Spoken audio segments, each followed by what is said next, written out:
Kleypas Audio presents the unabridged recording of Where Dreams Begin by Lisa Kleypas, performed by Rosalind Landor.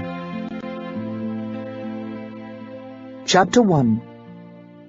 London, 1830. She had to escape. The rumble of sophisticated chatter, the blaze of chandeliers that splashed hot wax onto the dancers below, and the profusion of smells that heralded the lavish supper to come, all overwhelmed Lady Holly Taylor. It had been a mistake to attend a grand social event so soon after George's death. Of course, most people would not consider 3 years to be soon.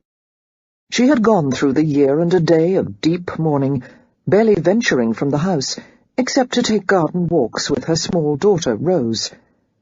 She had worn black bombazine and covered her hair and face with veils that symbolized her separation from her husband and the unseen world. She had taken most of her meals alone, covered all mirrors in the house with black crape, and written letters on black banded paper, so that every interaction with the outside world would bear the signs of her grief. Second mourning had come next. She had still worn all black clothing, but had relinquished the protective veil.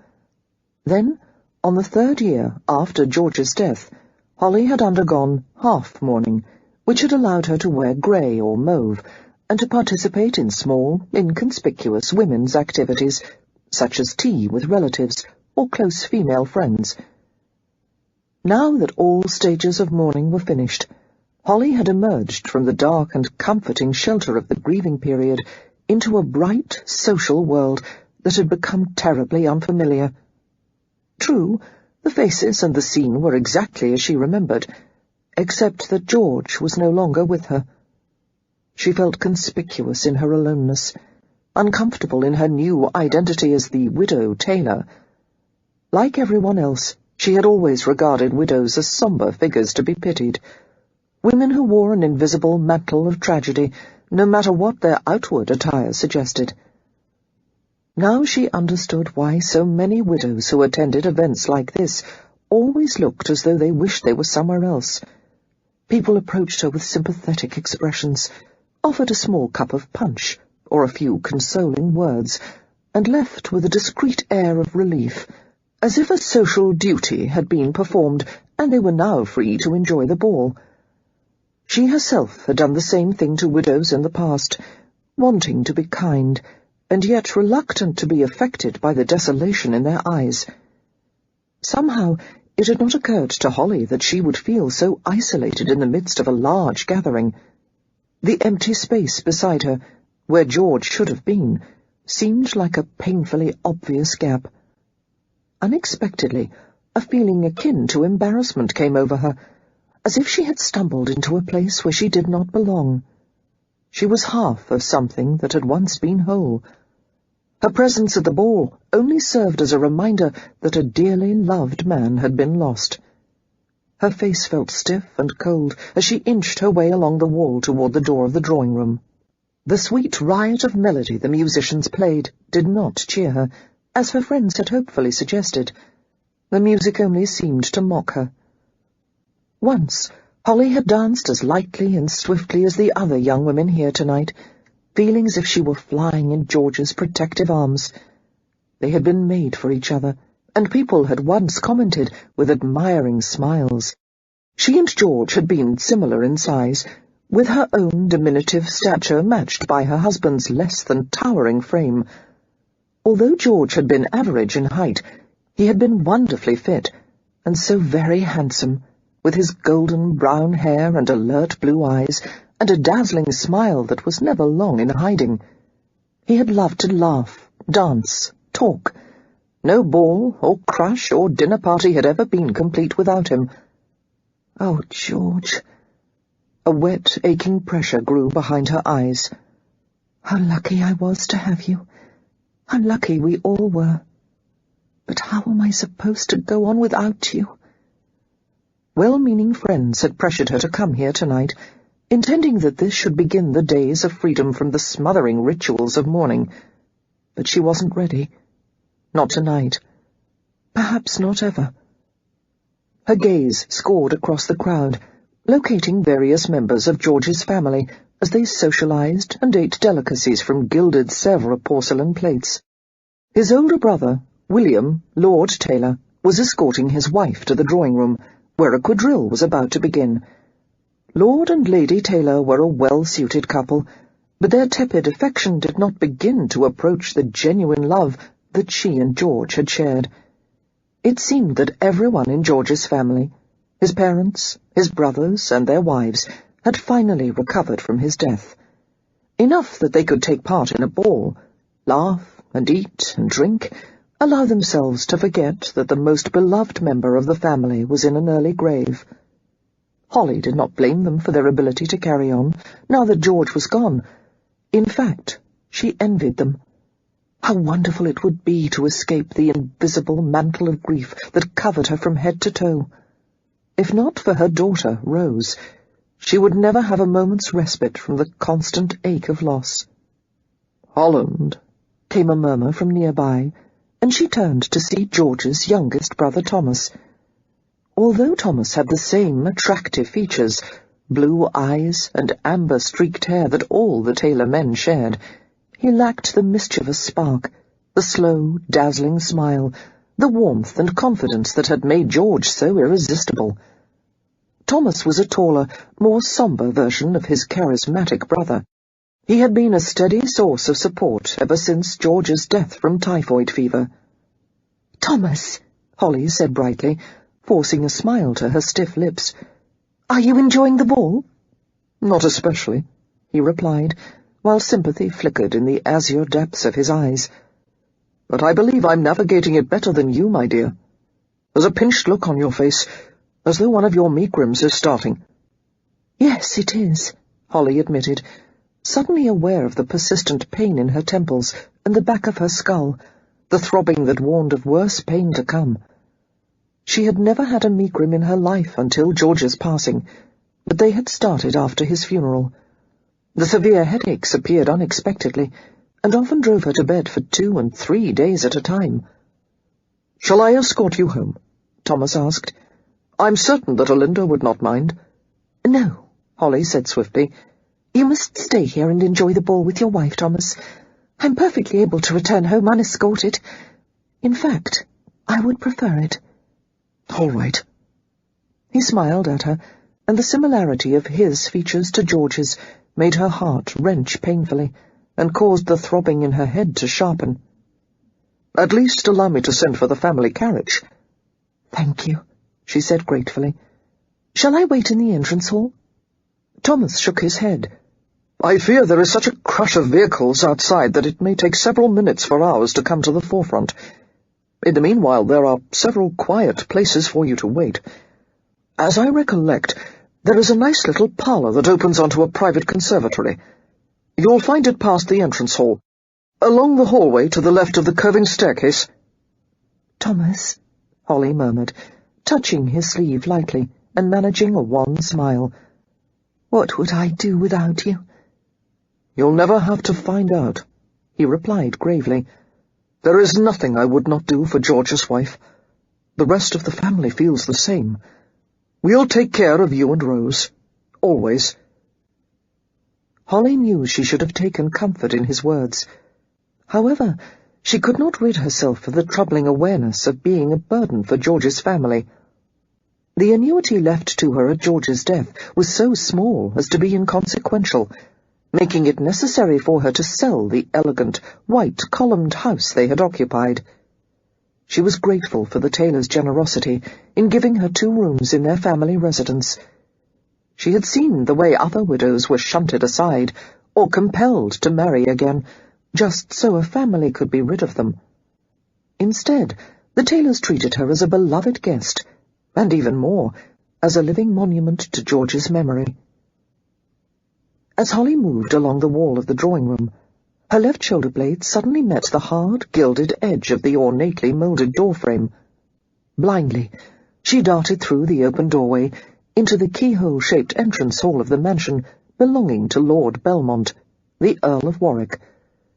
The town estate was designed for house parties in which politics were plotted, marriages were engineered, and fortunes were changed. Lady Belmont possessed a well-deserved reputation as an expert hostess, inviting the perfect mixture of aristocrats, politicians, and accomplished artists to her balls and soirees. The Taylors liked and trusted Lady Belmont, and had deemed it appropriate for Holly to re-enter society at the first ball of the new season. The circular space of the entrance hall was flanked by two immense curving staircases. Conveniently situated on the ground floor, the main rooms of the mansion branched into clusters of parlours and visiting areas that opened onto outdoor conservatories or small paved gardens. Anyone wishing for a small private meeting or romantic rendezvous could find a secluded place with no difficulty. Breathing easier with every step that took her farther away from the crowded drawing-room, Holly strode along the hallway toward the parlour that Thomas had suggested. The skirts of her corded silk evening dress, dyed in a shade of blue so dark as to approximate black, swished heavily around her legs as she walked. The hem of the gown was weighted with wadded and stitched bunches of silk and crepe that gave it the currently fashionable fullness, so different from the light, floating skirts of the gowns that had been in style before George had died. The parlour door was half open, and the room was unlit. However, clear, icy light filtered through the windows, illuminating the parlour just enough that Holly could see without the aid of a candle. A pair of curving French armchairs and a table occupied one corner, while a few musical instruments reposed in mahogany stands nearby. Fringed velvet swag shrouded the windows and the top of the fireplace mantel. The thick carpet underfoot, patterned with floral medallions, muffled her footsteps. Slipping inside the shadowy, quiet space, Holly closed the door, put a hand to the snug banded waist of her gown, and gave a long sigh. "Thank God," she whispered, relieved beyond measure to be alone. How strange. She had become so accustomed to solitude that she was uncomfortable in a crowd. She had once been socially adept, fun-loving, at ease in any situation, but that had been because of George. Being his wife had given her a confidence that she now sorely lacked. As she wandered deeper into the room, a cool draught wafted over her, making her shiver. Although her boat-shaped neckline was modestly high, nearly covering her collarbone, her throat and the tops of her shoulders were exposed to the open air. Seeking the source of the breeze, Holly realized that the parlour opened onto a conservatory leading to the outside gardens, and that the French doors had been left ajar. She went to close the doors, then hesitated with her hand on the cold brass knobs, as an odd feeling came over her. As she stared through the frosted glass door-panes, she felt her heartbeat escalate to an uncomfortable speed, until it pounded and throbbed in every limb. She had the feeling of being poised at the edge of a cliff, with endless air below her. The urge to withdraw quickly into the safety of the parlour, perhaps even back to the overheated clamour of the drawing-room, came over her in a strong surge. Instead, she gripped the doorknobs tightly in her palms, until they turned slick and hot in her perspiring palms. The night lured her outward, away from everything safe and known. Trembling a little, Holly tried to summon a laugh at her own foolishness. She stepped forward, intending to fill her lungs with a blast of bracing air. Suddenly, a huge, dark shape appeared before her, the towering form of a man. Holly froze in utter surprise. Her nerveless hand slipped from the doorknobs, while shock sent prickles all over her body. Perhaps it was Thomas, appearing to inform her that the carriage was ready.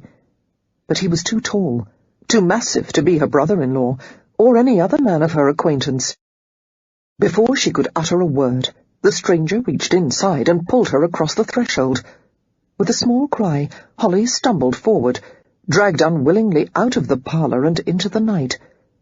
Momentum brought her full against him, and she was nothing but a tumble of silk and stiff limbs in his arms.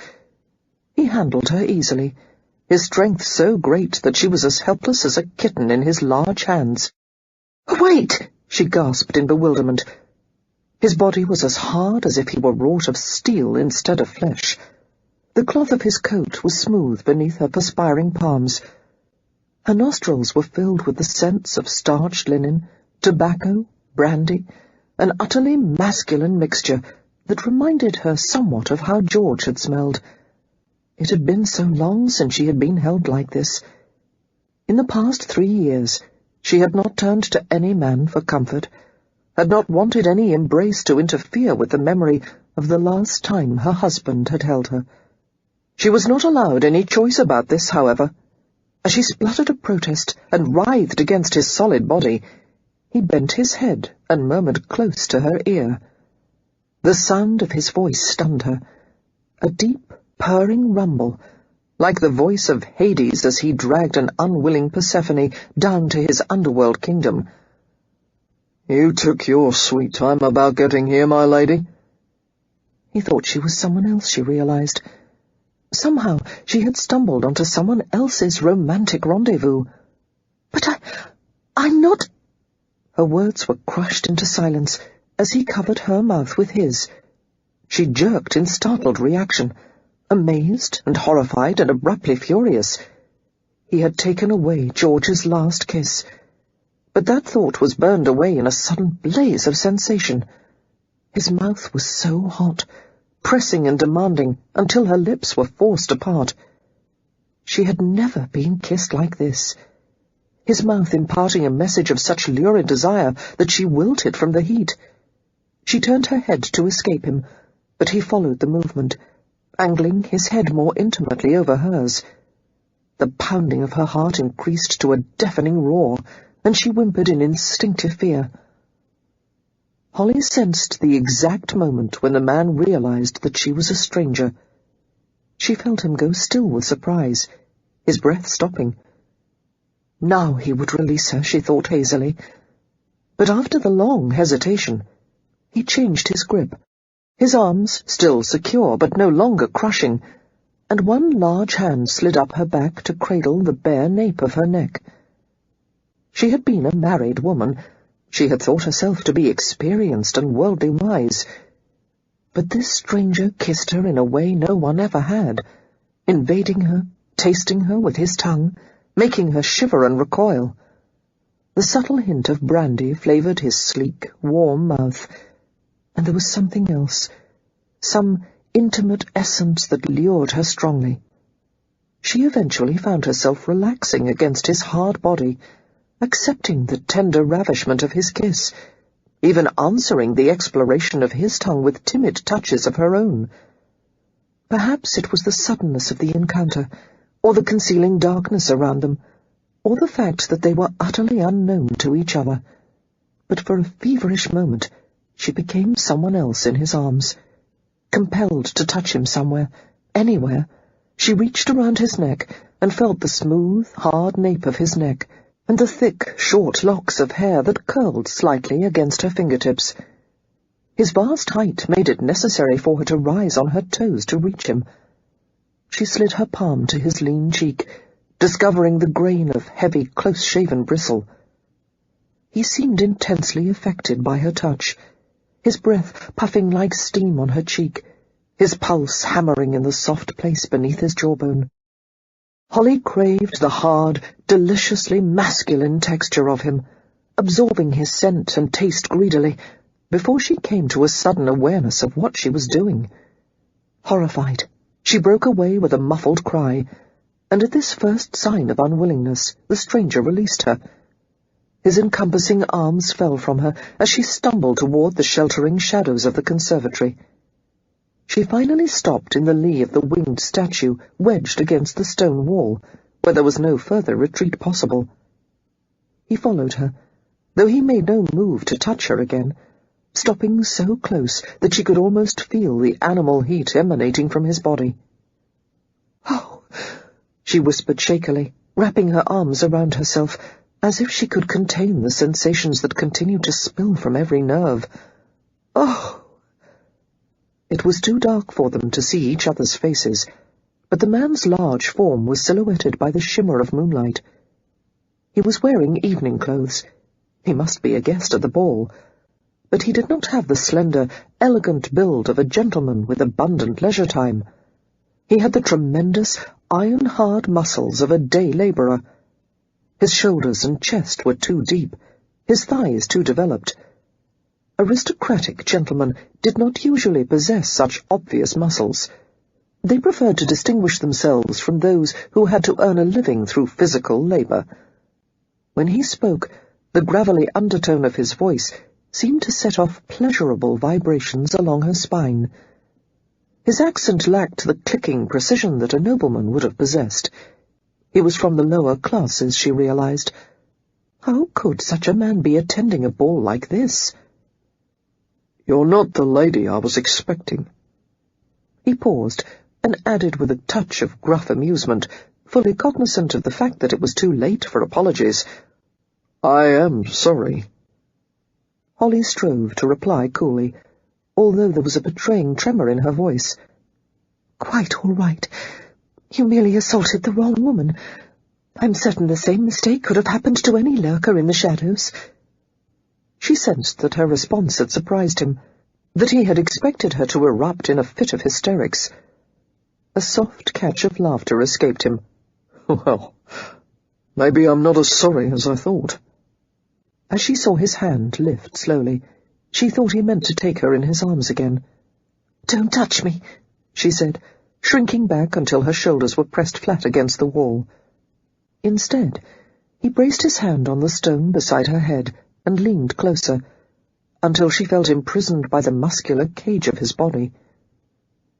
"Should we introduce ourselves?" he asked. "Definitely not." "At least tell me this. Are you taken?" "Taken?" Holly repeated blankly, shrinking backward until her shoulder blades met the hard wall. "Married," he clarified. "Betrothed, otherwise committed to someone." "Oh, Yes, I am." A widow she might be, but she was as married to George's memory as she had been to him during his life. At the thought of George, Holly wondered bleakly how her life had come to this, that her splendid, beloved husband should be gone, and she was here in the shadows, talking with a stranger who had practically assaulted her. "Forgive me," he said, keeping his voice gentle. "I had arranged to meet with someone else, a lady who is obviously not able to keep her promise. When I saw you coming through the doors, I mistook you for her." I wanted to be alone somewhere while my carriage was brought round." "Leaving the ball early? I don't blame you. These affairs are damned dull." "They don't have to be," she murmured, remembering the way she had once laughed and danced and flirted with George until the early hours of the morning. "It depends on one's choice of companionship. With the right partner, an evening like this could be magical." The wistfulness must have been evident in her voice, for he reacted unexpectedly. She felt the heat of his fingertips brush her shoulder, throat, until he found the side of her face and curved his palm against her cheek. She should have jerked away from the touch, but she was shocked by the pleasure of his warm, cradling hand on her face. "You're the sweetest thing I've ever touched," came his voice from the darkness. "Tell me who you are. Tell me your name." Holly took a deep gulp of air and pushed away from the wall, but there was nowhere to go. His powerful, masculine form was everywhere, surrounding her, and without intending to, she walked straight into his arms. "I must go," she gasped. "My carriage is waiting." "Let it wait. Stay with me." One hand clasped her waist, the other slid behind her back, and a shudder of unwilling excitement went through her. "Are you frightened?" he asked, as he felt the involuntary tremor. No. She should be protesting, fighting to break free of him, but there was an insidious delight in being held against his hard, sheltering body.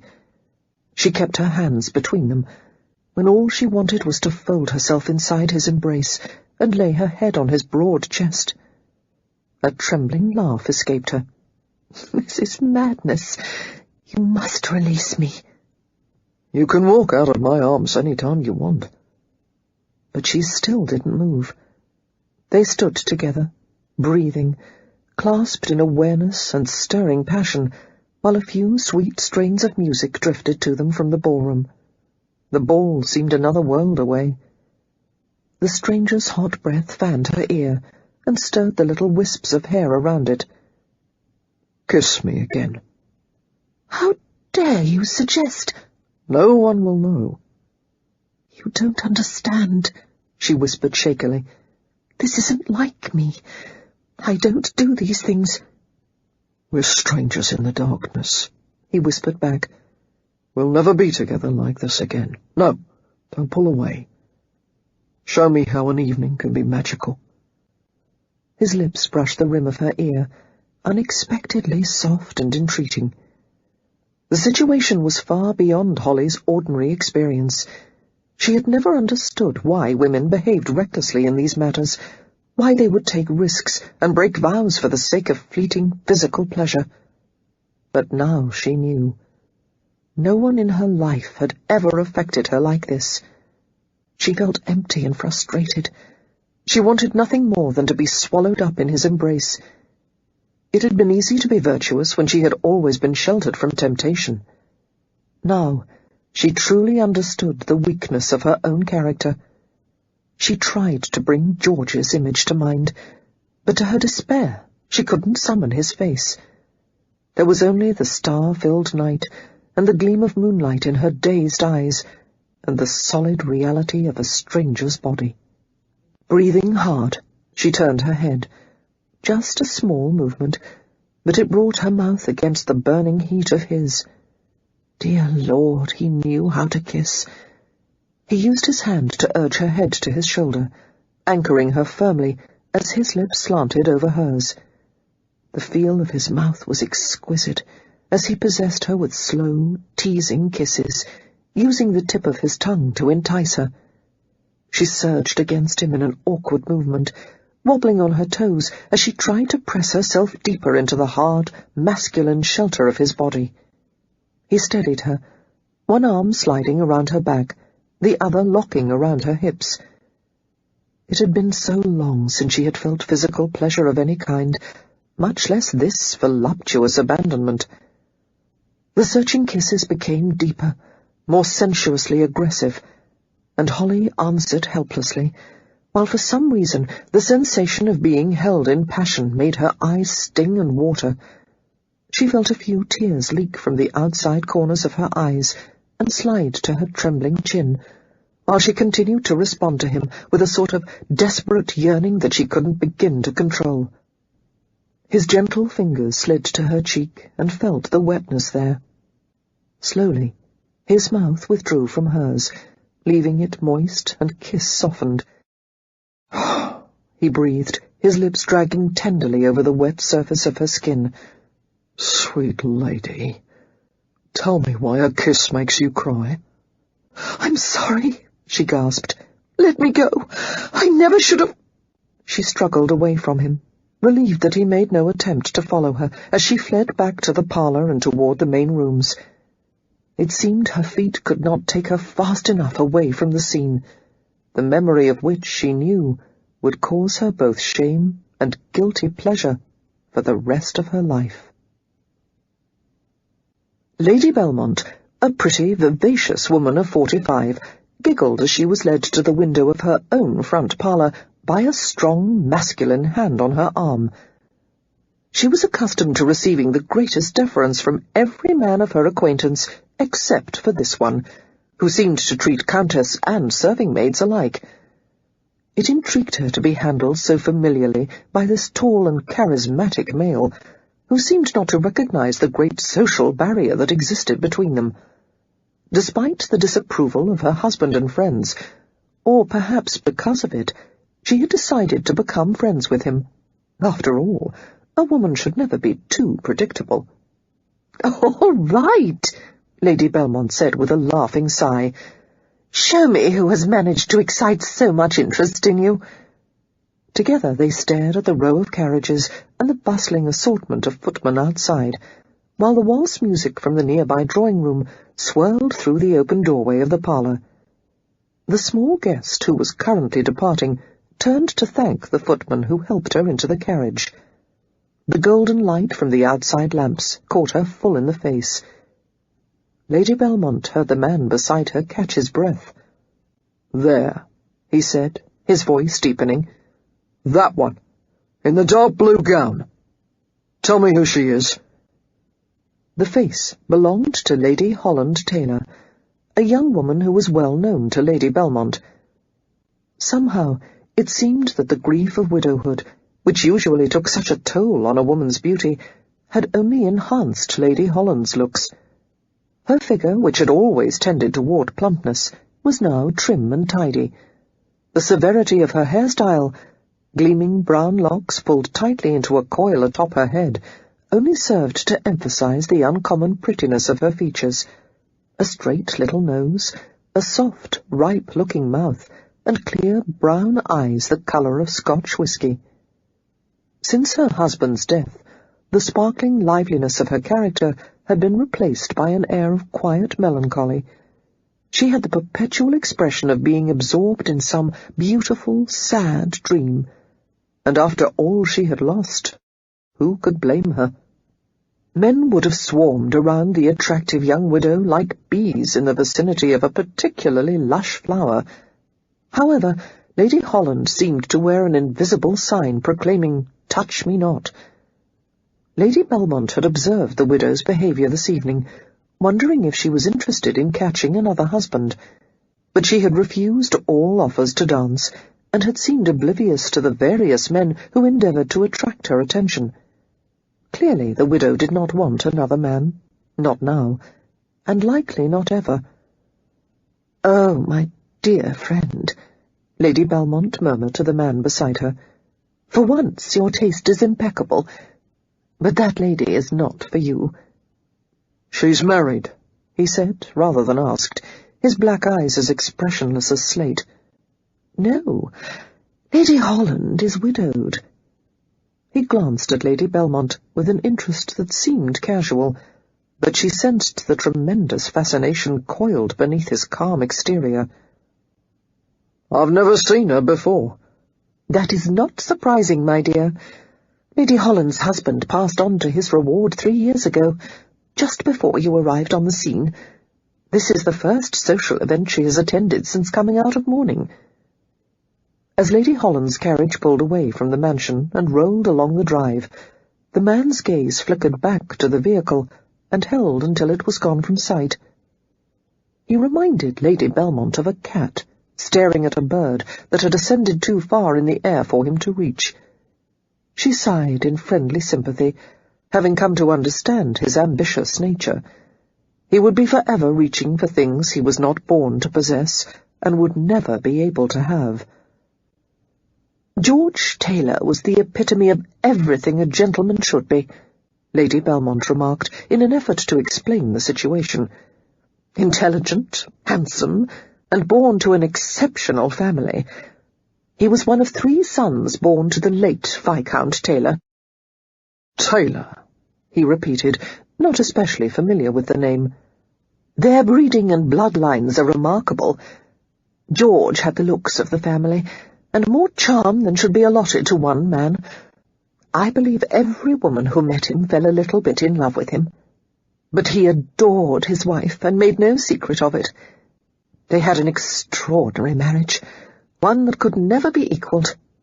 It has been confided in me by one of the Taylors that Holly will surely never marry again, as any future relationship would be inferior to what she once had with George." "Holly," he repeated softly, a pet name used by family and very close friends. Lady Belmont frowned a little, troubled by his apparent interest in Lady Holland. "My dear, I can assure you that there are many charming and attainable ladies present here tonight. Let me introduce you to a few who would be thrilled to receive your attention." "Tell me everything you know about Lady Holland," he said, staring at her intently. Lady Belmont made a face and sighed. "Very well. Tomorrow you may come to tea and we'll discuss—" "Now." "In the middle of a ball that I am giving? There is a time and a place for—" She broke off and laughed as she found herself being pulled unceremoniously to a nearby settee. "My dear, I find your masculine qualities quite charming, but it is possible to be a bit too masterful." "Everything," he repeated, and flashed her a crooked grin of such roguish appeal that she felt her heart give an extra beat. "Please." And suddenly, Lady Belmont felt there was nothing she would rather do than spend the rest of the evening ignoring her social responsibilities and telling him anything and everything he wished to know. Holly crossed the threshold of the Taylor family mansion like a rabbit retreating to the safety of its burrow. Although the Taylors did not possess the abundance of funds necessary to keep the house perfectly maintained, Holly loved every elegant, gently worn inch of the place. The faded tapestries and frayed Aubusson carpets were comfortingly familiar. Sleeping under the ancient roof gave one the feeling of resting in a beloved grandparent's arms. This dignified house, fronted with pediments and columns and rows of small, neat windows, was where George had lived as a child. It was easy to imagine the boisterous boy he must have been, running up and down the central staircase, playing on the gently sloped lawns outside, sleeping in the same nursery where Holly's own daughter, Rose, now rested. Holly was glad that the townhouse where she and George had lived during their short, lovely marriage had been sold.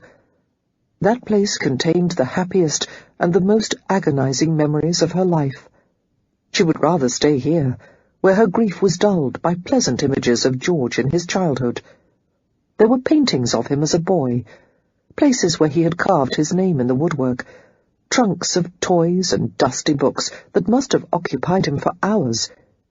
His family, his mother, his 2 brothers and their wives, not to mention the servants that had attended George since infancy, were nothing but kind and loving. All the affection that had once been lavished on George, the favourite of the family, was now given to her and Rose. She could easily see spending the rest of her life here, in the mellow world the Taylors provided. It was only at odd moments that Holly felt constrained by this perfect seclusion. There were times when she sat with her needlework and found herself drifting into strange, wild fantasies that she couldn't seem to control. There were also moments when she felt some irrepressible emotion that she had no means to release. She wanted to do something scandalous, scream in church, go somewhere in a shocking red dress and dance, or kiss a stranger. "Dear Lord," Holly whispered aloud, realizing that there was something wicked inside her, something that must be battened down and tightly secured. It was a physical problem, the need of a woman for a man, the dilemma that every widow faced when there was no longer a husband to visit her bed. She had loved George's caresses, and she had always anticipated the nights when he would come to her room and stay until morning. For the past 3 years, she had fought the unspeakable need she felt since his death. She confided her problem to no one, as she was well aware of society's view on female desire, that it should not exist at all. Women must live as an example to men, and use their virtue to tame a husband's base instincts. They must submit to their husbands, but never encourage a man's passion, and they certainly must not display any sign of physical desire themselves. "Milady, how was the ball? Did you enjoy yourself? Did you dance? Were there people you remembered from before?" "Fine. Yes. No. And many," Holly replied, forcing herself to smile as her servant, Maud, appeared at the threshold of her 2-room suite and welcomed her inside. Maud was the only maidservant that Holly had been able to retain after George's death. The others had either been absorbed into the Taylor household or dismissed with good references and as much severance pay as Holly had been able to spare. Maud was an attractive, buxom woman in her early 30s, possessed of boundless energy and unfailing high spirits.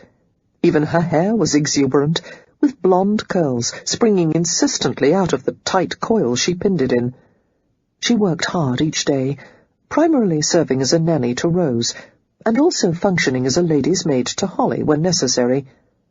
"Tell me how Rose is," Holly said, heading to the small fire on the grate and extending her hands toward its inviting warmth. "Did she go to sleep easily?" Maud laughed ruefully. "I'm sorry to say she didn't. She was chattering like a little bird about the ball, and how pretty you look in your blue gown." She took Holly's pelisse and folded it neatly over her arm. "Although, if you ask me, your new gowns still look like morning. They're all so frightfully dark. I wish you'd had one made in yellow, or that pretty light green all the fine ladies are wearing." "I've been wearing black and grey for 3 years," Holly interrupted wryly, standing still as the maid began on the back buttons of her dark blue gown. "I can't suddenly burst into a rainbow of colours, Maud. One has to ease into these things slowly." "You're still mourning for the poor master, milady." The constricting gown eased from Holly's shoulders. "I think part of you still wants to show it to the world, especially to any gentleman that might wish to court you." Holly's cheeks immediately took on a glow that had nothing to do with the fire's heat. Thankfully, Maud was behind her and did not notice the gathering blush. Uncomfortably, Holly reflected that there was at least one man she had made no effort to keep at bay. In fact, she had all but encouraged the rogue to kiss her a second time. Even now, the memory of his mouth on hers was still vivid. He had turned an ordinary evening into something dark, sweet, and strange. He had seized her boldly, and yet he had been so tender. Ever since the moment she had left him, she had not been able to stop wondering who he was and what he looked like. It was possible she might meet him again, and never realize he was the stranger that had kissed her. But she would know his voice. Closing her eyes, she remembered the low, masculine whisper, curling around her like smoke. "Sweet lady, tell me why a kiss makes you cry." She swayed slightly, and was recalled to reality as Maud spoke in concern. "You must be tired, my lady. 'Twas your first ball since the master passed on. Is that why you came home early?" "Actually, I left because one of my megrims had started and—" Holly broke off, puzzled, and rubbed her temples absently. "How strange," she murmured. "It's gone. Once they start, there's usually no stopping them. Shall I bring the tonic the doctor gave you, in case it comes back?" Holly shook her head, stepping out of the circle of her dress. "No, thank you," she replied, still bewildered. It seemed that the episode in the conservatory had chased away any hint of a headache. What a strange antidote for the megrims, she thought ruefully. "I don't believe I'll have further problems tonight." With Maud's help, she changed into a white cambric night rail and a lace-trimmed pelisse that buttoned up the front. After tucking her feet into a pair of worn slippers, Holly bade the maid good night and headed up the narrow stairs leading to the nursery. The light from the candle she carried sent a flickering glow over the narrow rectangular room. A child-sized chair, covered in rose velvet and trimmed with silk fringe, occupied one corner, next to a miniature tea-table bearing a chipped and much-used toy tea service. A collection of old perfume bottles, filled with coloured water, were carefully arranged on the lower shelves of the bookcase. At least a half-dozen dolls were scattered throughout the nursery. One doll was seated on the chair, and another perched on a battered rocking horse that had once belonged to George, and another was clasped in Rose's arms as she lay sleeping. Holly smiled as she approached the bed, feeling a rush of love as she watched her child in slumber. Rose's little face was innocent and peaceful. The little girl's dark lashes rested on the sweet roundness of her cheeks, and her mouth hung slightly open. Kneeling by the bed, Holly touched one of her daughter's hands, smiling at the faded splotches of blue and green that had lingered despite vigorous washings. Rose loved to paint and draw, and her hands were forever stained with pigment. At 4 years of age, the child's hands still retained a trace of dimpled baby plumpness. "Precious hands," Holly whispered, and pressed a kiss to the back of one. Standing, she continued to stare at her daughter. When the child was born, everyone, including Holly, had thought she resembled the tailors. However, Rose had turned out to be a nearly identical replica of herself, small, dark-haired and brown-eyed. She favoured George in character, possessing the same innate charm and intelligence.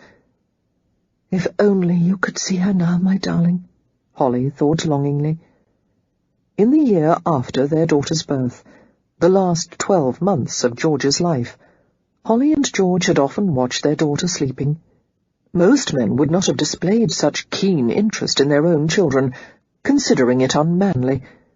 Children were part of the feminine world, and a man had little to do with them, other than to occasionally ask about their progress or dandle them on his knee for a minute or two. However, George had been openly fascinated by his daughter, enchanted by her, and had cuddled and played with her in a way that had delighted Holly. His pride in Rose had known no limits.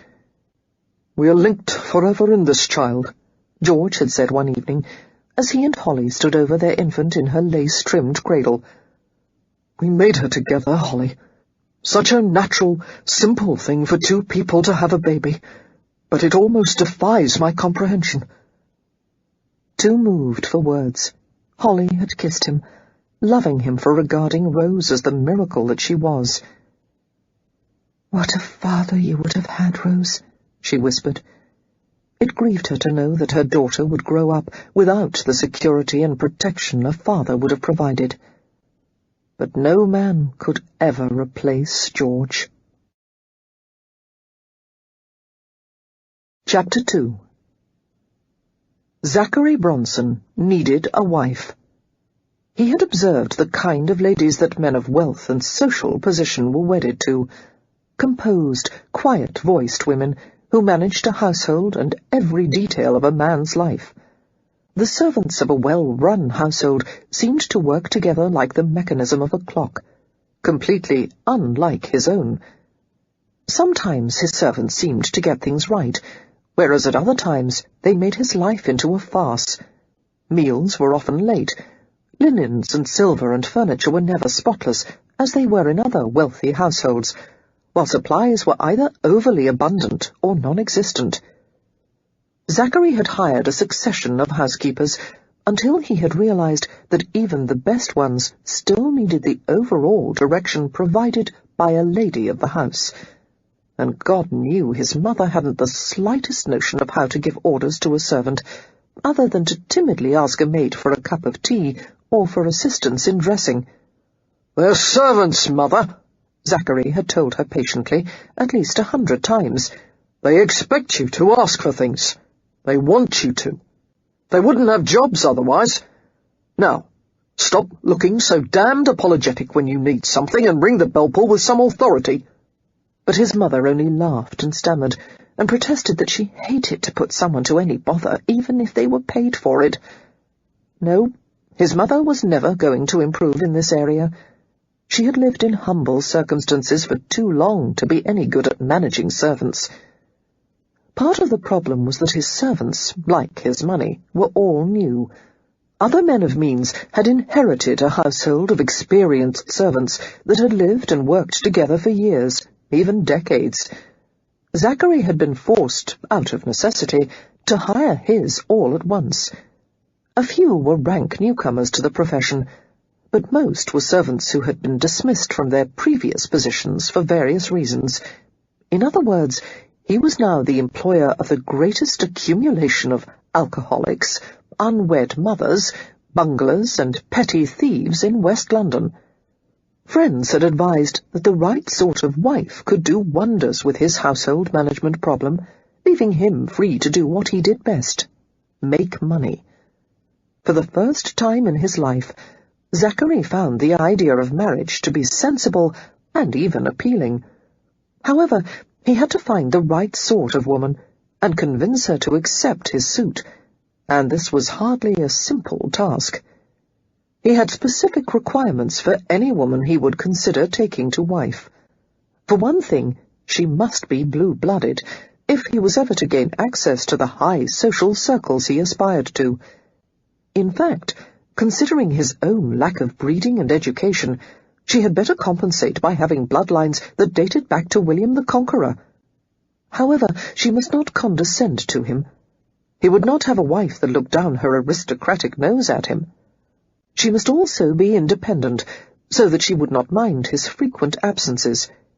He was a busy man, and the last thing he needed was someone else tugging at him and trying to usurp what little spare time he still possessed. Beauty was not required. In fact, he did not want a wife so lovely that other men would be staring and drooling and forever trying to seduce her. Moderate attractiveness would suit him perfectly. Good mental and physical health was imperative, as he wanted her to bear strong, intelligent children. Social skills were also important, as she would have to serve as his wedge into a society that was obviously reluctant to accept him.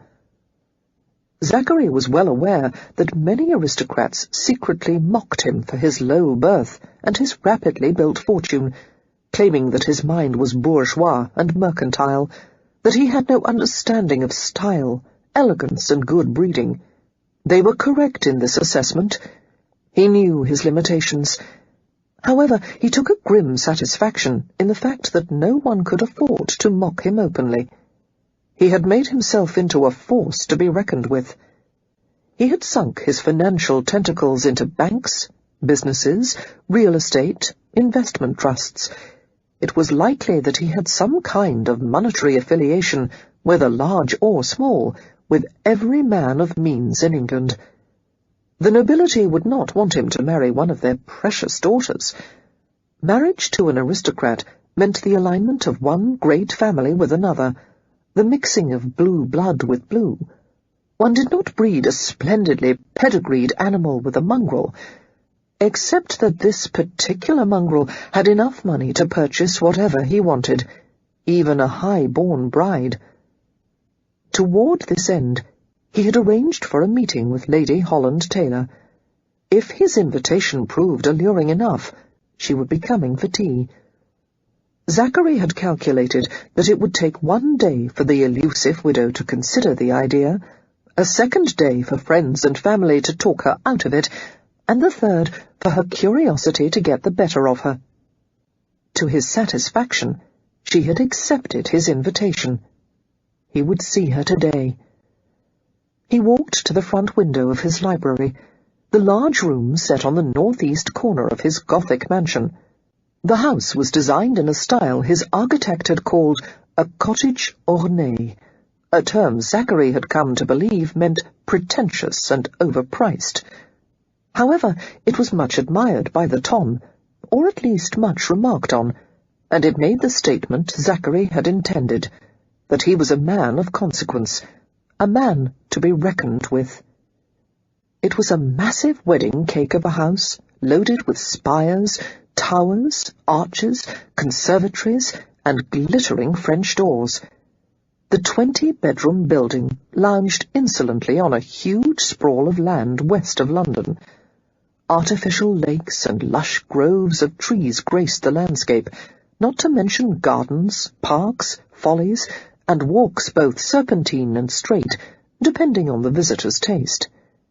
He wondered what Lady Holly would think of the estate, if she would deem it heaven or horror.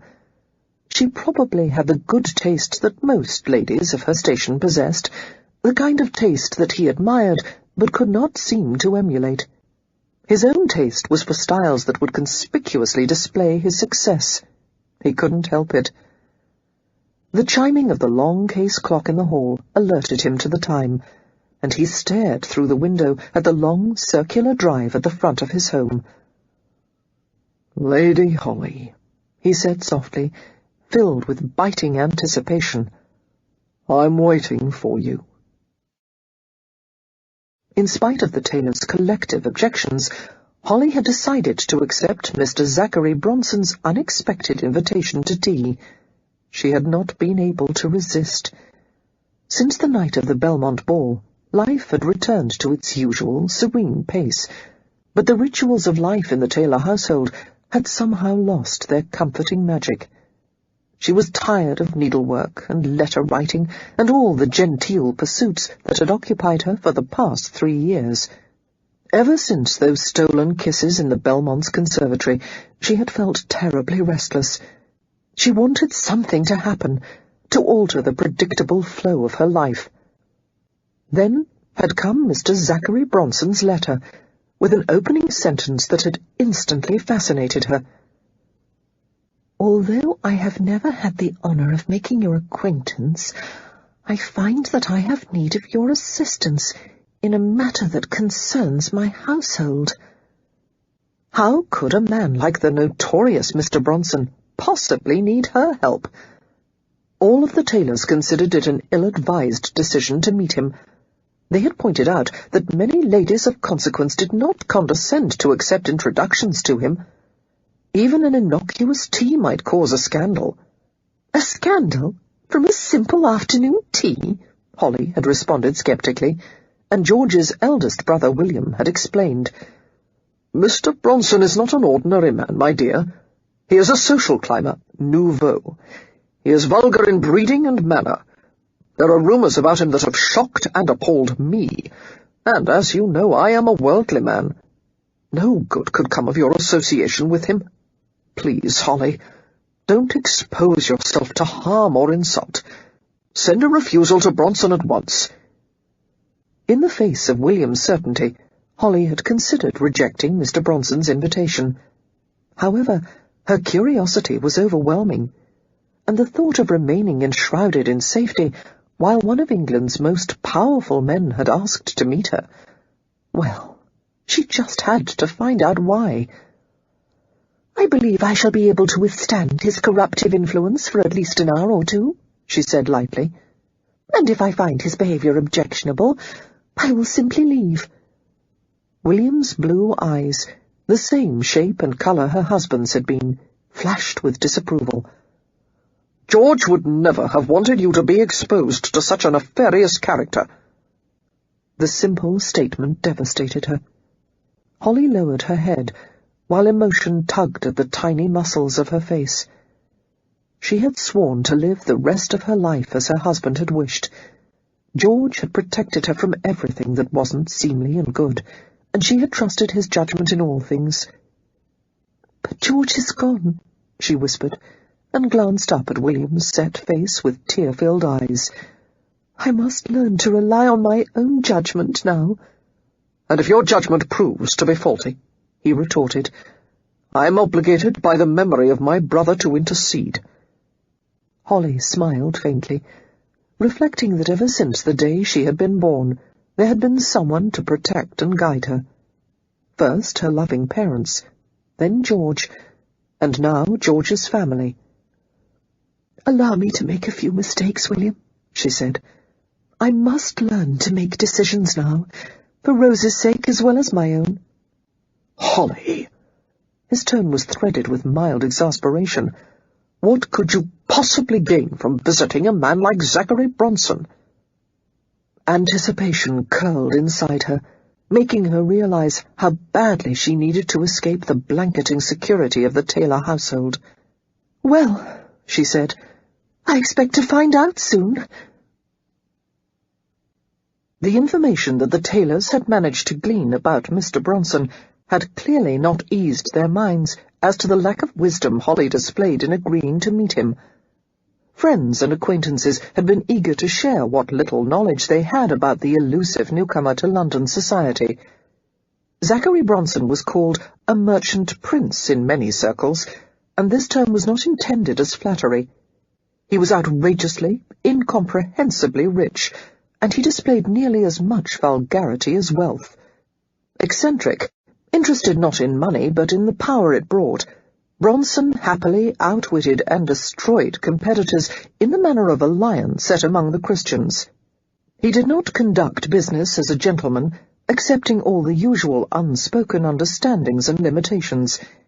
If one did not spell out every letter of an agreement, it was reported, Bronson would take ruthless advantage. Gentlemen were reluctant to enter into business with him, and yet they were compelled to by the hopes that they might receive a mere fraction of the tremendous profits that flowed his way. Bronson had started as a pugilist, someone said, a common street fighter, and then he had eventually gotten himself hired as the captain of a steamship and acquired increasing numbers of routes. His toughness and shrewd manipulations had either bankrupted his competitors or caused them to merge with him. Bronson's budding fortune had exploded when he began selling stock to the public at inflated prices, and he had turned to real estate. Since there had been little available land to purchase in England, he had bought thousands of acres of farmland in America and India. The size of his farms dwarfed the acreage that had been in British aristocrats' possession for centuries, and the massive quantity of goods he produced and imported had multiplied his fortune yet again. Now Bronson had invested in the development of a locomotive railroad in Durham, upon which a steam carriage was reputedly able to pull loaded wagons at the rate of 12 miles an hour. Although everyone knew that steam power would never replace horses for general transportation purposes, the experiment was eagerly followed because of Mr. Bronson's patronage. "Bronson is dangerous," said Lord Avery, an elderly friend of the tailor's who had been invited to supper. Avery sat on the boards of several banks and insurance companies.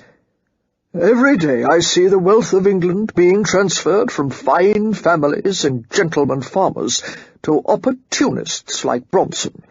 If he is allowed to mingle with us, become one of us, merely because he has amassed a fortune, well, it will be nothing less than the end of first society as we know it." "But should not achievement be rewarded?" Holly had asked hesitantly, knowing that a respectable woman must never enter into political or financial discussions. However, she was unable to resist. "Should we not recognize Mr. Bronson's accomplishment by welcoming him into our society?" "He is not fit for our society, my dear," Avery responded emphatically. "The nobility is the product of generations of breeding, education, and refinement. One cannot buy a place in first society, which is exactly what Mr. Bronson is attempting to do. He has no honour, no good blood, and, from what I understand, the bare minimum of education. I liken Bronson to a trained monkey. He has but one trick, and that is the knack for playing with numbers, until he somehow ends up multiplying a small amount into a great one." The other guests and the tailors nodded at the explanation. "I see," Holly murmured, and applied her attention to the food on her plate, while thinking to herself that there had been a trace of envy in Lord Avery's tone. Mr. Bronson might have just one trick, but what a trick it was! Every well-bred man at the table would have loved to possess Bronson's Midas-like abilities, and the disparaging talk about him did not accomplish the purpose of deterring her from meeting Mr. Bronson. In fact, it made her all the more curious. Chapter 3. Holly had never seen anything like Zachary Bronson's London estate, the opulence of which might have made a Medici envious. The entrance hall, lavishly paved with Rouge Royal marble, and lined with shimmering gold-covered columns and priceless tapestries, rose 2 floors in height. Massive crystal chandeliers hung from the silver and gold coffered ceiling, illuminating an astonishing amount of Roman statuary. Huge malachite vases, stuffed with palms and luxuriant ferns, framed each of the 4 exits leading from the central hall. A surprisingly youthful butler led Holly through the hall toward the library suite. "Suite?" Holly had repeated, perplexed, and the butler explained that Mr. Bronson's private collection of books, manuscripts, antique folios, and maps was too large to be contained in just one room. Holly repressed the urge to turn circles as she stared at her surroundings. Both sides of the hallway had been covered in blue silk, to which hundreds of glittering glass butterflies had been affixed. The entrance door to the library was flanked by a pair of paintings, Rembrandts, each of which was finer than the grandest works of art the tailors possessed. Having been brought up to consider that simple surroundings offered the most relaxation and repose, Holly thought the place was in horrendously bad taste. But it was so spectacular in its sheer excess that it brought a wondering smile to her face.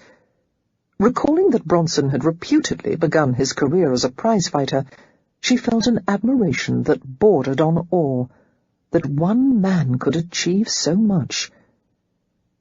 The butler led her to a room that was flooded with light from the intricate leaded glass ceiling. The walls were covered in green velvet, and a great quantity of triple-hung paintings that appeared to be portraits of venerable ancestors. Rows and rows of glass-fronted bookshelves contained intriguing collections of volumes. How tempting it was to take a book and recline on one of the luxuriously overstuffed leather chairs, and lean back against one of the plush, rug-covered pillows. Passing a glossy brown globe that must have measured 6 feet in diameter, Holly paused and touched it tentatively. "I've never seen a library as magnificent as this," she said. Although the butler struggled to look impassive, his expression contained a mixture of amusement and pride. "This is merely the library entrance, my lady. The main room is just ahead." Holly accompanied him to the next room, and stopped at the threshold with a slight gasp. The library looked like something from a palace, too spectacular to belong to one family. "How many books does it hold?" she asked.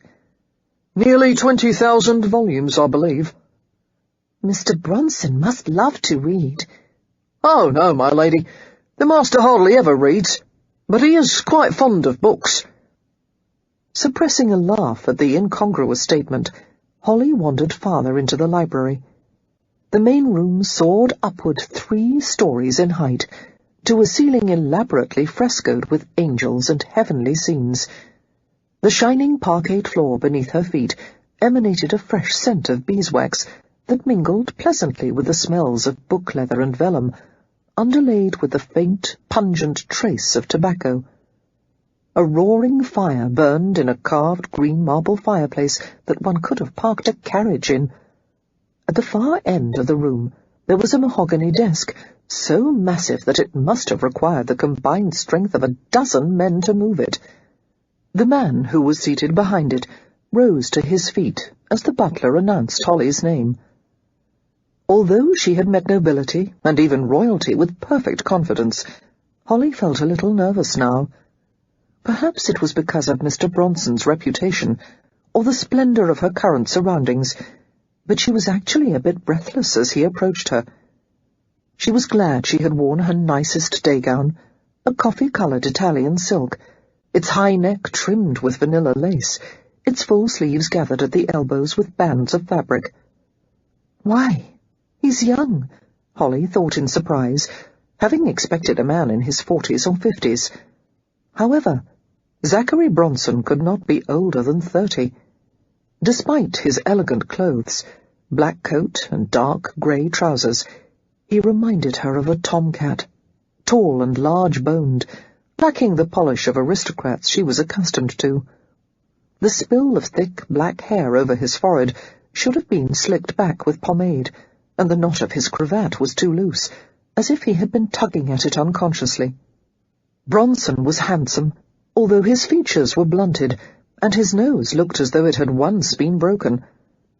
He had a strong jaw, a wide mouth, and laugh lines at the corners of his eyes that betrayed a ready sense of humour.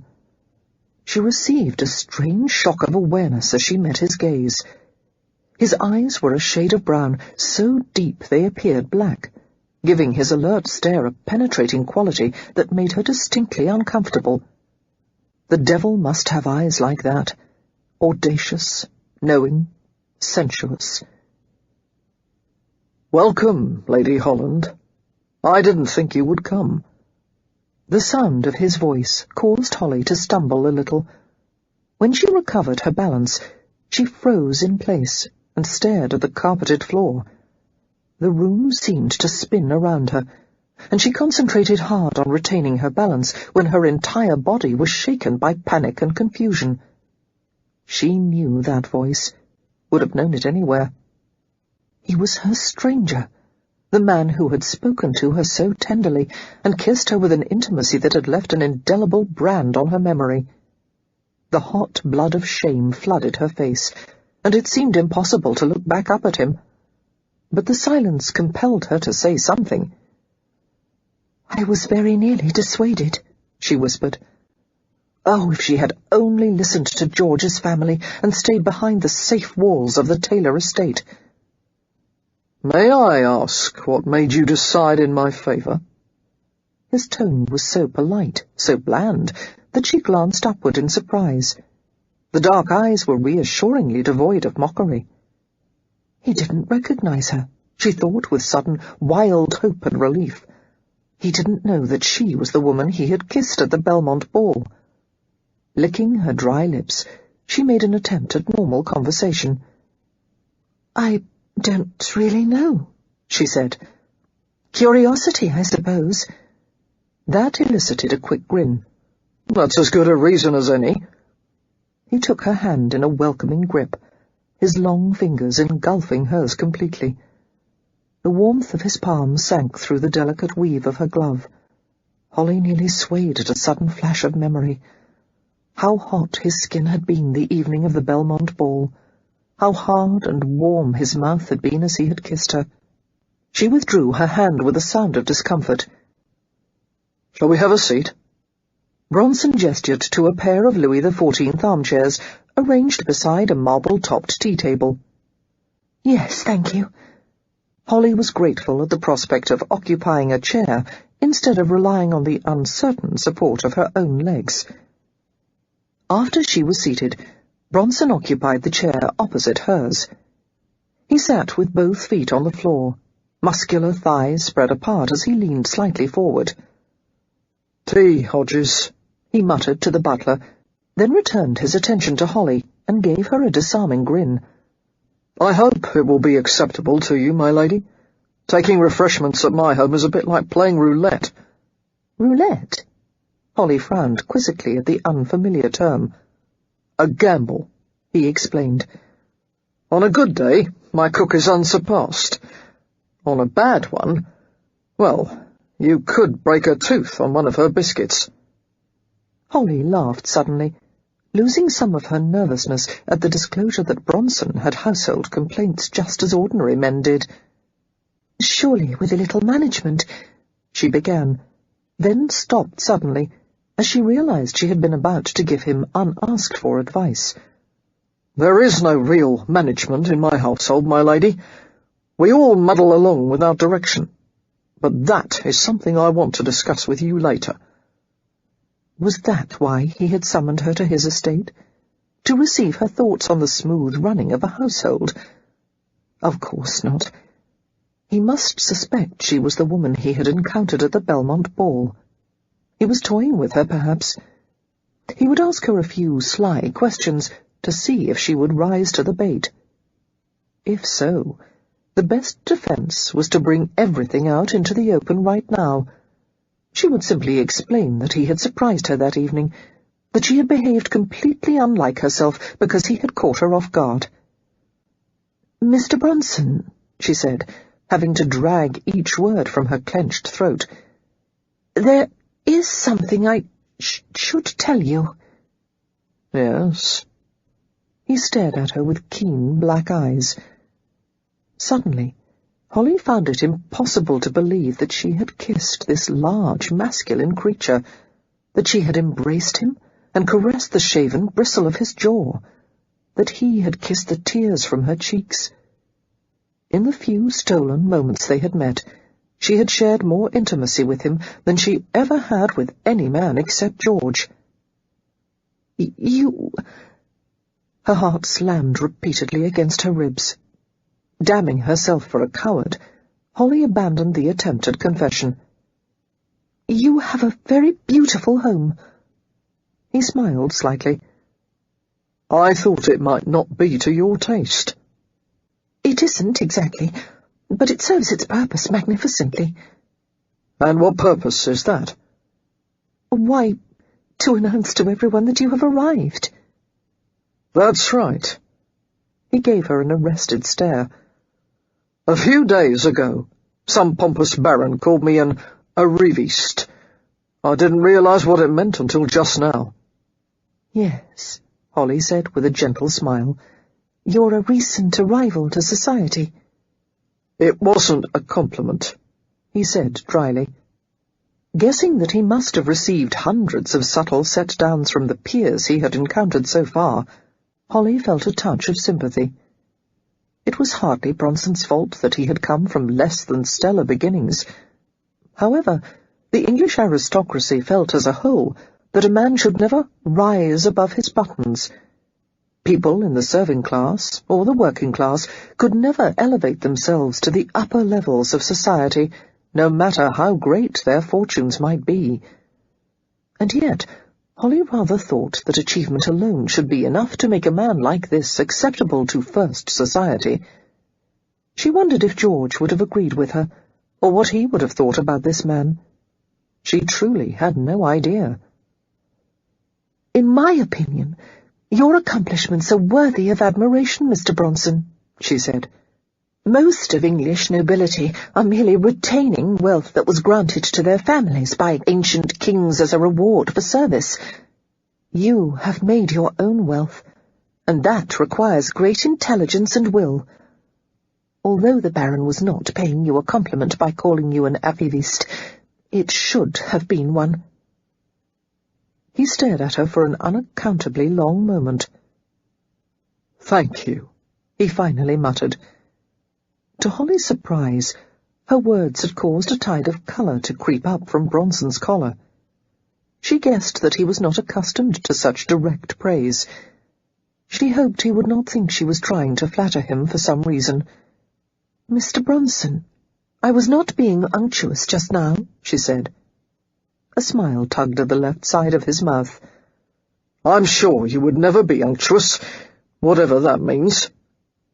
2 maids arrived bearing huge silver trays, and they busied themselves with arranging the tea-table.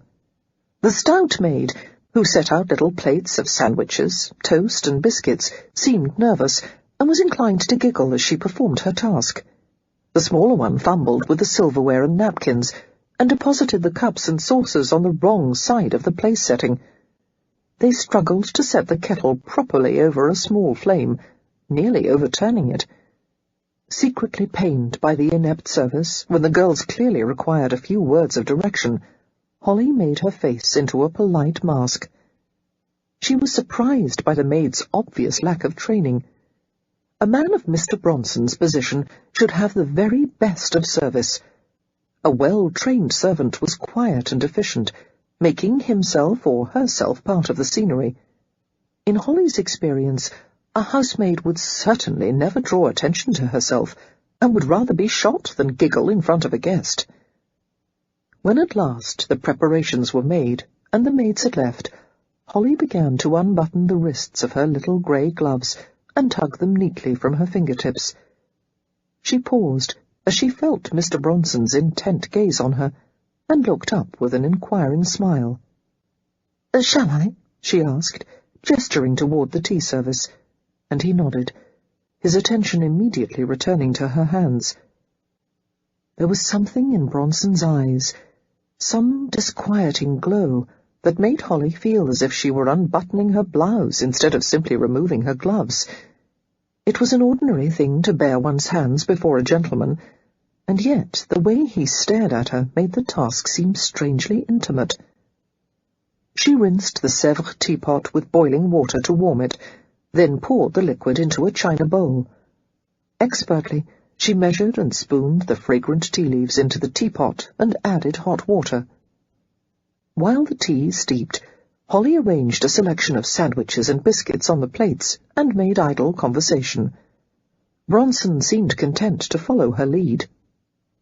"You have filled your library with a lovely collection of portraits, Mr. Bronson." "Other people's ancestors," he replied dryly. "Mine weren't the kind to sit for paintings." Holly had heard of other men with newly made fortunes doing the same thing, hanging portraits of strangers in their homes to give the impression of an illustrious family lineage. However, Zachary Bronson was the first man in her experience who had openly admitted to it. She handed him a small plate and napkin. "Do you reside here alone?" "No. My mother and younger sister Elizabeth also live here." Holly's interest was piqued. "I don't believe anyone has mentioned before that you have a sister." Bronson seemed to answer with great care. "I've been waiting for the right time to bring Elizabeth out in society. I'm afraid, circumstances being what they are, things might be difficult for her. She hasn't been taught how to—" He paused, clearly searching for a word to describe the intricate knowledge a young woman was expected to have of manners and social skills. "I see." Holly nodded in immediate understanding, her brows knitting together. Difficult indeed for a girl who had not been rigorously trained in such matters. Society could be merciless. On top of that, the Bronson family was undistinguished in every area but money, and the last thing they needed was a plague of fortune hunters to descend on Elizabeth. "Have you considered sending her to finishing school, Mr. Bronson? If you like, I could recommend one." "She's 21, he said flatly. "She would be older than all the other girls. She informs me that she would rather die than attend one. She wants to live at home." "Of course." Deftly, Holly poured the tea through a small silver strainer with a bird-shaped handle. "Do you prefer your tea strong, Mr. Bronson, or shall I add a splash of water?" "Strong, please." "1 lump or 2? She asked, with a pair of delicate tongs hovering over the sugar bowl. 3. And no milk." For some reason, Holly felt an irresistible smile come to her face. "You have a sweet tooth, Mr. Bronson." "Is there something wrong with that?" "Not at all," Holly replied softly. "I was just thinking that you would enjoy one of my daughter's tea parties. For Rose, 3 lumps is the absolute minimum." "Maybe I'll ask Rose to pour for me one day, then." Holly wasn't certain what he meant by that, but the intimacy it implied, the promise of familiarity, made her uneasy. Tearing her gaze from his, she returned her attention to the tea. Having prepared a cup for Bronson, she set about finishing her own, adding a touch of sugar and a generous splash of milk. "My mother pours the milk in first," Bronson remarked, watching her. "Perhaps you might suggest to her that it is easier to judge the tea by its colour when the milk is added last," Holly murmured. "The nobility tends to disparage people who pour the milk in first, as it is usually done by nannies and servants and—" "People of my class," he said wryly. "Yes." Holly forced herself to meet his gaze. "There is a saying among the peerage, when a woman hasn't sufficient breeding. They say she is rather a milk-in-first sort." It was presumptuous of her to offer such advice, no matter how helpfully intended, and some would have taken offence. However, Bronson accepted it comfortably. "I'll tell my mother," he said. "Thank you." Relaxing a little, Holly reached for a biscuit. It was delicate, sweet, and slightly spongy, a perfect accompaniment to the crisp tea. "The cook is having a good day," she pronounced after swallowing a bite. Bronson laughed, the sound quiet and deep, utterly attractive. "Thank God," he said. The conversation was easy and companionable after that, although it was strange to Holly, being alone with a man who was neither a relative nor a long-held acquaintance. Any trace of self-consciousness was soon submerged by her fascination with Zachary Bronson. He was an extraordinary man, with an ambition and drive that made all other men she had known seem like weak, passive creatures. She sipped her tea as she listened to him describe the latest experiments with the steam carriage, or locomotive, in Durham. He talked about feed pumps injecting hot water into boilers, and the steam blasts that were channeled through the smokestack at the top of the vehicle, and various attempts to improve the draft in the furnace to increase power. Some day soon, he claimed, the locomotive would be used not only to carry freight, but livestock and even human passengers, and rail lines would cross through every town of importance in England. Holly was sceptical, but fascinated. It was the kind of subject that a gentleman rarely discussed with a lady, as ladies were thought to be far more interested in matters of family, society, and religion. But it was refreshing to hear something other than society gossip, and Bronson managed to explain the technical subjects in a way that Holly could easily understand. Zachary Bronson came from a world so different from her own, a world of businessmen, inventors, entrepreneurs. It was so clear that he would never fit comfortably into a stodgy aristocracy steeped in centuries of tradition. However, it was also clear that he was determined to make a place for himself in first society, and heaven help anyone who tried to deter him. It must be exhausting to live with him, Holly mused, wondering how his mother and sister dealt with his relentless energy. He had such an active brain, and so many interests, and his obvious appetite for life amazed her. One wondered if he ever made time to sleep. She couldn't help comparing him to George, who had loved long, lazy walks, and reading quietly with her beside the hearth on rainy afternoons, and lounging with her in the mornings to watch their baby play. She couldn't imagine Zachary Bronson ever sitting still to watch something as mundane as a child learning to crawl. Somehow, the conversation was gently steered into more personal matters, and Holly found herself describing her life with George's family and the facts of her widowhood. Usually, when she discussed George with someone who had known him, her throat became tight and her eyes misted with tears. However, Bronson had no knowledge of George, and for some reason it was much easier for Holly to discuss her husband with a stranger. "George was never sick," she said. "He never had fevers or headaches. He was always fit and healthy. But then, one day, he began to complain of fatigue and pains in his joints, and he was unable to eat. The doctor diagnosed it as typhoid fever, which I knew was exceedingly dangerous, but many people live through it. I convinced myself that with good nursing and a great deal of rest, George would recover." She stared at the empty cup in her saucer and traced her finger around the delicate, gilded edge. "Day by day he shrank before my eyes. The fever turned to delirium. In 2 weeks he was gone." "I'm sorry," Bronson said quietly. "I'm sorry" was something people always said. There really wasn't anything else to say. But there was a gleam of warmth in Bronson's black eyes that conveyed genuine sympathy, and she felt that he truly understood the magnitude of her loss.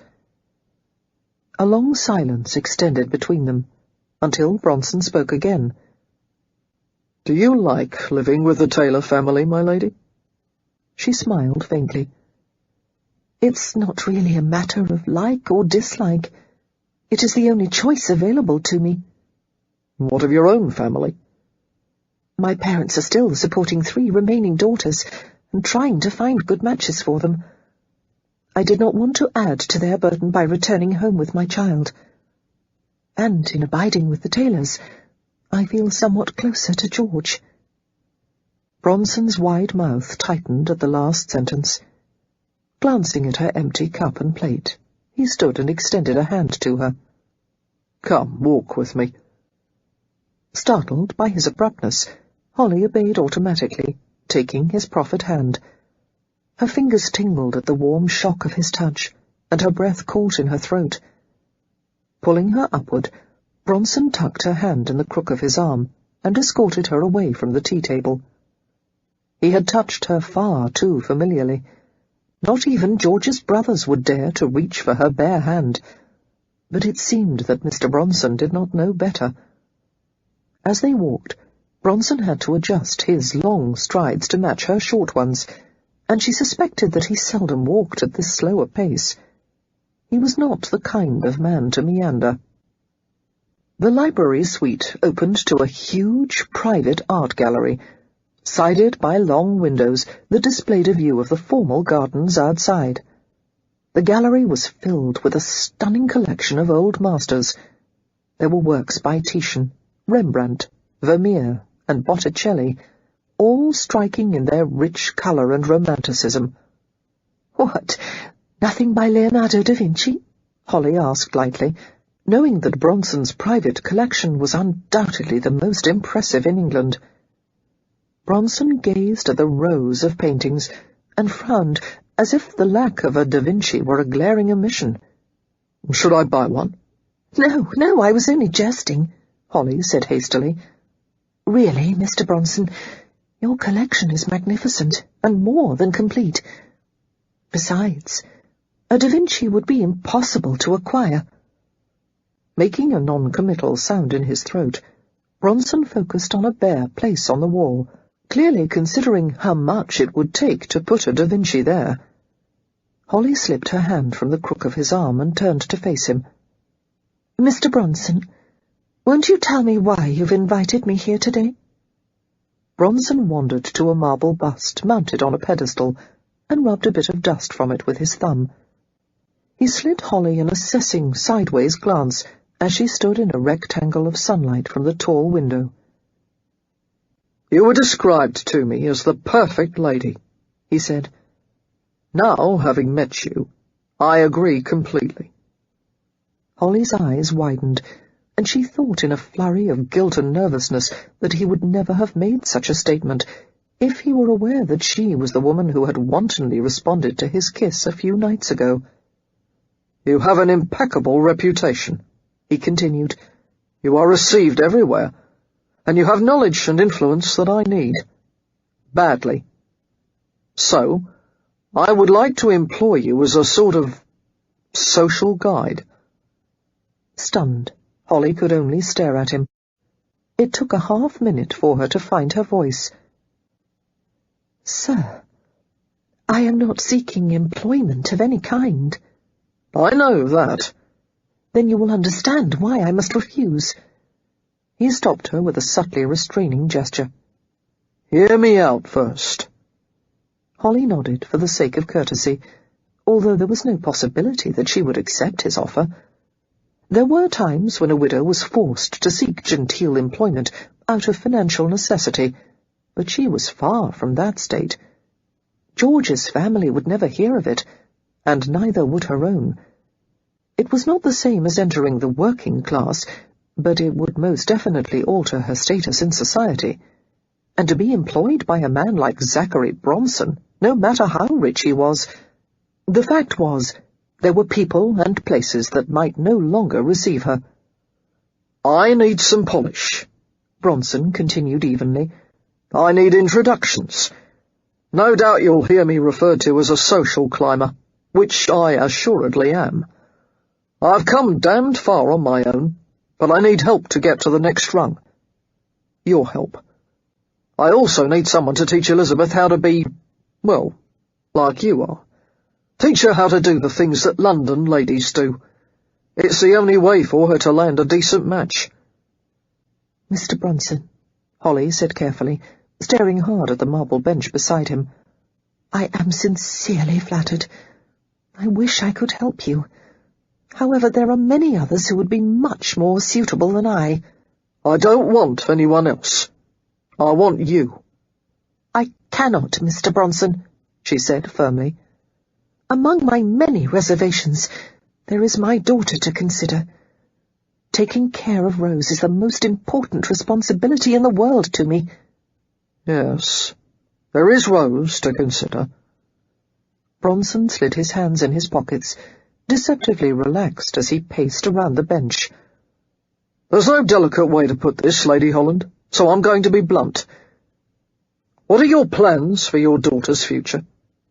You'll want to send Rose to expensive schools, travel the continent, give her a dowry to attract titled suitors.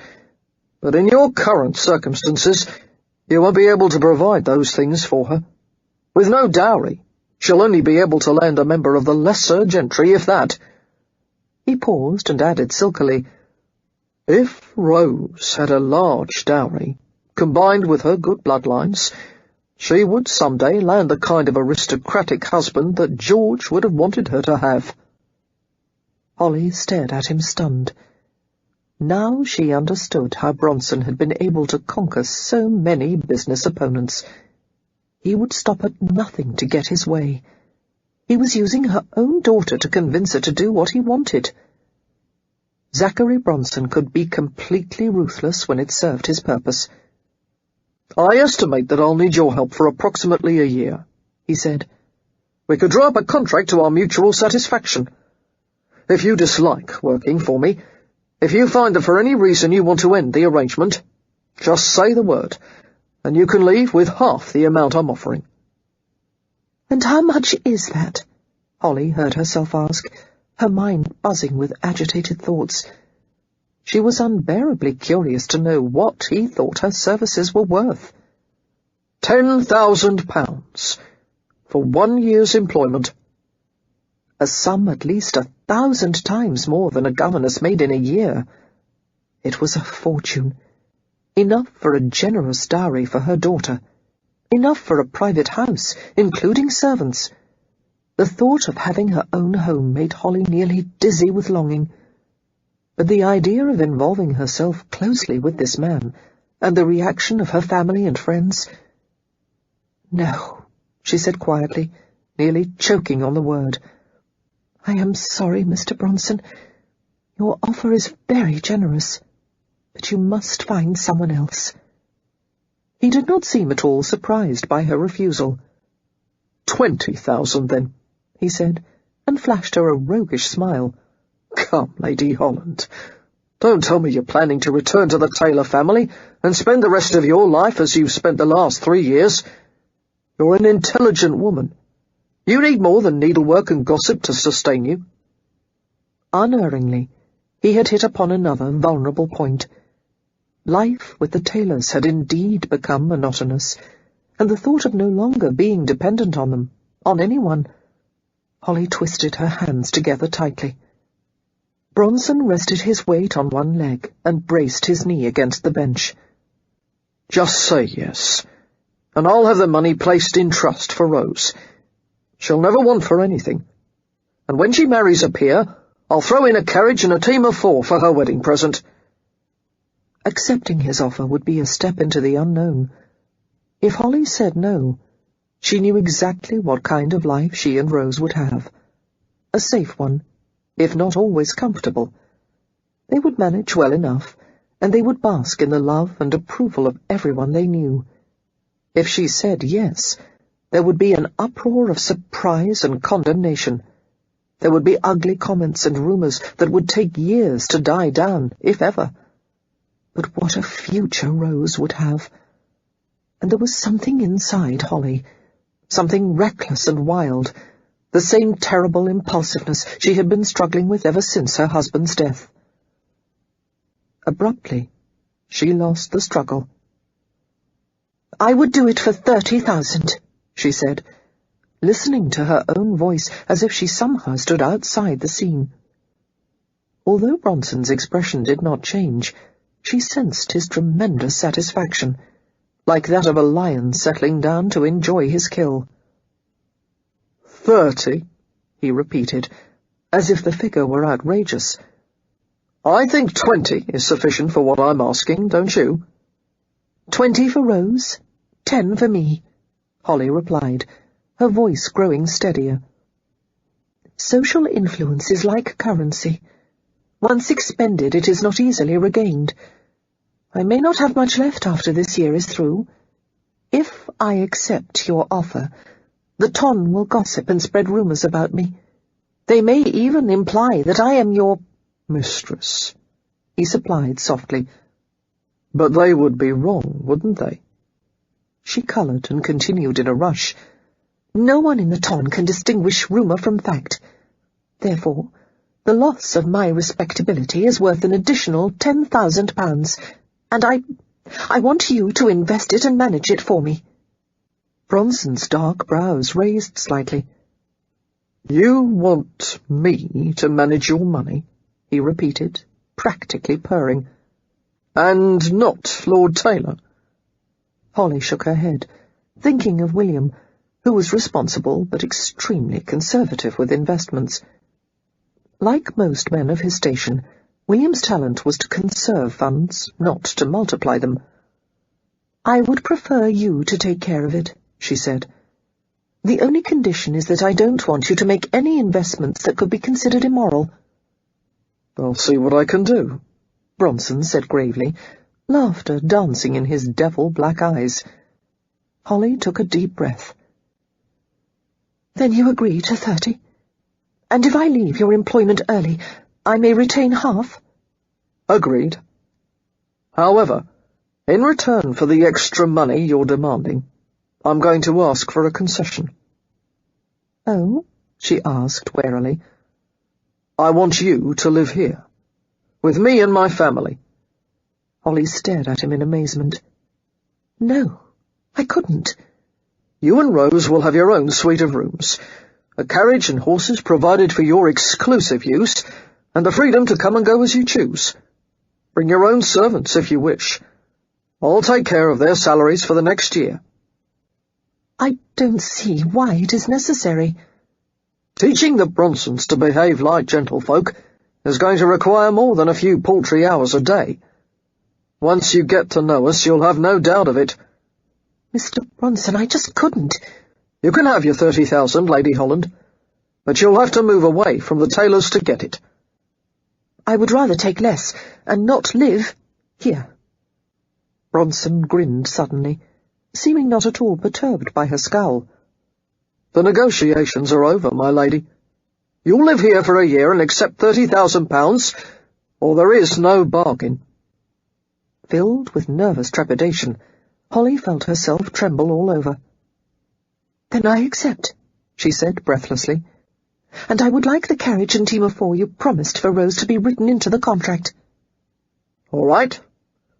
Bronson extended a hand, grasped her small one, and shook it firmly. "Your hand is cold." He retained her fingers in his for a moment longer than necessary.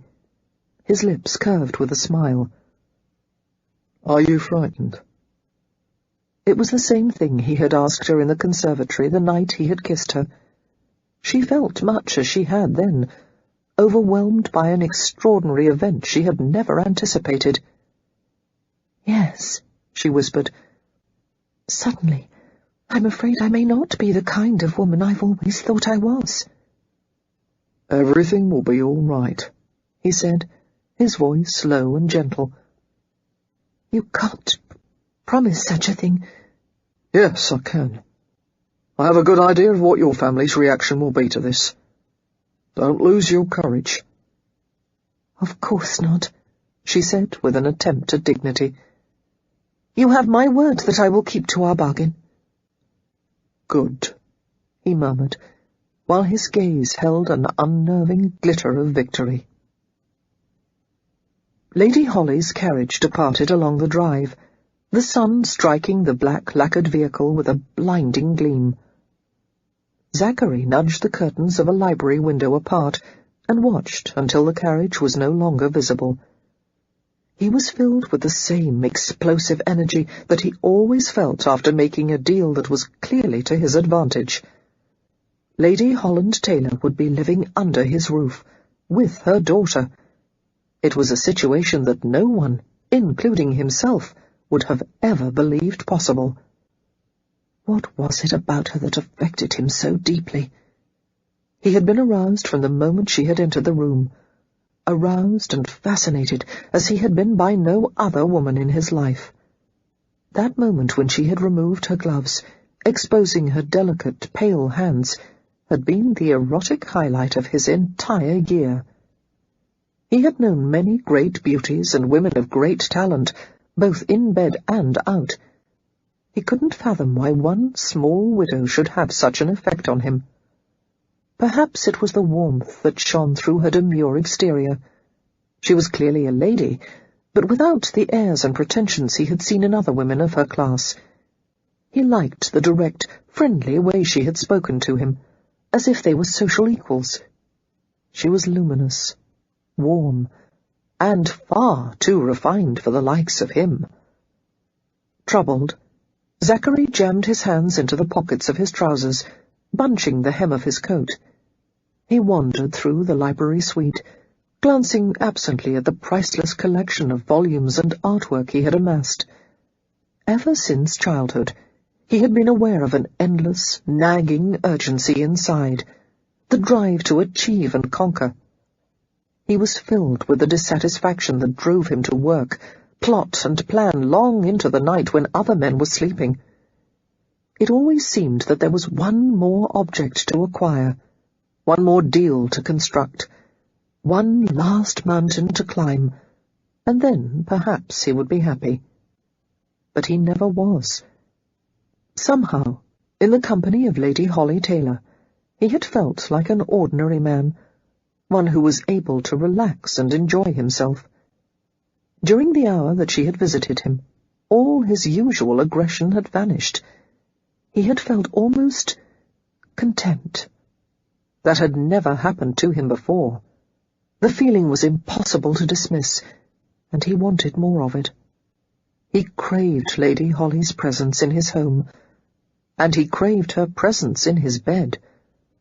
Remembering the precise moment when she had realized he was the man who had kissed her, Zachary felt a smile tugging at his lips. She had turned scarlet, and her entire body had seemed to tremble. For a moment he had even wondered if she might faint. He wished she had. It would have given him an excuse to hold her again. But she had regained her composure and held her silence, clearly hoping that he would not recognize her. One would think she had committed a far greater crime than exchanging a hasty kiss with a stranger in the dark. For all her social knowledge, she was not sophisticated. He wasn't certain why that aroused him so. She had a quality of innocence that married women didn't usually possess, as if she wouldn't recognize sin or depravity, even if it was staring her in the face. She had cried the second time he had kissed her, and now he knew why. He was certain she had not been kissed or caressed by anyone since the death of her husband. Some day, he thought, she would weep in his arms again, but the next time it would be from pleasure, not grief. Chapter 4. Holly berated herself all the way home for her impulsiveness. As the carriage bumped and rolled and jiggled over the unevenly paved streets of London, she decided that she would write Mr. Bronson a letter as soon as she arrived back at the tailor's home. She would explain that she had made the decision too hastily, that it was clearly not in her best interests, not to mention Rose's, for her to alter their lives so radically. What had she been thinking? To agree to employment with a family she didn't know, a family that was clearly beneath her in society, a man who was known by everyone as an unscrupulous, mercenary scoundrel. "I've gone mad," she whispered to herself. However, the anxiety she felt over the decision was countered by a strange, mounting reluctance to return to the dull existence she had known for the past 3 years. For some reason, the home that had been such a comforting haven since George's death now seemed like a prison, and the Taylors like very kind and well-meaning jailers. It was unfair of her, she knew, to feel this way. "Everything will be all right," Mr. Bronson had murmured to her just before she left his estate. He had known that she would second-guess her decision, that even the fortune he had offered would not be enough to convince her to work for him, unless there was something wild and reckless in her, something that would not allow her to retreat from this leap into the unknown. And the truth was, she wanted to take Rose and Maud and leave the Taylors. She wanted to break from the predictable path she had always followed until now. What was the worst thing that could happen to her if she did so? She would face social disapproval. Well, what did that matter? The one person whose approval had mattered most to her was dead. The reaction of George's family was a concern, of course, but she could always insist that she did not want to be a burden to them any longer. There was Rose to consider, but Holly knew that she could persuade her daughter to look upon this as an adventure, and Rose would have such a magnificent dowry some day, and she would indeed be looked on as a highly desirable match for some well-titled peer. Holly groaned and covered her face with her hands, knowing that she was not going to renege on her promise to Zachary Bronson, because all her reasoning boiled down to one thing. She wanted to work for him. Although everyone in the Taylor household, including the servants, was clearly eager to know what had transpired during the tea with Zachary Bronson, Holly said very little. In reply to the multitude of questions, she said that Bronson had been a gentleman, that his house was remarkably grand, and that the conversation was perfectly pleasant. Rather than make a general announcement that she would be leaving soon, Holly decided that it would be easiest to break the news to George's brothers, and let them tell the rest of the family. After supper, she asked to meet William and Thomas in the library, and they agreed, both of them surprised by the unusual request. Port was brought for the brothers, and a cup of tea for Holly, and she sat in a heavy leather chair by the fire. Thomas occupied the chair next to her, while William stood and leaned an elbow on the white marble mantel. "Well, Holly," William said in a quiet, friendly way, "out with it. What in God's name did Bronson want with you? I think we've been kept in suspense long enough." Faced with the two men who looked so achingly similar to her husband, their blue eyes containing identical expressions of curiosity, Holly felt the teacup tremble in the saucer she held.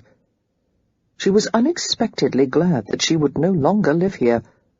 Perhaps it would be better, easier, not to be surrounded by so many constant reminders of George.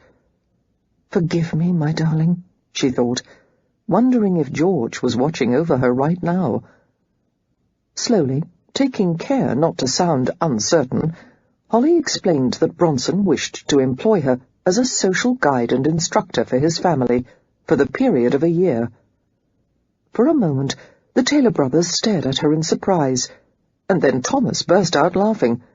"I'll just bet he wants to hire you," Thomas gasped, between spurts of laughter.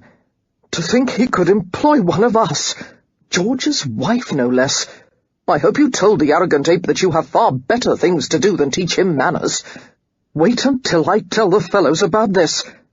"How much did he offer?" William asked, not sharing Thomas's amusement. As the elder and more perceptive of the brothers, he had seen something in Holly's face that gave him cause for concern. "A fortune," Holly said softly. 5,000? 10? William pressed, setting his glass of port on the mantel and turning to face her fully. Holly shook her head, refusing to name the sum. "More than 10? William asked in disbelief. "You told him you couldn't be purchased, of course." "I told him." Holly paused to swallow a burning mouthful of tea, then set the cup and saucer on a nearby table. She folded her hands in her lap and spoke without looking at either of George's brothers. "I've lived here for 3 years, and you both know of my concern about being a burden on the family." "You're not a burden," William interrupted swiftly. "We've told you that 1,000 times. "Yes, and I appreciate your kindness and generosity more than I could ever say. However—" As she paused in a silent search for words, both brothers wore identical expressions of disbelief as they realized what she was trying to convey. "No," William said softly. "Don't tell me you're considering his offer." Holly cleared her throat nervously. I accepted his offer, actually." "My God!" William exclaimed. "Didn't you hear a word Lord Avery said about him last night? He's a wolf, Holly, and you're as helpless as a lamb." He preys upon people far more knowledgeable and worldly than you. If you don't think of yourself, at least think of your daughter. Have you no motherly instinct to protect her?" "I am thinking about Rose," Holly said fiercely. "She's all I have left of George. She's all I think about." "She's all that we have left of George, too. It would be cruel, a sin, to take her away from the only family she's known." "You have your own wives and children to protect and look after. I have no husband. I have no means of providing for myself. And I don't want to be dependent on you forever." William looked as though she had struck him. "Has it been so terrible living here? I didn't realize our company was so unpleasant for you." "Of course it hasn't. I didn't mean—" Holly sighed in frustration.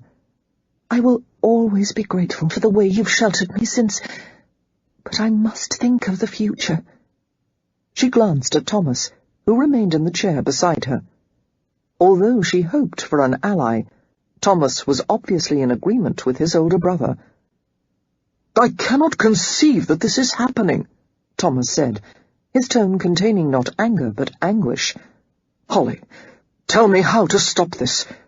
Tell me what it is about Bronson's offer that made you accept. I know it isn't the money. You're not the kind to be swayed by that. Is it the family? Has someone said or done something to offend you, to make you feel as though you're not welcome?" "No," Holly said instantly, feeling horribly guilty. "Dear Thomas, I don't believe I could have survived George's death without your help.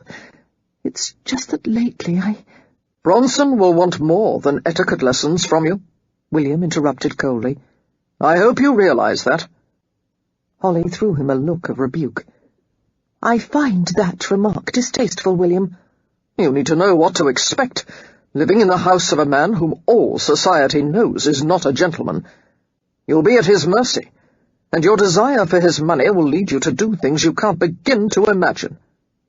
"I'm not a child." "No, you're a young widow who has gone 3 years without the attentions of a man," William said with a brutal bluntness that caused her to gasp. "You'll never be as vulnerable as you are right now, and therefore any decision you make should not be trusted. If it's money you want, we'll find some way to increase your income. I'll find some investment that will earn greater interest for you. But I won't allow you to take a shilling from that unscrupulous bastard Bronson. I won't let you do this to yourself or to my brother's child." "Enough, William," Thomas snapped. "She needs sympathy, and instead you are doing your utmost to bully and alienate her." "It's all right, Thomas," Holly said calmly. Although part of her wanted to allow George's brothers to make the decision for her, another part of her remembered the teasing challenge in Zachary Bronson's eyes and his admonition not to lose her courage. "I understand that William is concerned for my welfare. He doesn't want me to make a mistake. I have had the luxury of being protected by the both of you ever since George died, and I will always be grateful. But I want to step out from beneath your wing. I want to make choices. I even want to make a few mistakes." "I don't understand," Thomas said slowly. "Why are you doing this, Holly? I never thought that money was so important to you."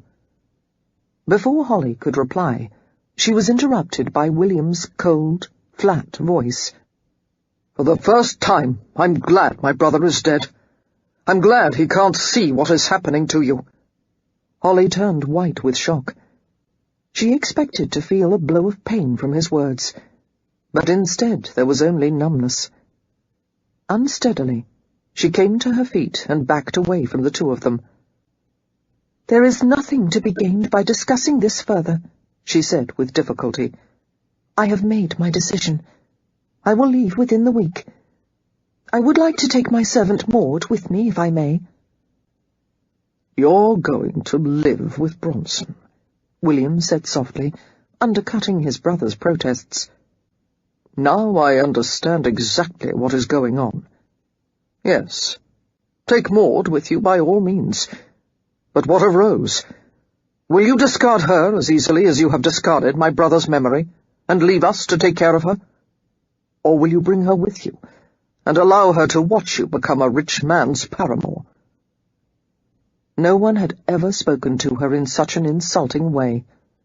To hear it from a stranger would have been bad enough, but for it to come from George's brother was nearly unendurable. Steeling herself not to cry, Holly strode to the door. "I would never leave Rose for any reason," she said over her shoulder, her voice shaking only a little. She heard the two brothers arguing as she left, Thomas berating William for his cruelty, and William responding in the clipped tones of a man suppressing great anger. What would George have wanted her to do, Holly wondered, and knew the answer immediately. He would have desired her to remain in the shelter of his family's home.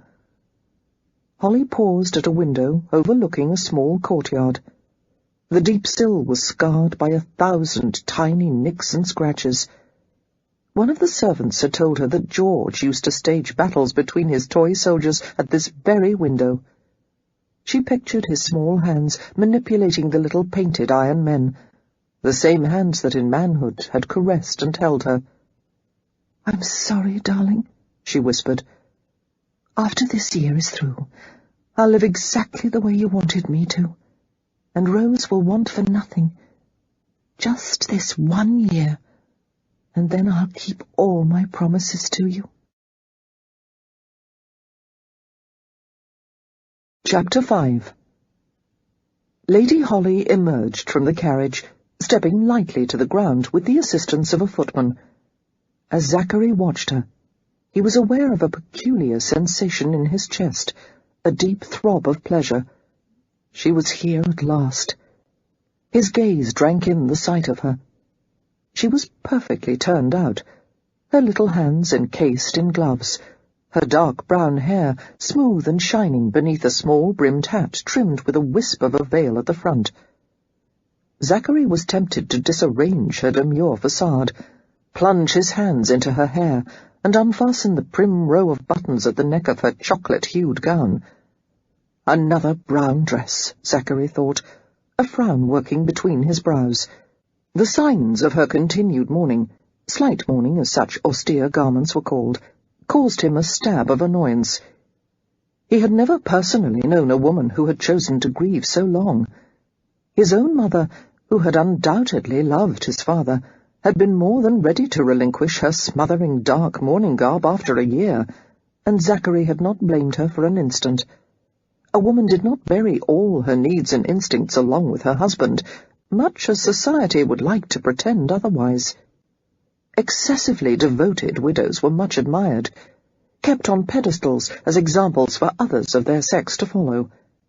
However, Zachary suspected that Lady Holly did not cling to mourning because it was the fashion, or because she wished to earn admiration. She sincerely grieved for her husband. Zachary wondered what kind of man had inspired such passionate attachment. Lord George Taylor had been an aristocrat, to be certain, one of Holly's own kind, someone well-bred and honourable, someone completely unlike himself, Zachary thought grimly. A maidservant and a child descended the movable steps placed at the carriage door, and Zachary's attention lingered on the little girl. As he watched her, a smile came unbidden to his lips. Rose was a doll-like replica of her mother, with the same pretty features and long brown curls adorned with a pale blue bow at the crown of her head. Appearing a bit anxious, Rose clutched something in her hands, something that sparkled like jewellery, as she stared at the grandeur of the house and grounds. Zachary thought that perhaps he should remain in the house and receive Lady Holly in the parlour, or even the entrance hall, rather than greet them outside. What the hell, he thought grimly, and strode down the front steps, deciding that if he made a faux pas, Lady Holly would certainly let him know. He approached Holly as she murmured instructions to the footman, who unloaded trunks and valises from the carriage. The brim of her hat lifted as she glanced at Zachary, and her mouth curved with a smile. "Good morning, Mr. Bronson." He bowed and gave her an assessing glance. Her face was strained and pale, as if she had not slept for several nights, and Zachary understood at once that the tailors must have put her through hell. "That bad?" he asked softly. "They must have convinced you that I'm the devil incarnate." "They would prefer that I work for the devil," she said, and he laughed. "I'll try not to corrupt you beyond recognition, my lady." Holly rested her fingertips on her child's tiny shoulder and urged her forward. The note of motherly pride in her voice was unmistakable. "This is my daughter, Rose." Zachary bowed, and the little girl bobbed a perfect curtsy. Then Rose spoke without taking her eyes from his face. "Are you Mr. Bronson? We've come to teach you your manners." Zachary flashed a grin at Holly. "I didn't realize when we struck our bargain that I was getting two of you." Cautiously, Rose reached up for her mother's gloved hand. "Is this where we're going to live, Mamma? Is there a room for me?" Zachary sat on his haunches and stared into the little girl's face with a smile. "I believe a room right next to your mother's has been prepared for you," he told her. His gaze fell to the mass of sparkling objects in Rose's hands. "What is that, Miss Rose?" "My button string." The child let some of the length fall to the ground, displaying a line of carefully strung buttons. Picture buttons etched with flowers, fruit, or butterflies. Ones made of moulded black glass, and a few of painted enamel and paper. "This one is my perfume button," Rose said proudly, fingering a large one with velvet backing. She lifted it to her nose and inhaled deeply. "Mamma puts her perfume on it for me, to make it smell nice." As Rose extended it toward him, Zachary ducked his head and detected a faint, flowery fragrance that he recognized instantly. "Yes," he said softly, glancing up at Lady Holly's blushing face. "That smells just like your mamma." "Rose," Holly said, clearly perturbed, "come with me. Ladies do not remain talking on the drive." "I don't have any buttons like that," Rose told Zachary, ignoring her mother's words as she stared at one of the large, solid gold buttons that adorned his coat. Gazing in the direction of the child's dainty finger, Zachary saw that a miniature hunting landscape was engraved on the surface of his top button. He had never looked closely enough to notice before.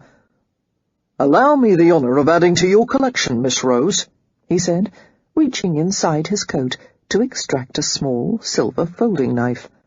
Deftly, he cut the threads holding the button to his coat and handed the object to the excited little girl.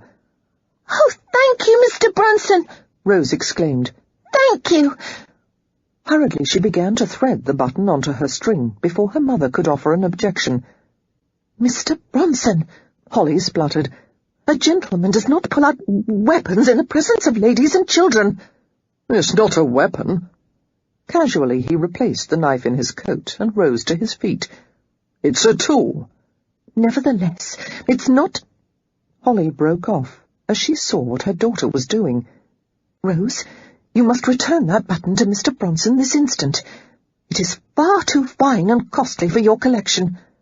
"But he gave it to me," Rose protested, her short fingers working frantically until the button was safely knotted on her string. "Rose, I insist." "Let her keep it," Zachary said, grinning at Holly's perturbed expression. "It's just a button, my lady." "It looks to be solid gold, and part of a matched set." "Come with me," he interrupted, crooking his arm invitingly. "My mother and sister are waiting inside." Frowning, Lady Holly took his arm. "Mr. Bronson," she said in a crisp undertone, "I have tried very hard to ensure that my child is never indulged or spoiled. Therefore—" "You've succeeded," he said, walking her up the front steps, while the maidservant followed behind with Rose. "Your daughter is delightful." "Thank you, but I have no wish for Rose to be caught up in your extravagant lifestyle, and I want my instructions concerning her to be followed to the letter. She must have a disciplined, well-ordered life, just as she did at the Taylor estate." "Of course," he said at once, trying to look chastened and humble, while the jaunty jangle of Rose's button string dragged the ground behind them.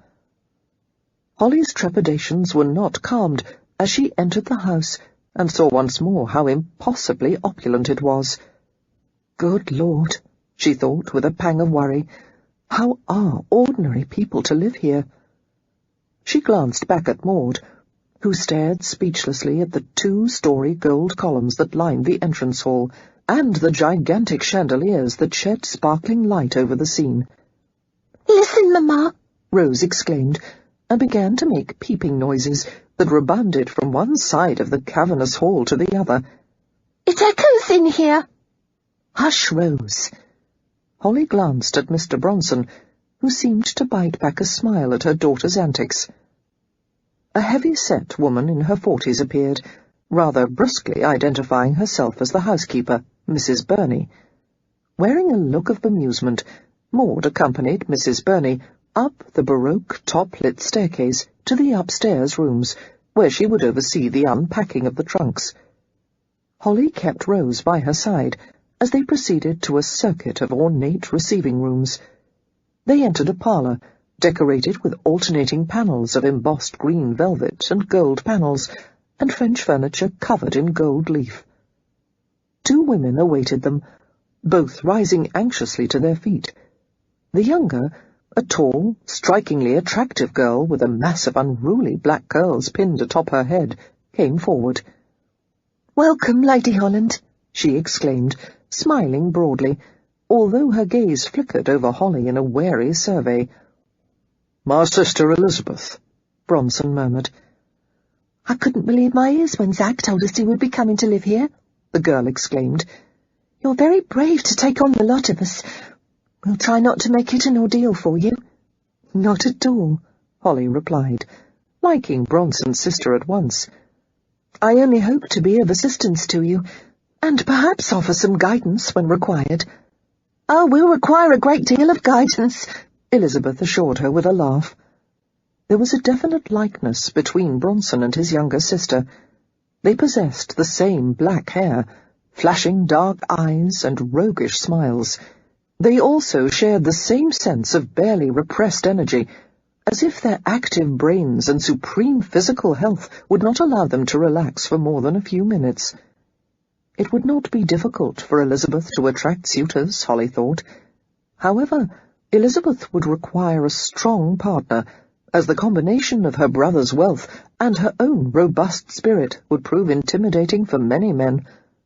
Elizabeth grinned, seeming to understand the thoughts behind Holly's discreet assessment.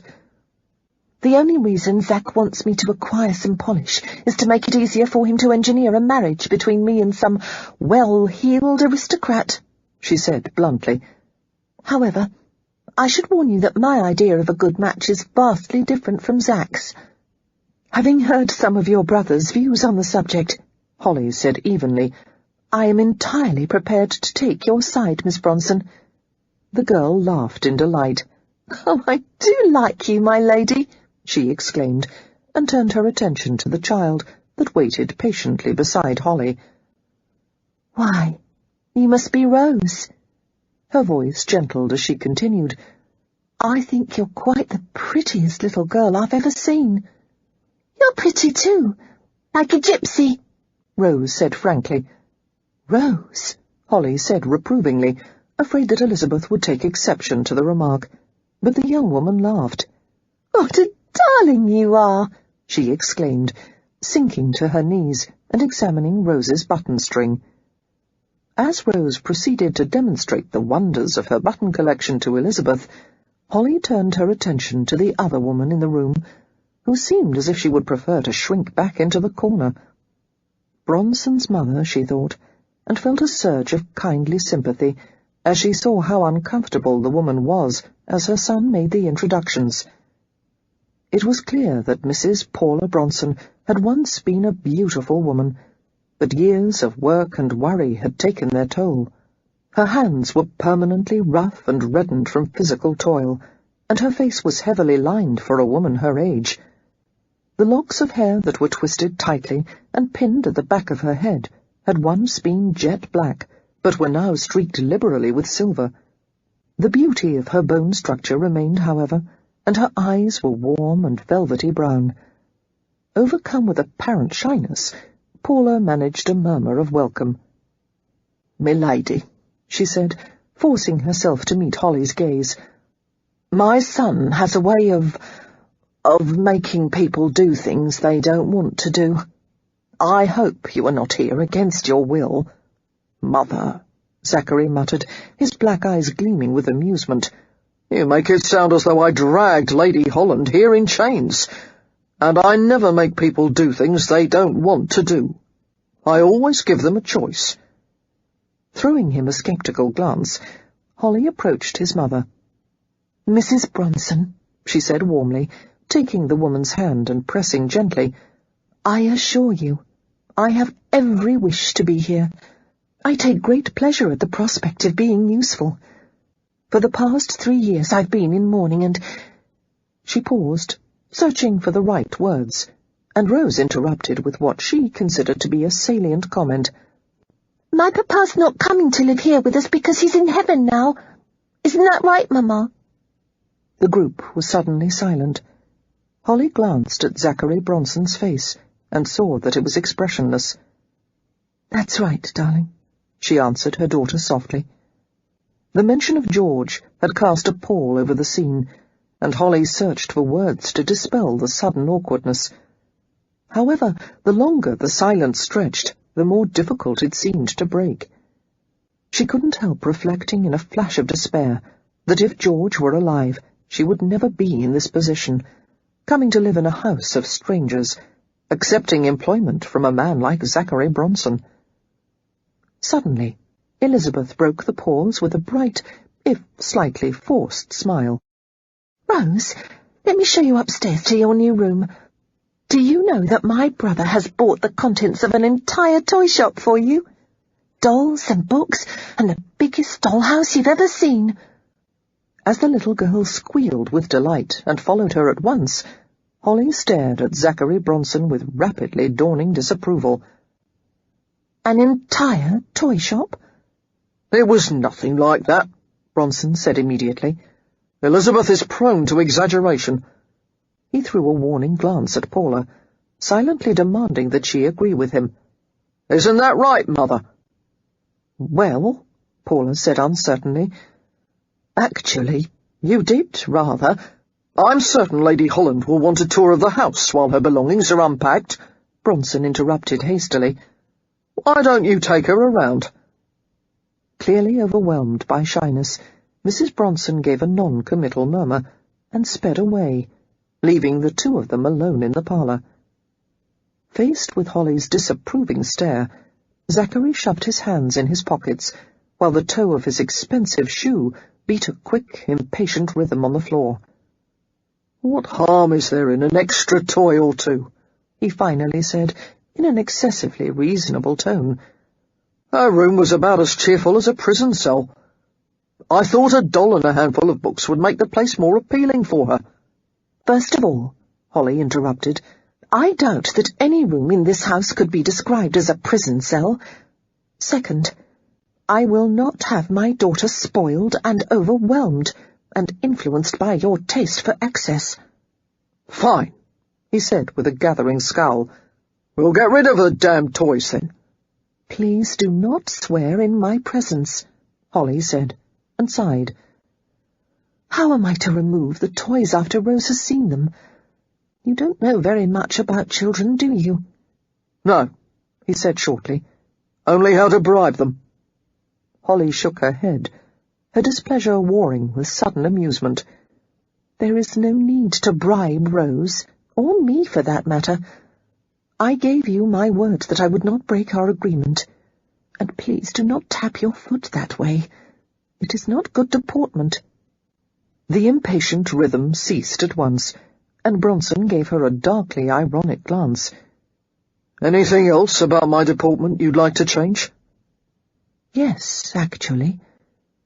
Holly hesitated as their gazes met. It felt odd to give directions to a man like this, especially a man as powerful and physically imposing as Bronson. However, he had hired her for this specific purpose, and she would prove herself equal to the challenge. "You mustn't stand with your hands in your pockets. It isn't good form." "Why?" he asked, removing them. Her brow puckered thoughtfully. "I suppose because it implies that you have something to hide." "Maybe I do." His intent gaze remained on her face as she approached him. "I was schooled excessively on proper carriage of the body," Holly said. "Ladies and gentlemen must appear composed at all times. Try never to shrug your shoulders or shift your weight, and keep your gestures to a minimum." "This explains why aristocrats are always as stiff as corpses," Bronson muttered. Smothering a laugh, Holly regarded him gravely. "Bow to me, please," she commanded. "When you greeted us outside, I thought I detected something." Bronson glanced at the doorway of the parlour to make certain they were not being observed. "Why don't we start the lessons tomorrow? I'm sure you want to unpack and accustom yourself to the place." "There's no time like the present," she assured him. "Bow, please." Muttering something beneath his breath, he complied. "There," Holly said softly. "You did it again." "What did I do?" "When you bow, you must keep your gaze on the person you're addressing. You must not hide your eyes, even for an instant. It seems a little thing, but it's quite important."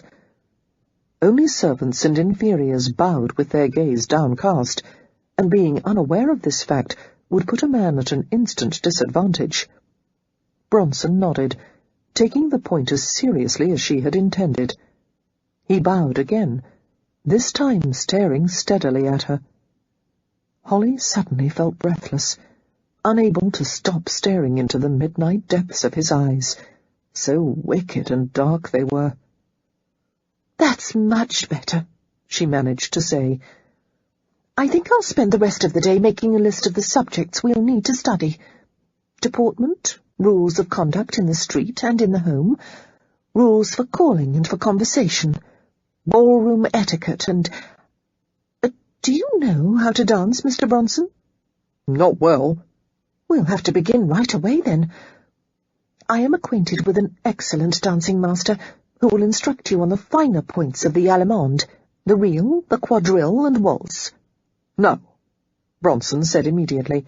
"I'll be damned if I'll learn how to dance from some fop. Hire him for Elizabeth, if you like. She doesn't know any more about dancing than I do." "Then who will teach you?" Holly asked, making her voice very patient. "You." She shook her head with a protesting laugh.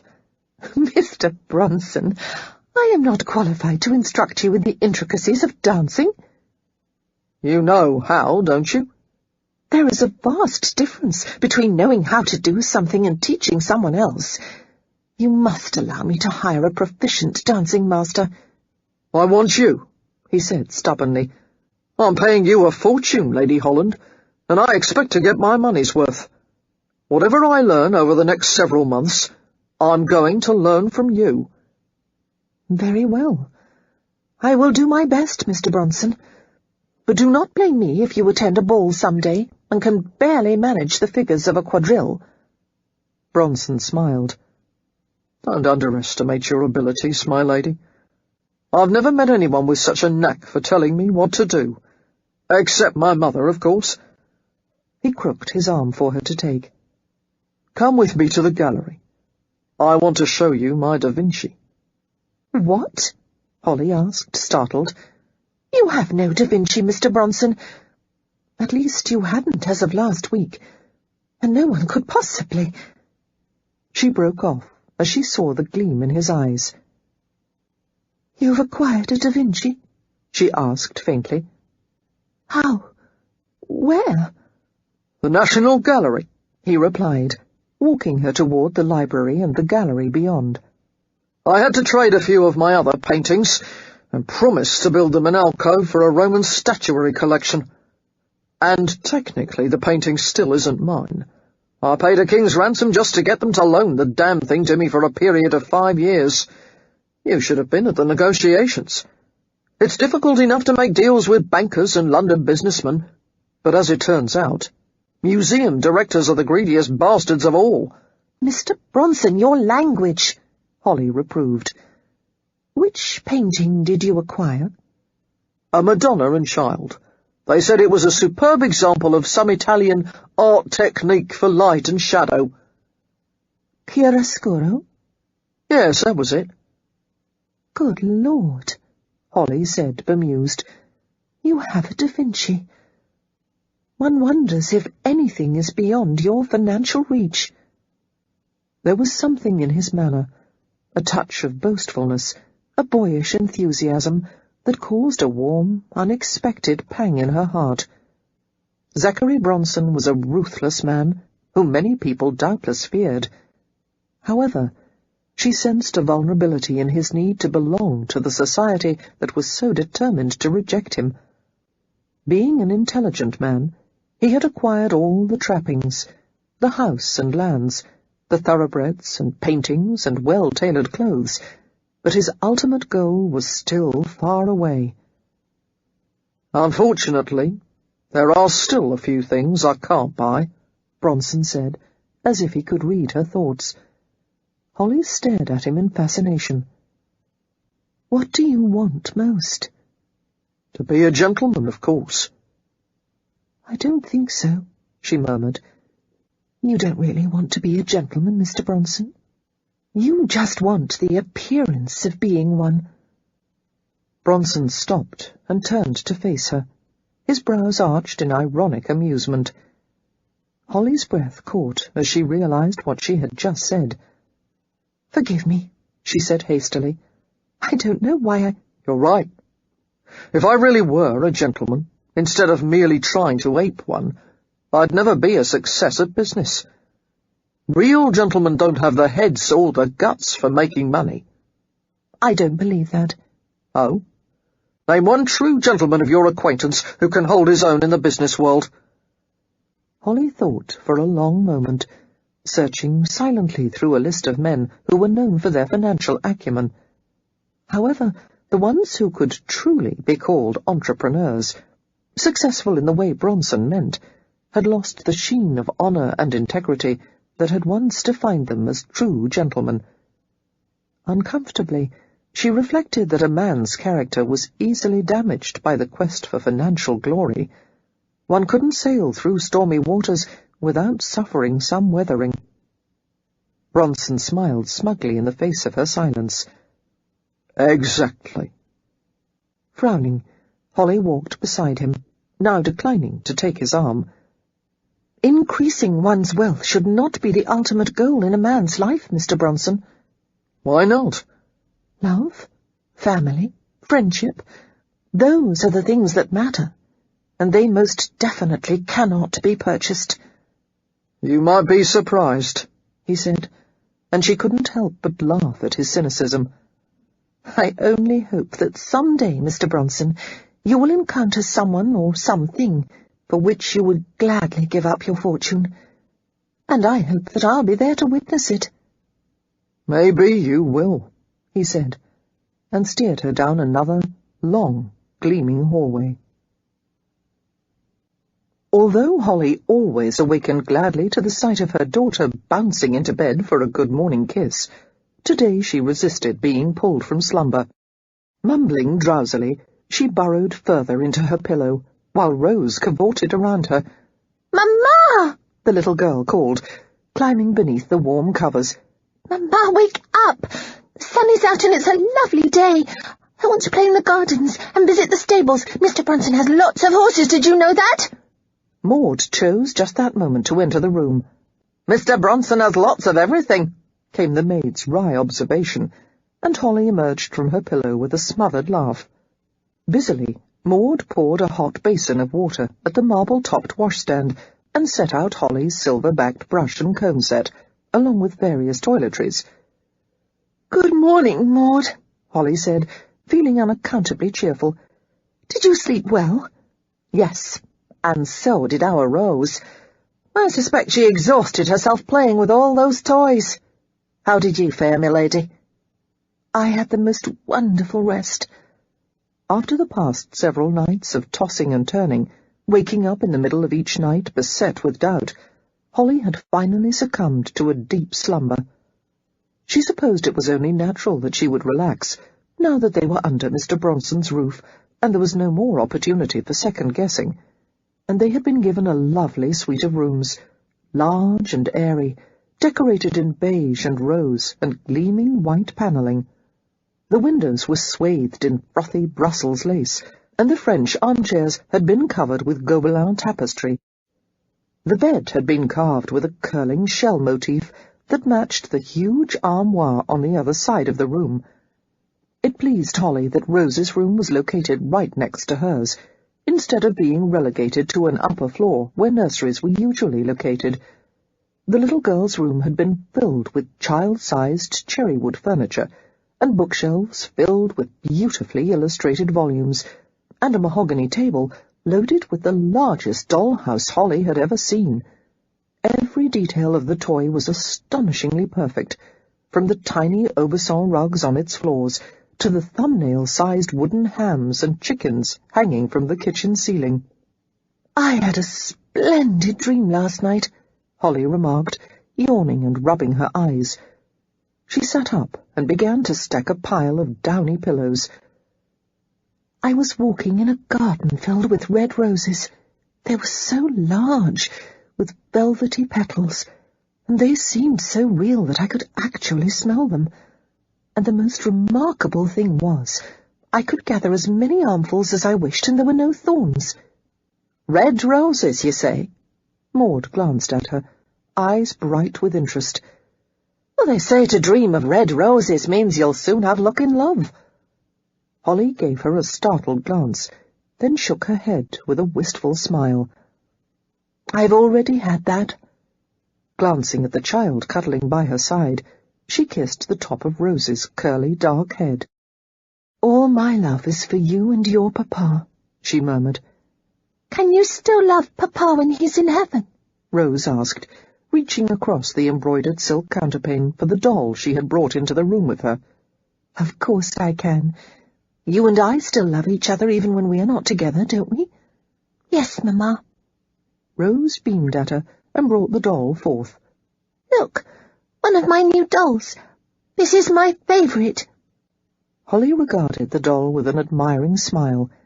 Its head, arms, and feet were made of china, covered in a high-gloss finish, and the delicately painted features glowed beneath a cap of real hair that had been attached a strand at a time. The doll was dressed in a lavish silk gown, adorned with buttons, bows, and ruffles, and little red shoes had been painted on her feet. "How lovely," Holly said sincerely. "What is her name, darling?" "Miss Crumpet." Holly laughed. "I have a feeling you and she will enjoy many tea parties together." Rose hugged the doll and regarded Holly over its little head. "Maybe invite Mr. Bronson to one of our tea parties, Mamma?" Holly's smile faded as she replied, "I don't think that will be possible, Rose. Mr. Bronson is a very busy man." "Oh." "That Mr. Bronson is a strange one," Maud chatted, bringing a ruffled white pelisse from the armoire and holding it as Holly slipped her arms through the sleeves. "I was talking with some of the servants this morning. I had to fetch the hot water myself, as no one ever seems to come when the bell is pulled, and they had a few things to say about him."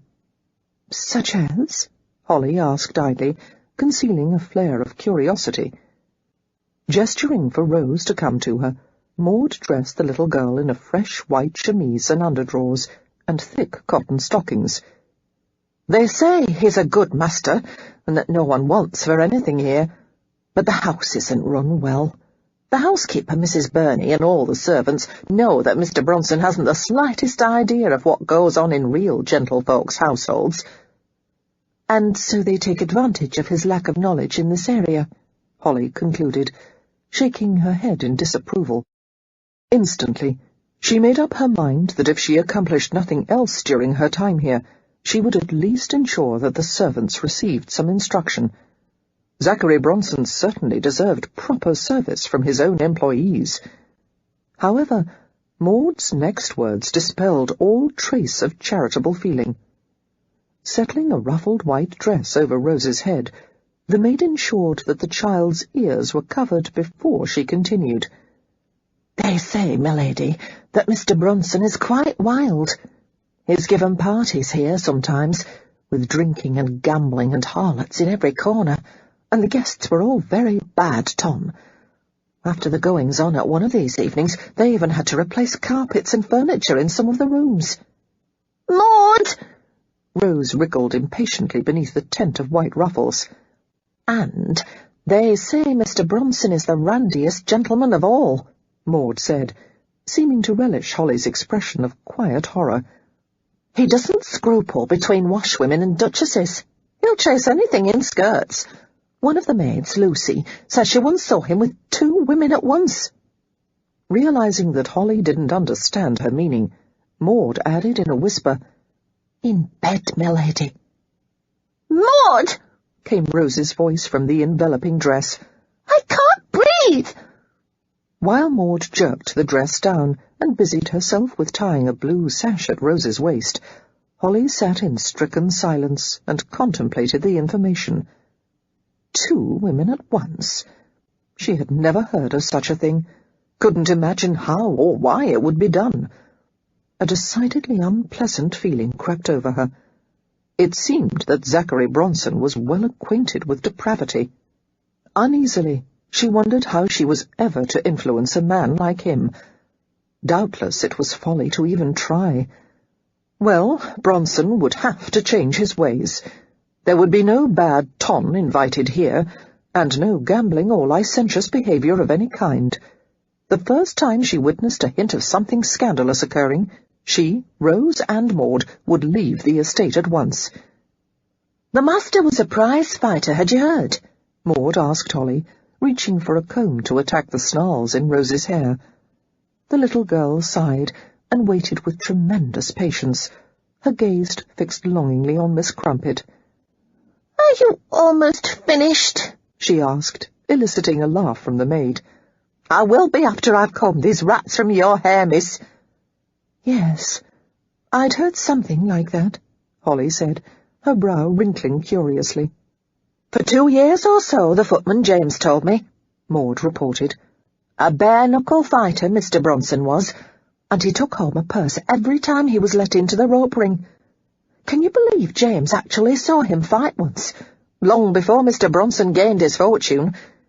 James says Mr. Bronson is the finest figure of a man he ever saw, with arms you couldn't close your hands around, and a neck thick as a bull's. And he fought cool as you please, never putting himself in a passion, the perfect champion of the fist." Holly's dismay rose with each word the maid spoke. "Oh, Maud, I must have been mad to bring us here. It's hopeless to try to teach him anything about etiquette." "I don't think so, milady," came Maud's reply, as she cheerfully flipped aside the blonde curls that had escaped the front of her coiffure. "After all, the master brought himself all the way from the rope ring to the fanciest estate in London. Surely being a gentleman is only one more step away." "But it's the biggest step of all," Holly said wryly. Rose picked up her doll and came to the bedside. "I'll help you, Mamma. I'll teach Mr. Bronson all about his manners." Holly gave her daughter a loving smile. "You're very sweet for wanting to help, darling, but I want you to have as little to do with Mr. Bronson as possible. He's not a nice man." "Yes, Mamma," Rose said dutifully, heaving a disappointed sigh. As Maud had indicated, no amount of bell-pulling could summon a servant to the room, and Holly finally gave up with a sigh of frustration. "If we wait for a servant to bring Rose's breakfast to the nursery, she'll starve," she murmured. "I'll have a talk with Mrs. Burney this morning, and perhaps she will explain why not one out of a household of 80 servants can manage to climb the stairs." "They're no good, milady," Maud said darkly. "Not a blessed one of them. When I passed through the servants' hall this morning, I saw one housemaid with a belly out to here." She indicated an advanced pregnancy. "And another giving kisses to a sweetheart, right there in the hall, mind you. And another girl was sleeping upright at the table. One footman was going about with his hair half powdered, and another was charging about, complaining as how no one had washed his livery breeches on laundry day. "Please, no more," Holly begged in laughing dismay, holding up her hands in a helpless gesture. "There is so much to be done that I hardly know where to begin." She bent down to her perplexed daughter and kissed her soundly. "Rose, darling, why don't you bring Miss Crumpet downstairs and we'll try to find some breakfast?" "Breakfast with you?" the little girl asked in delight. Like most children of her station, she was accustomed to taking her morning meal in the nursery. Eating with adults was a privilege usually granted to children of appropriate age, as well as highly developed manners. "Just for this morning," Holly said with a laugh, gently straightening the huge blue bow atop her daughter's head. "And I sincerely hope that you'll set a good example for the Bronsons to follow." "Oh, I will." Holding Miss Crumpet firmly, Rose began to instruct the doll on the importance of ladylike behaviour. Holly somehow managed to guide her daughter and maidservant to the breakfast room, from which an appetizing aroma drifted. The breakfast room, with its tall windows overlooking the sumptuous gardens and walls panelled in gilded fruit motifs, was charming. A side table fitted with plate-warmer drawers had been weighted with domed silver trays, and a tiered stand with revolving china compartments. 6 small round tables gleamed beneath a crystal chandelier. Elizabeth Bronson was already seated at one of the tables, lifting a delicate china cup to her lips. As she saw Holly, Maud, and Rose enter the room, she gave them a glowing smile. "Good morning," she said cheerfully. "Why, Rose, are you going to share breakfast with us? How delightful. I hope you'll sit beside me." "And Miss Crumpet too?" Rose asked, holding up her new doll. "Miss Crumpet shall have her own chair," Elizabeth said grandly, "and the 3 of us shall discuss our plans for the day." Wriggling with delight at being treated like a grown-up, Rose headed for the girl as fast as her short legs would take her. Quietly, Maud went about preparing a breakfast plate for the child, as if to demonstrate to the household how a properly trained servant should go about her duties. Holly wandered to the sideboard, where Zachary Bronson was filling his plate with a selection of eggs, cold meats, breads, and vegetables. Although he was dressed in the gentlemanly attire of a charcoal grey morning coat, black trousers, and a dove waistcoat, there was something a bit piratical about him. She supposed he would never completely be able to rid himself of the street-seasoned air that lurked beneath his well-groomed facade. His assessing dark gaze caused a tickling flutter just beneath her lower ribs. "Good morning," he murmured. "I hope you rested well." Remembering the scandalous allegations of his wild behaviour, Holly responded with a polite, rather distant smile. "Very well, thank you. I see we've joined you in time to start breakfast together." "I started a while ago," Bronson replied cheerfully. "This is my second plate." Holly felt her eyebrows inch upward as she saw the mountain of food he intended to consume. The housekeeper entered the room just at that moment, and Holly gave her an inquiring glance. "Good day, Mrs. Burney. As you can see, I brought my daughter downstairs for breakfast, as no one seems able to answer the bell pull. I wonder if perhaps the mechanism is broken." "We've a very busy household, milady," the housekeeper replied, her face expressionless, except for the taut pull of displeasure around her eyes and mouth. "The maids can't answer the bell every instant after it is pulled." Resisting the temptation to ask if the maids ever answered the bell, Holly resolved to take up the matter with Mrs. Burney later in the day. The housekeeper set out more silver and left the room. Having loaded his own plate, Bronson lingered at the sideboard as Holly chose a few delicacies for her own breakfast: a slice of toast, a spoonful of eggs, a tidbit of ham. "I have business to attend to this morning," he remarked. "I'll be able to start our lessons after lunch, if that's pleasing to you." "That will be fine," Holly said. "In fact, why don't we plan a similar schedule every day? I will instruct your sister during the morning hours, and your lessons will take place during Rose's afternoon nap." "I won't always be available during midday," Bronson replied. "Perhaps on those occasions you and I could meet during the evening hours, after Rose's bedtime," Holly suggested, and Bronson nodded in agreement. With those arrangements settled, Holly handed Bronson her plate. "You may carry my plate to the breakfast table, sir. On the occasions when a footman is not available to perform this service, a gentleman may offer his assistance to a lady." "Why should I carry a woman's plate when she is perfectly capable of carrying it for herself?" "Because a gentleman must act as a lady's servant, Mr. Bronson. He must make all possible concession for her convenience and comfort." One of his dark brows arched. "You ladies have things rather easy." "Hardly," Holly replied, matching his dry tone. "We spend every other minute of our lives bearing children, managing the household accounts, attending the sick room when necessary, supervising the mending and laundry and meals, and planning our husbands' social schedules." Bronson stared at her with laughing dark eyes. "Is that what I can expect of a wife? I'd like to get one soon, then."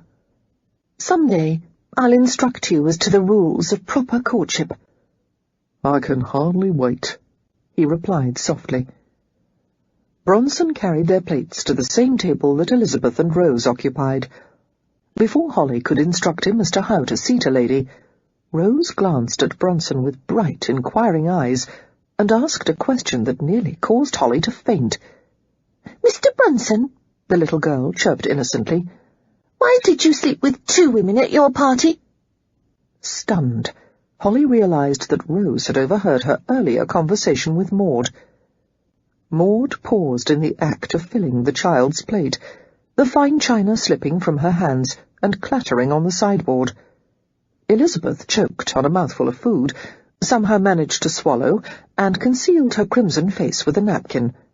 When she was able, she glanced at Holly with eyes brimming with equal parts of dismay and mirth, and spoke in a strangled murmur. "Excuse me, my right shoe is pinching. I believe I'll change into another pair." She fled the scene hastily, leaving the rest of them to stare at Bronson. Of all of them, Bronson was the only one who showed no visible reaction, save for a thoughtful quirk of his mouth. He must have been a very, very good card player, Holly thought. "At times the guests become very tired at my parties," Bronson said to the child, his tone matter-of-fact. "I was merely helping them to rest." "Oh, I see," Rose said brightly. Holly managed to find her voice. "I believe my daughter is finished with her breakfast, Maud." "Yes, m'lady." The maid rushed forward in a panic to gather up the child and quit the mortifying scene. "But, Mamma," Rose protested, "I haven't even—" "You may take your plate to the nursery," Holly said firmly, seating herself as if nothing untoward had occurred. "Right this minute, Rose. I want to discuss something with Mr. Bronson." "Why don't I ever get to eat with the big people?" the child asked sullenly, accompanying Maud from the room. Bronson seated himself beside Holly, his wary gaze fastened on her disapproving face. "Apparently the servants have been talking," he muttered. Holly made her voice as cool and brisk as possible. "Mr. Bronson, there will be no more helping ladies to rest at this house as long as we are in residence, in 1s or 2s or any number. I will not have my daughter subjected to an unwholesome atmosphere. Moreover, although the servants owe you respect as a matter of course, it would help immensely if you behave in a manner worthy of their respect." Rather than look ashamed or embarrassed, Bronson returned her steady stare with a growing scowl. "Your task is to teach me a few points of etiquette, my lady. How I conduct my private life is my own concern." She picked up her fork and pushed a few yellow egg curds around her plate. "Unfortunately, you cannot separate your private life from your public one, sir.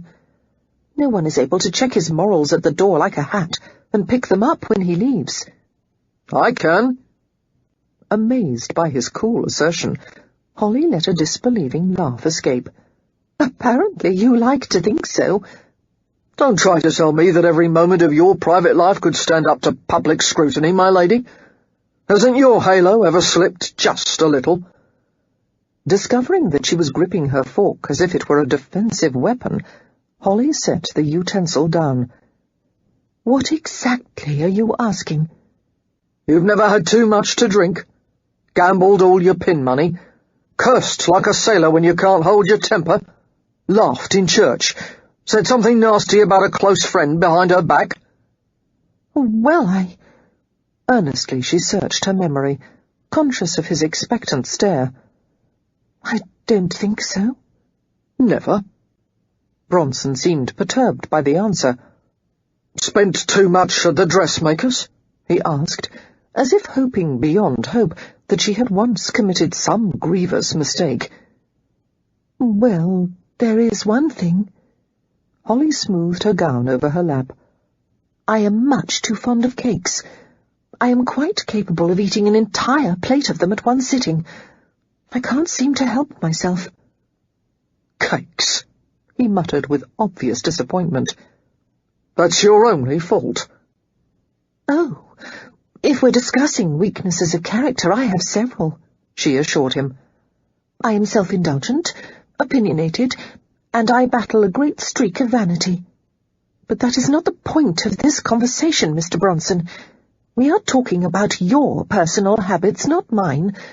And the fact is, if you wish to have the appearance and manner of a gentleman, you must never allow your lower nature to rule over your higher one." "I don't have a higher nature, Lady Holland." "No doubt it is more convenient and pleasurable to pretend so. However, a man is never his own master until he is able to control his lustful impulses. And when such behavior is excessive, it causes degeneration of the mind and body." "Degeneration?" he repeated gravely. "With all due respect, I've never noticed any harmful effects, my lady." "Well, you will some day. It is unhealthful for a man to indulge any excessive appetites, whether for food, spirits, or— "Sexual activity," he supplied helpfully. "Yes. Therefore I hope that you will practice temperance in all areas from now on. I think you will be pleased to discover the positive effects it will have on your character." "I'm not a choir boy, Lady Holland. I'm a man, and men have certain needs. If you care to refer to our contract, there was no mention of the activities in my own bedroom." "Then if you must have your harlots, bring them elsewhere," Holly said. Although she did not raise her voice, it was threaded with steel. "Out of consideration for your mother and sister, and my daughter, and me. I insist on an atmosphere of respect and decency, and I will not remain under the same roof with such goings-on." Their gazes held for a challenging moment.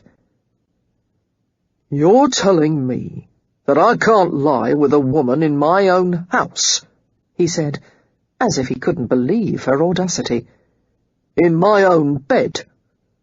"Not as long as I am residing here, sir." "A man's sexual habits have nothing to do with being a gentleman. I could tell you the names of at least a dozen so-called gentlemen, highly respected souls all, who are frequent guests at the same bordellos I choose to visit. In fact, I could tell you the most remarkable practices they are known for." "No, thank you," Holly interrupted hastily, pressing her hands over her burning ears. "I see your tactic, Mr. Bronson.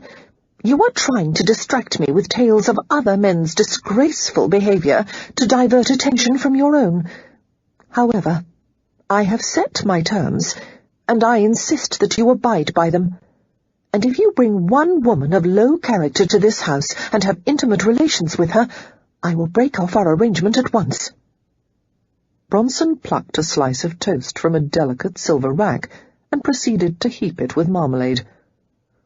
"For what I'm having to put up with," he said darkly, I'd better learn a hell of a lot from you.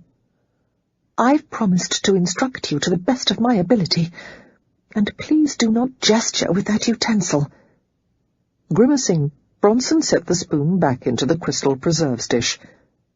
"Instruct all you like, my lady. Just don't try to reform me." He was an incorrigible scoundrel, and yet his unrepentant wickedness held a certain charm. Holly wondered why she found him so strangely likeable. Perhaps she had been surrounded by honourable men for a little too long. "Mr. Bronson," she said, "I hope someday you'll understand that the sexual act can be so much more than you understand it to be. It is an elevated expression of love, a communion of souls." Bronson responded with a low laugh, as if he were mightily entertained by the notion that she might know something about physical intercourse that he did not. "It's a simple bodily need," he countered. "No matter how many minstrels and poets and novelists have tried to make it seem otherwise. And it happens to be one of my favourite pastimes." "Do it all you like, then," she said tartly. "Just not in this house." He gave her a smile designed to cause annoyance. "I intend to." Chapter 6. As Zachary rode to town at a breakneck pace, he tried to gather his thoughts in preparation for a board meeting. The day was one he had anticipated for a long time. He would be signing a deal, along with 2 co-owners of a massive soap factory, to improve the factory as well as build new housing for many of their employees. Zachary's co-owners, both of them born into the aristocracy, had resisted such expenditures, pointing out that production at the factory was at such a profitable level that no improvements were needed. They had called Zachary's insistence on making the improvements a waste of money. After all, they had both remarked, factory workers were accustomed to the squalid conditions they lived and worked in, and would expect nothing else.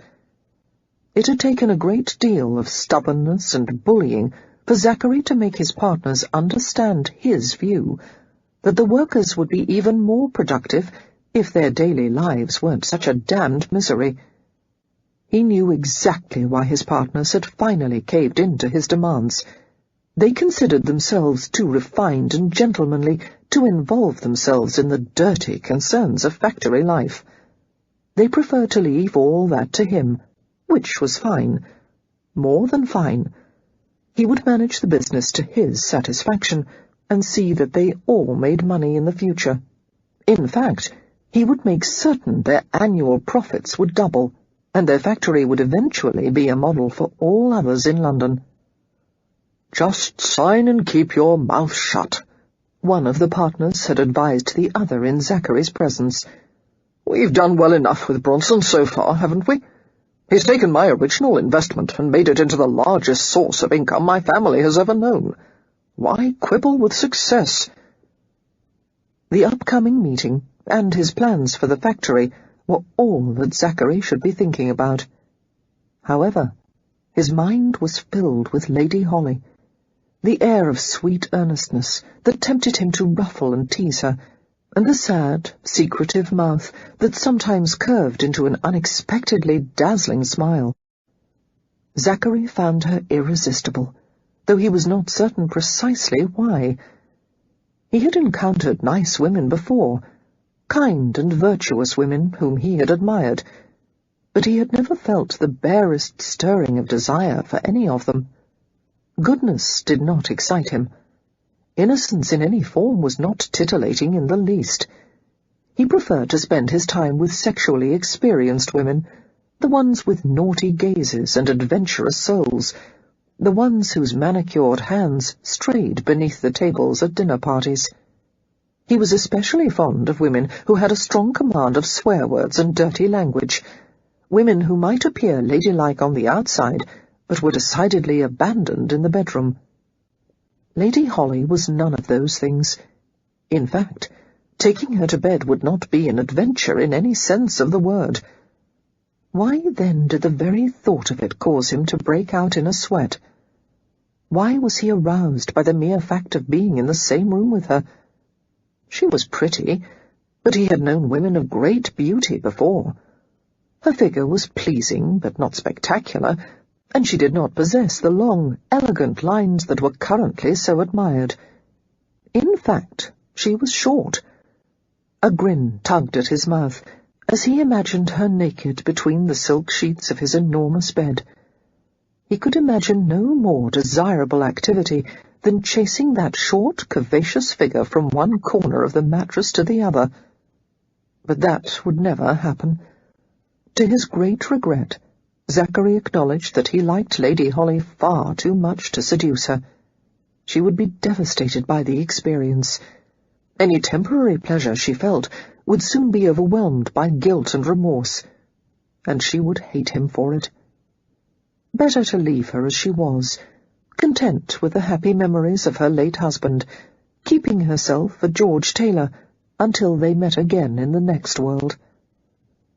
Zachary could get physical satisfaction from other women, but no one else could supply him with what Holly could. She was intelligent, principled, and fascinating, and as long as he didn't misbehave too badly, he could have her company for a year. That was far more important than one night's tumble, no matter how pleasurable it might be. At Holly's suggestion, she and Elizabeth strolled in the 5-acre garden outside, temporarily delaying their lessons until they became better acquainted. "This is my favourite place to walk," Elizabeth said, guiding her to a wilderness path that was far less structured and formal than the rest of the garden. Walking along a trail paved with limestone, Holly enjoyed the huge drifts of snowdrops all around them. The path was lined with ornamental trees and bunches of winter honeysuckle that flooded the air with fragrance. Lush, topiaried hedges were heavily interspersed with rosy splashes of cyclamen and scarlet clematis, luring Holly farther along the curving path. As she conversed with Elizabeth, Holly realized that the girl was truly extraordinary. Elizabeth's high-spirited nature did little to conceal her acquaintance with the more unpleasant facts of life. Here was no schoolroom miss who viewed the world through narrow blinders, but a girl who had been born in poverty, the kind of poverty that stripped away all girlish illusions. Her dark eyes were rather too seasoned for a young woman her age, and she seemed to have no desire to please anyone save herself. Both would be extremely off-putting to most prospective suitors, except that Elizabeth also happened to possess a wild, romantic beauty that most men would find irresistible. Pushing back dark curls that kept tumbling into her face, Elizabeth began the conversation with what Holly would soon discover was her habitual bluntness. "I hope you don't think too badly of my brother, Lady Holland. I regard him as an interesting challenge." Holly quickened her step to match the girl's long, lazy strides. "You don't dislike him, then?" "Not at all." "That's good," Elizabeth said with obvious relief. "Because I would understand if you considered him to be perfectly rotten. Zack has many bad habits, and he's a bit wild, not to mention arrogant beyond belief. But underneath he's the gentlest man that ever lived. You'll probably never see that side of him. He only shows it to Mamma and me. But I did want you to understand that he is definitely worth helping. If I didn't believe that, I would never have accepted the position he offered." They walked up a gentle slope toward a pair of long, rectangular ponds. It was early enough that white mist still hovered over the water, and frost still clung to the leaves of the hedges. Breathing deeply of the morning air, Holly cast a smile toward Elizabeth. "I find it remarkable that your brother has accomplished all this," she said, gesturing at the spectacular beauty all around them. "Zack does whatever is necessary to get what he wants," Elizabeth replied, slowing her pace as they crossed a stone bridge leading to a topiary garden. "No matter what the cost to himself. I never knew my own father. There's only been Zack to take care of Mamma and me. All during my childhood, Zack worked at the docks to support us, but there was never enough money for a decent life. Then Zack turned to prize fighting. He was good at it, of course, but the fights were so brutal. Just hearing the accounts of them afterward made me physically ill. Pausing at a topiary shaped like 3 balls standing atop each other, Elizabeth scrubbed her fingers through the riot of dark curls on her forehead. She sighed at some painful memory. After a fight, Zack would come into the smelly old lodging house where we lived. And, oh, the way he looked, all bloody and battered, his body just black and purple with bruises. He couldn't stand to be touched, even to let Mamma and me rub liniment on him. We begged him not to do it any more. But once he's made up his mind about something, he won't be swayed. Holly meandered to a cone-shaped hedge. How long did his prize-fighting last? About 2 years, I think. A heavy swathe of curls dropped from the pile on Elizabeth's head, and she scowled. Oh, this wretched hair! There's nothing to be done with it. She reached up, twisted the offending locks, and pinned them back into the unruly mass. By the time I was 12, she continued, we moved out of the lodging house and into our own little cottage. Then Zachary became part owner of a steamship and started acquiring more wealth and, well, he seems to have the Midas touch. Zack has accomplished almost every goal he set for himself. Except he hasn't changed much since his prize-fighting days. Often he behaves as if he's still in the rope ring. Not that he's physically violent, but... Can you understand what I mean? Yes, Holly murmured. Zachary Bronson was still struggling and striving, unable to let go of his tightly coiled aggression. Now it was being applied to the world of business rather than pugilism, and he was horribly self-indulgent, taking his pleasure with many women in order to reward himself for all he had been deprived of. He needed someone to tame him enough that he could live comfortably in a civilized society. However, that person would certainly not be herself. All she was capable of was polishing the surface a little. Zack wants to marry, and marry well, Elizabeth said wryly. Tell me truthfully, Lady Holly. Do you know any woman that would be able to manage him?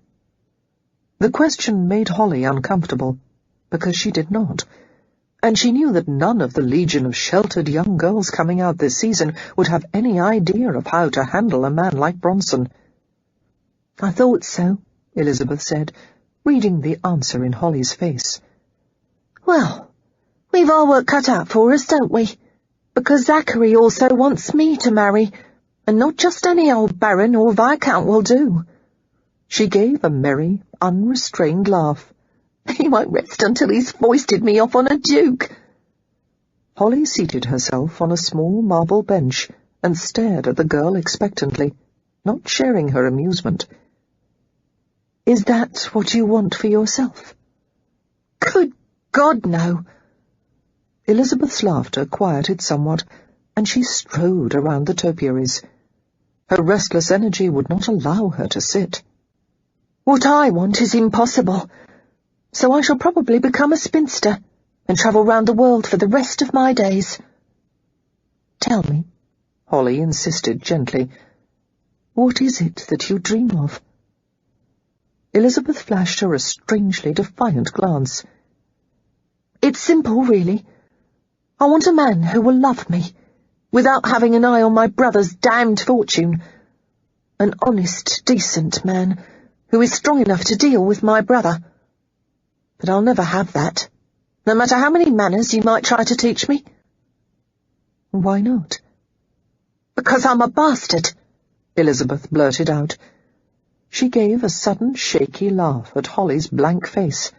Zack didn't tell you? Of course not. He thinks that ignoring the fact will make it go away. But the truth is, I am the result of a brief affair my mother had long after her husband died. A scoundrel came into her life. seduced her with pretty words and a few paltry gifts, and he disappeared when he tired of her. I never knew him, of course, but I was a terrible burden on the family, until Zachary grew old enough to start taking care of us."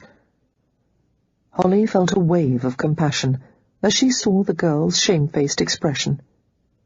"Elizabeth, please come here." She indicated the seat next to her. After a long hesitation, the girl complied. She stared at the scenery before them, her profile set, her long legs stretched out before them. Holly spoke with extreme care. "Elizabeth, illegitimacy is hardly an unusual circumstance. There are many such offspring of the aristocracy that have found places for themselves in good society." "Well," Elizabeth said gruffly, "it doesn't exactly add to my appeal, does it?"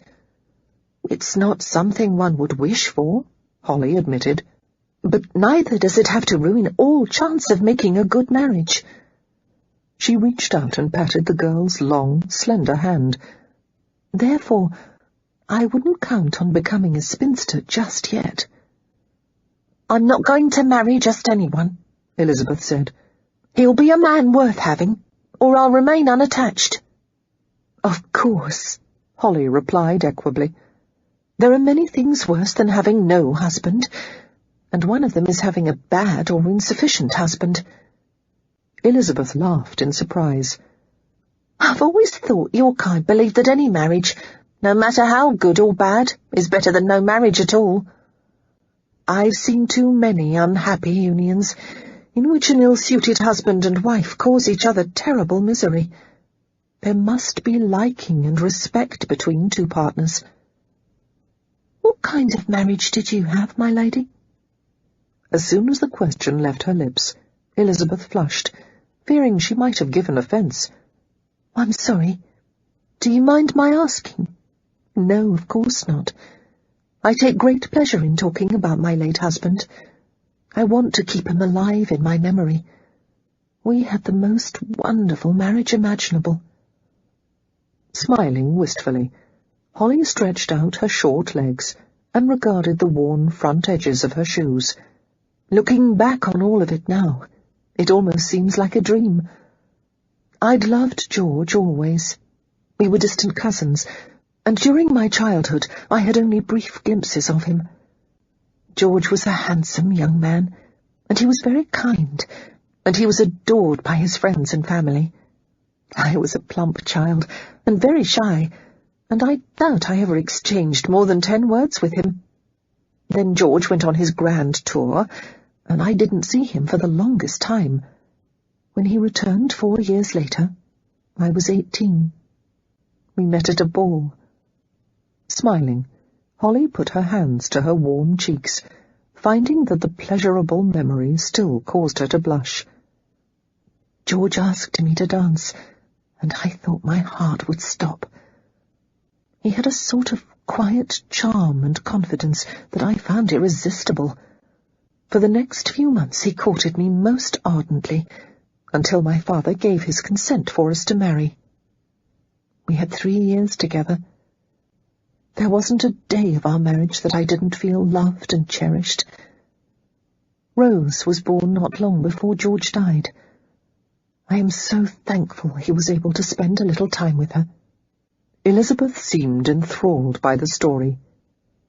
"Oh, Lady Holland." She stared at Holly with sympathy and wonder. "How lucky you were to have such a man." "Yes," Holly said softly, "I certainly was." They were both quiet for a minute, staring out at the rustling flower-beds beyond the topiaries, until Elizabeth seemed to shake her private thoughts away. "Let's make the most of the bad material you've been given to work with, Lady Holland," she said briskly. "Shall we return to the house and begin our lessons?" "Certainly." Holly stood and brushed her skirts. "I thought we might begin with sitting, standing, and walking." That drew a burst of laughter from the young woman. "I thought I already knew how to do those things." Holly smiled. "You do them quite well, Elizabeth. However, there are a few little things. Yes, I know. I swing my arms when I'm walking, as if I'm in a rowing competition. The description caused Holly to smile. I assure you, it's not nearly that bad. You're very diplomatic, Elizabeth said with a grin. But I know very well that I have all the feminine grace of a soldier under the command of his drill sergeant. It will be a miracle if you can help me. They began the walk back to the mansion, and Holly hurried to keep up with Elizabeth's ground-covering strides. For one thing, she said breathlessly, you might try slowing a bit. Sorry. Instantly, Elizabeth checked her free pace. I always seem to be in a hurry, even when there's nowhere for me to go. My governess always taught me that gentlemen and ladies should never walk fast. It's a mark of vulgarity. Why? I don't know why. Holly laughed ruefully. In fact, I don't know the reasons for many of the things I plan to teach you. It's just the way things are done. They chatted amiably as they returned to the house, and Holly reflected that she hadn't expected to like Zachary Bronson's sister so much. Elizabeth was entirely worthy of being helped, and so deserving of love. But she needed a very particular sort of man to marry, one who was neither too weak nor too controlling, a strong man who would appreciate Elizabeth's lively spirit and not try to crush it. The girl's natural ebullience was part of what made her so attractive. There ought to be someone, Holly mused, sorting through a list of her acquaintances. She would write a few letters this evening, to friends she hadn't communicated with in far too long. It was time to step back into the flow of society and renew old friendships, and become au courant with all the news and gossip. How strange that after the past years of solitude, she was suddenly eager to rejoin the circle she had once belonged to. A sense of buoyant lightness filled her, and she was hopeful, excited, as she had not been since George had died. Suddenly, uneasiness seeped through her, dispelling the warm anticipation. She felt guilty for enjoying herself, as if she had no right to happiness now that George was no longer with her. For the duration of her mourning, he had been in the forefront of her thoughts every minute of the day, until now. Now her mind was being filled with new thoughts and ambitions, and she was mingling with people he had never known. "I won't let go of you, dearest darling," she thought fiercely. "I will never forget one moment of what we had. I just need a change of scene, that's all. But I'll spend the rest of my life waiting to be with you again." "Lady Holland, are you all right?" Elizabeth had stopped near the entrance of the mansion, her glowing brown eyes filled with concern. "You've become so quiet, and you're flushed. Oh, I was walking too fast again, wasn't I?" She hung her dark head contritely. "Forgive me. I'm going to hobble myself, see if I don't." No, Holly laughed self-consciously. "It's not you at all. It's difficult to explain. My life has moved at a very slow pace for the past 3 years. A very slow pace. Now everything seems to be changing very quickly, and it's a bit of a struggle for me to adjust." "Oh." Elizabeth looked relieved. "Well, that's what my brother does to people. He meddles and fiddles with their lives and turns everything upside down. In this case, I'm glad he did. I'm happy to be here, and to be of use to someone other than my daughter. No happier than we are, my lady. Praise heaven that someone will try to make this family a bit more presentable. The only thing I regret is that I won't be able to watch you teach Zach about etiquette. To my mind, that would be jolly good entertainment." "I wouldn't mind if you wished to join our lessons," Holly said, taking to the idea instantly. She wasn't looking forward to being alone with Zachary Bronson, and having his sister accompany them might dispel the tension that seemed to shred the air whenever he was near. "Zach would mind," Elizabeth said dryly. He made it clear that his sessions with you were to remain strictly private. He has a lot of pride, you know. He never allows his weaknesses to be exposed, and he doesn't want anyone, even me, to discover how little he knows about being a gentleman. Being a gentleman is quite a bit more than a few lessons on manners, Holly replied. It is a condition of character. It means being noble, kind, modest, courageous, self-sacrificing and honest, every minute of the day, whether one is in the company of others or completely alone. There was a brief silence, and then Holly was surprised to hear Elizabeth snicker. "Well," the girl said, "just do your best with him." The lessons with Elizabeth went very well, as Holly instructed her in the art of sitting in a chair or rising gracefully.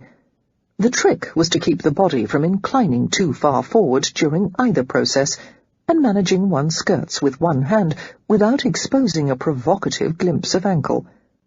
Elizabeth's mother, Paula, came to watch the proceedings, sitting quietly in the corner of a plush settee. "Come practice with us, Mamma," Elizabeth urged, but the shy, older woman declined with a smile. There were several moments of hilarity, as Elizabeth resorted to antics that Holly suspected were designed to amuse her mother, walking and sitting with exaggerated stiffness, then swooping about theatrically until all three of them were laughing. Toward the end of the morning, however, Elizabeth mastered every nuance of posture and movement until Holly was more than satisfied. "Perfect!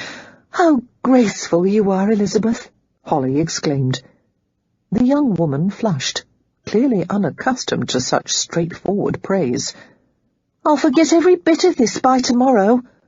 We'll practice until everything becomes second nature," Holly replied. Folding her long, slender arms across her chest, Elizabeth lounged in a chair, her legs sprawled in a completely unladylike manner. "Lady Holland," she asked with a smile, "have you ever thought that all these manners and social rules were invented by people with entirely too much time on their hands?" "You may be right," Holly said with a laugh. As Holly left the Bronson women in search of her daughter, she continued to ponder the question. Everything she knew about first society and the behaviours associated with gentlefolk had been instilled in her since birth. She had never thought to question those long-ago lessons until now. Many of the social graces, such as courtesy and self-composure, were undoubtedly necessary for a civilized society. But as for the countless little affectations that Elizabeth had been referring to, was it truly important how a person sat, or stood, or gestured, or what phrases were fashionable, and what clothes were in style? Or was it really all just a way for certain people trying to prove themselves superior to others? The idea that a man like Zachary Bronson might be inherently equal to a man like one of the Taylors, or even her dear George. It was a provocative notion. The great majority of aristocrats would immediately dismiss the idea. Some men were born with blue blood, with generations of noble ancestors behind them, and this made them better, finer than ordinary men. This was what Holly had always been taught. But Zachary Bronson had started in life with no advantage whatsoever, and he had made himself into a man to be reckoned with. And he was trying very hard to better himself and his family, and soften the coarseness of his own character. Was he really so inferior to the Taylors, or to herself? These ideas would never have occurred to her had she not agreed to work for Bronson. For the first time, Holly realized that this year of closeness with Bronson and his family might change her, just as it would change them, and that troubled her. Would George have approved? After a pleasant afternoon of reading books and taking a walk in the gardens together, Holly and Rose sat in the library and waited for Zachary Bronson. Rose devoured a snack of milk and buttered bread, and proceeded to play on the floor, while Holly sipped tea from a flowered china cup. A blazing fire in the huge green marble fireplace mingled with the shafts of afternoon light coming through the velvet-draped windows.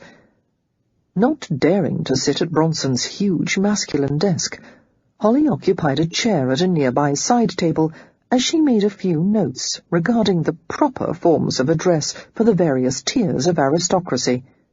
The subject was a complicated one, even for those who had been born into the peerage, but it was important for Bronson to understand it thoroughly if he desired to mingle successfully with the ton.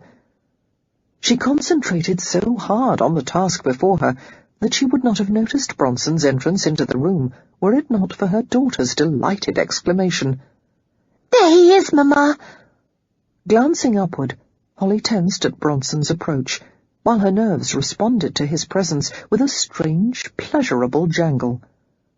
He was such a large, vital man, bringing the fresh scent of outdoors with him. As he stopped close to her and bowed, she couldn't help noticing the alluring fragrance that clung to him, a masculine blend of horses and starched linen and sweat. With his swarthy complexion and sparkling black eyes and the shadow of bristle beneath his close-shaven skin, he seemed more potently virile than any other man of her acquaintance. Bronson smiled at her, his teeth gleaming white in his tanned face, and Holly realized with renewed surprise that he was handsome. Not in a classical sense, and not in a poetic or artistic sense, but he was definitely attractive. Holly was perturbed by her own reaction to him. He was not at all the kind of man she should find appealing, not after having known and loved someone like George. Her husband had been faultless in his easy confidence and his golden good looks. Holly had even been amused by the way women stared and swooned over George. It had not been George's dazzling looks, however, that had made him so compelling. It was his utter refinement, both of character and manners. He had been polished, courteous, a gentleman from the inside out. Comparing George to Zachary Bronson was like comparing a prince to a pirate.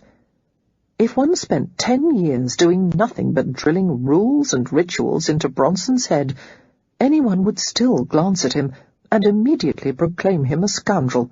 Nothing would ever dispel the rascally gleam in his black eyes or the heathen charm of his smile.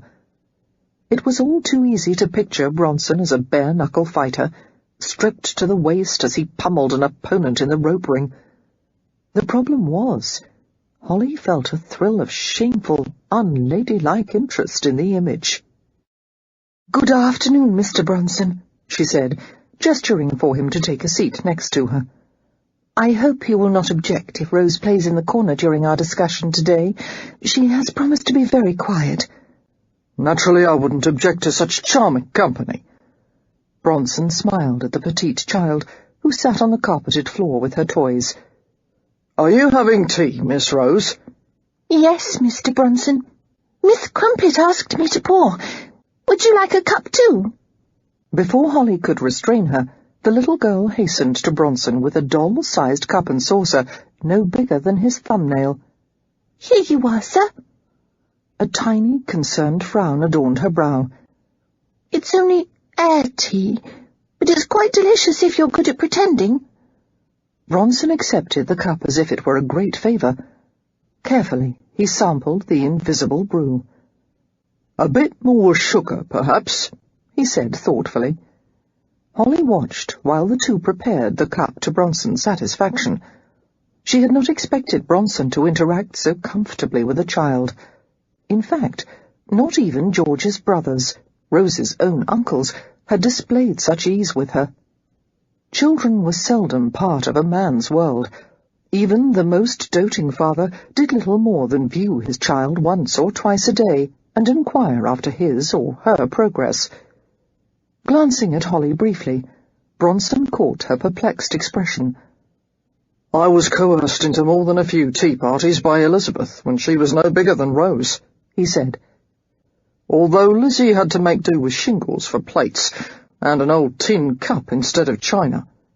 I always swore I'd get her a proper toy tea set someday. By the time I could afford one, she was too old to want it any longer." A maid entered the room, evidently having been requested to bring a tray of refreshments, and Bronson rubbed his hands in anticipation. Bearing a huge silver tray, laden with a coffee service and a plate of confections, the maid awkwardly unloaded the pots and dishes onto the small table. Quietly asking the girl's name, Holly murmured a few suggestions to her. "You may set the tray on the sideboard, Gladys," she said, "and carry the dishes here 1 or 2 at a time, and serve from the left, please." Clearly taken aback by the unexpected advice, the girl looked askance at Bronson. He smothered a grin and spoke gravely. "Do as Lady Holland says, Gladys. I'm afraid no one is exempt from her authority, not even me." Nodding at once, Gladys complied with Holly's instructions.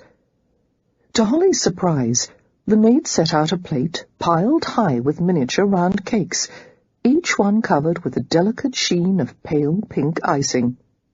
Holly sent Bronson a reproachful glance, knowing that he had ordered the treat specifically for her enjoyment. "Mr. Bronson," she said, recalling their conversation much earlier in the day, "I can't fathom what reason you have for plying me with cakes." Bronson settled back in his chair, looking completely unrepentant. "I wanted to see you wrestle with temptation."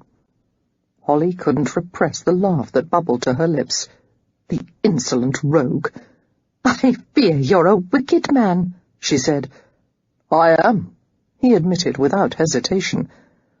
Still smiling, Holly grasped a pair of forks and expertly grasped a delicate cake in a scissor hold that did not damage its fragile shape.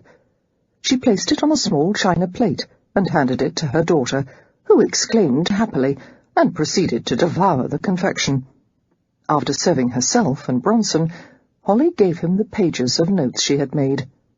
"After the success I had with your sister today, I am feeling rather ambitious," she said.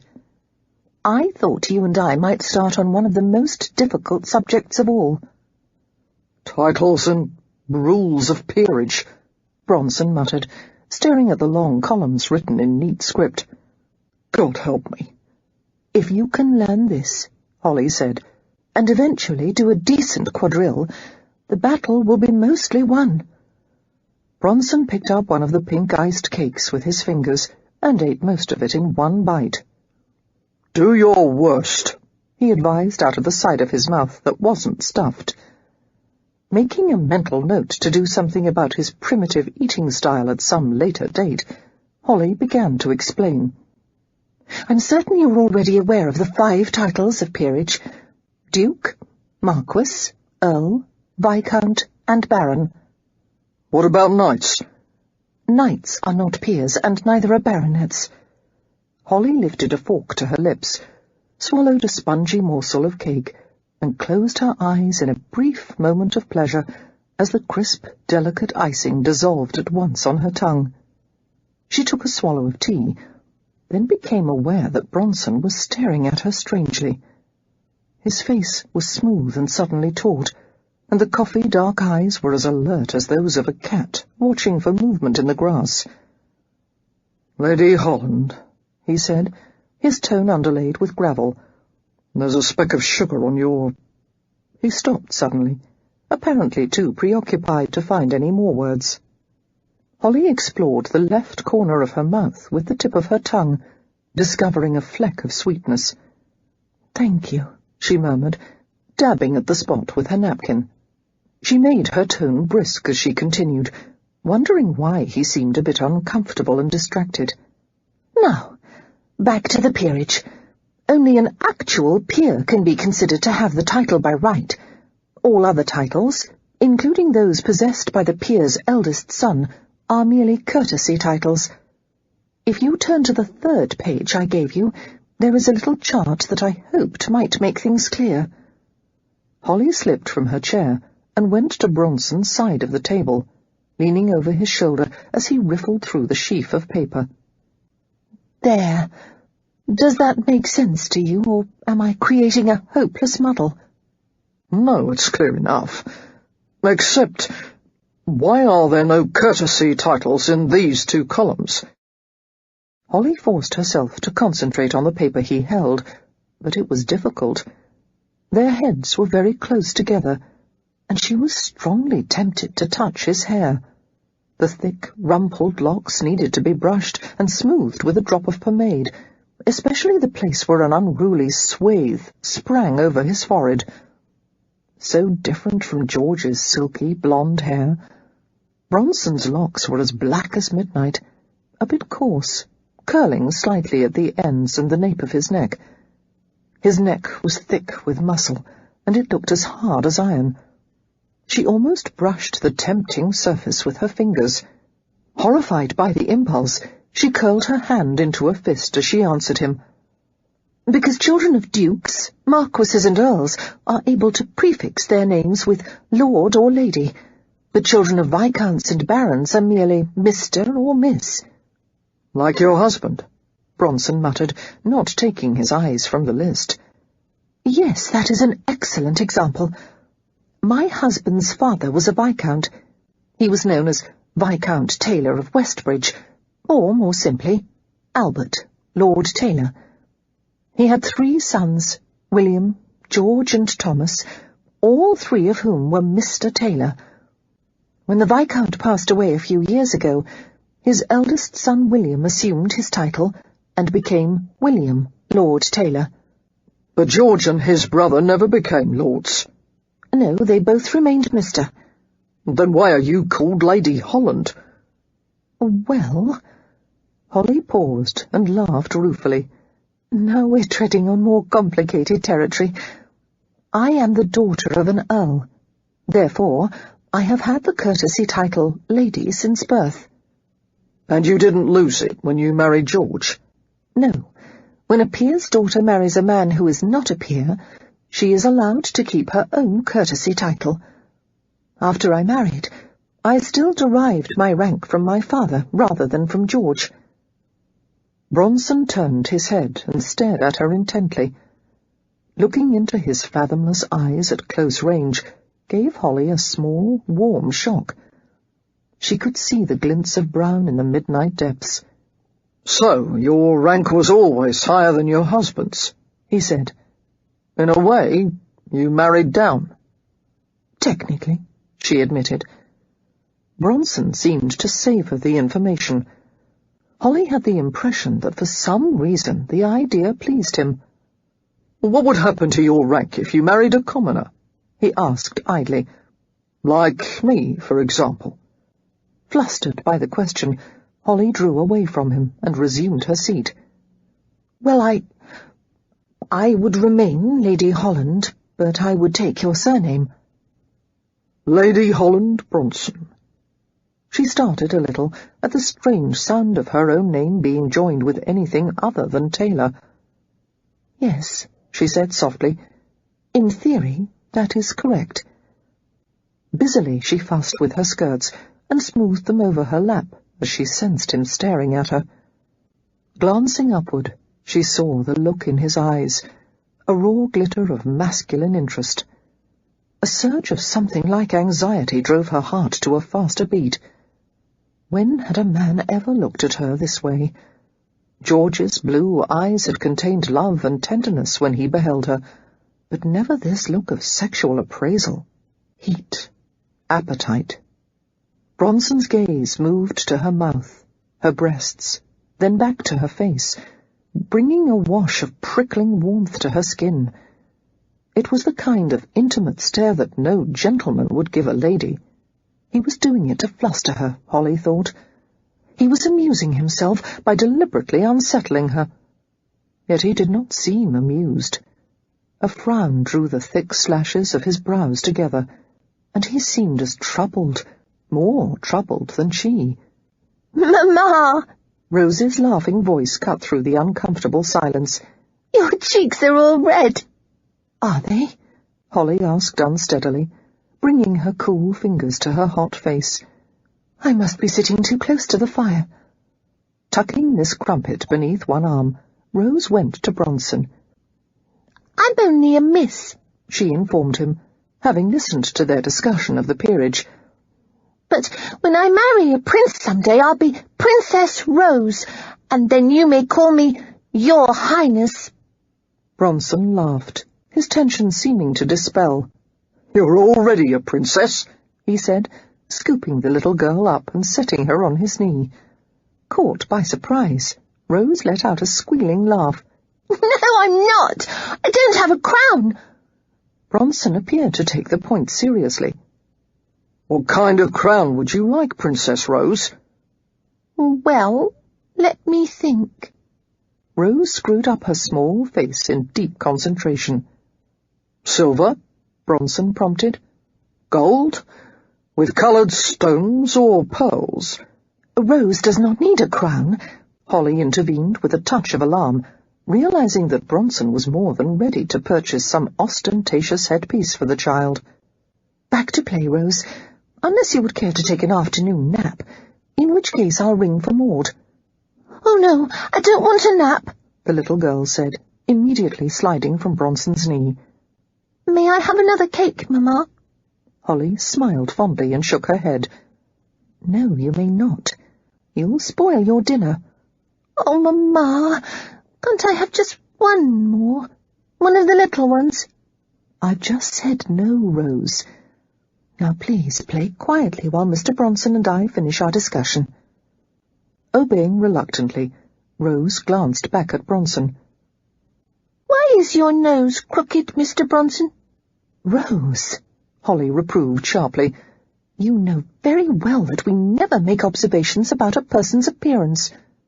However, Bronson answered the child with a grin. "I ran into something once." "A door?" the child guessed. "A wall?" "A hard left hook." "Oh." Rose stared at him contemplatively. "What does that mean?" "It's a fighting term." "Fighting is bad," the little girl said firmly. "Very, very bad." "Yes, I know." Lowering his head, Bronson tried to look chastened, but his air of repentance was far from convincing. "Rose," Holly said in a warning tone, "there'll be no further interruptions, I hope." "No, Mamma." Obediently, the child returned to her play area. As she walked behind Bronson's chair, he surreptitiously handed her another cake. Grabbing the tidbit, Rose hurried to the corner like a furtive squirrel. Holly gave Bronson a look of reproof. "I won't have my daughter indulged, sir. She'll become accustomed to all your extravagances, and after this year is through she'll have a difficult time returning to her normal existence." Mindful of the small imp playing nearby, Bronson kept his tone low. "It won't hurt her to be spoiled a little. They're only children for a short time." Rose must not be sheltered from the realities and responsibilities of life. "Is that the prevailing thought in child-rearing these days?" he asked lazily. "It explains why most of the aristocratic children I've seen are pale, repressed creatures with sullen expressions. I suspect many parents are just a little too eager to expose their brats to reality." Instantly offended, Holly opened her mouth to disagree, but found to her chagrin that she could not. The Taylors reared their own children with an eye toward proving a good, stiff preparation for life, and frequently encouraged Holly to do the same with Rose. Discipline, constant moral training, and deprivation were all methods employed to make a child properly obedient and well-mannered. Not that it worked, of course. The Taylor children were little hellions, and Holly thought that Rose might have been too, had she not been far more gentle with her daughter than the Taylors had advised. And yet their views were common for noble families, and shared by most people of their rank. "Childhood should be wonderful," Bronson said abruptly. "Worry-free, happy. I don't give a damn if anyone agrees with me or not. I only wish—" Suddenly his dark gaze dropped to the papers before him. "Yes?" Holly prompted gently, leaning forward. Bronson answered without looking at her. "I wish I could have made it that way for Lizzie. She went through hell during her childhood years. We were poor and dirty and starving most of the time. I failed her. But you're not that much older than Elizabeth, Holly murmured. You were only a child yourself, with a great burden of responsibility. Bronson reacted with a dismissive gesture, clearly wanting no excuses to be made for himself. I failed her, he repeated gruffly. The only thing I can do is try to make things right for her now, and for my own children when I have them. And you'll spoil my daughter unmercifully in the meantime, Holly said, a faint smile curving her lips. Maybe I'll spoil you as well. There was a teasing edge to his voice, but his gaze contained a flash of challenge that stunned her. She did not know how to react. Indignation or rebuke would only earn his mockery, yet she could not allow him to play with her this way. Cat and mouse games were not her forte, and she did not enjoy them. She made her voice crisp and unruffled. You've already given me a handsome salary, Mr. Bronson, which I intend to earn by educating you thoroughly in the social graces. Now, if you'll refer to the second page of notes, we will discuss the differences between correct forms of address in correspondence and conversation. For example, you would never refer to a man as the Honourable in person, but you would on paper. Later, Bronson interrupted, lacing his long fingers together and settling them against his lean midriff. My brain is filled with titles. I've had enough for today. All right. Shall I leave you, then? Do you want to leave? He asked softly. She blinked at the question, then felt her throat tighten with a catch of laughter. Mr. Bronson, I wish you would stop trying to disconcert me. A mocking smile appeared in his eyes. Now, what is so disconcerting about a simple question?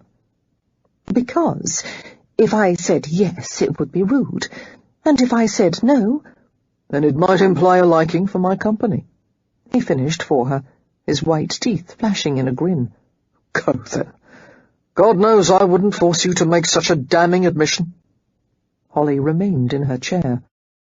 I'll stay if you'll tell me about the time you broke your nose. Bronson's smile lingered as he touched the angled bridge of his nose reflectively. I got this while sparring with Tom Cribb, the former coal porter they called the Black Diamond. He had fists as big as hams, and a left hook that made you see stars. Who won? Holly asked, unable to resist. I outlasted Cribb after 20 rounds, and finally knocked him down. It was after that fight that I got my name, Bronson the Butcher. The obvious masculine pride he took in the name made Holly feel slightly queasy. How charming, she murmured in a dry tone that made him laugh. It didn't improve my looks much, having Cribb smash my beak, he said, rubbing the bridge of his nose between thumb and forefinger. I wasn't a pretty sort to begin with. Now I'll definitely never be mistaken for an aristocrat. You wouldn't have anyway. Bronson pretended to wince. That's as painful a jab as any I received in the rope ring, my lady. So you don't exactly fancy my beat-up mug, is that what you're saying? You know very well that you're an attractive man, Mr. Bronson. Just not in an aristocratic way. For one thing, you have too many... That is, you're too... muscular. She gestured to his bulging coat sleeves and shoulders. Pampered noblemen don't have arms like that. So my tailor tells me. Isn't there any way to make them, well, smaller? Not that I'm aware of. But just to satisfy my curiosity, how much would I have to shrivel to pass for a gentleman? Holly laughed and shook her head. Physical appearance is the least of your worries, sir. You need to acquire a proper air of dignity. You're far too irreverent. But attractive, he countered. You did say I was attractive. Did I? I'm certain I meant to use the word incorrigible. A shared smile caused a mixture of delight and heat to ripple over Holly. Hurriedly, she dropped her gaze to her lap, breathing a little faster than normal. She felt odd, barely contained, as if the pressure of excitement within her would cause her to leap from her chair. She didn't dare look at Bronson, fearing her own reaction if she did. He made her want to... Well, she wasn't certain what. All she knew was that the memory of his kiss, the sweet, warm invasion of his mouth, was suddenly at the forefront of her mind. She turned scarlet and folded her hands tightly together, repressing herself. "My fighting career didn't last for long," she heard Bronson say. "I only did it to make enough money to acquire interest in a steamship." "Really?"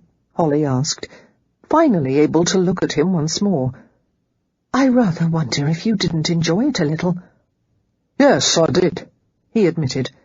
"I liked to compete, and to win, but there was too much pain and too little profit from prize-fighting, and I soon learned that there are ways to down a man without bloodying your hands." "My goodness, Mr. Bronson, must you lead your life as if it's a constant battle for supremacy?" "How else should I behave?" "You could try relaxing a bit and enjoying what you've accomplished." His dark, cinnamon-flecked eyes mocked her. "Did you ever play King of the Mountain when you were a child, Lady Holly?" "Probably not. It's hardly a game for respectable little girls. You find a pile of dirt or refuse and compete with your comrades to see who can fight his way to the top. And that's the easy part." "What is the difficult part, Mr. Bronson?" "Staying there." "I'll bet you managed to stay there from sunrise to nightfall," she said softly, "kicking and pummeling all the boys who tried to replace you." "Only until supper time," he confessed with a sudden grin. "I was always defeated by my stomach." Holly let out a sudden peal of unladylike laughter. She couldn't seem to hold it in, not even when her daughter, clearly surprised by the sound, came to stand by her chair. "What is it, Mamma?" "Mr. Bronson," Holly explained, "was just telling me a story about when he was a little boy." Although Rose had no idea what the joke was, she began to laugh too. As Bronson watched them both, his brown eyes were lit with a peculiar, warm glow. "I believe the two of you are the prettiest sight I've ever seen." Holly's amusement faded, and she stood in sudden consternation, obliging Bronson to stand as well. "I shouldn't be here," was the uppermost thought in her mind. "I should never have agreed to work for him, no matter what the enticement." She realized now how inexperienced and sheltered she was. Otherwise he wouldn't be able to throw her off balance so easily. If she didn't guard herself against him, he was going to play havoc with her emotions. Was it because she had been so long without a man that she was so flustered by his attentions? Or was it because he was so unlike any other man she had ever known? Worst of all was the feeling that any enjoyment of his company and any appreciation of his robust, street-seasoned handsomeness was a betrayal of George. For a moment, Holly remembered the days of utter despair after her husband had died, and the black wish that had consumed her. She had wanted with all her heart to die along with him. It was only the love and concern Holly felt for her infant daughter that had kept her sane.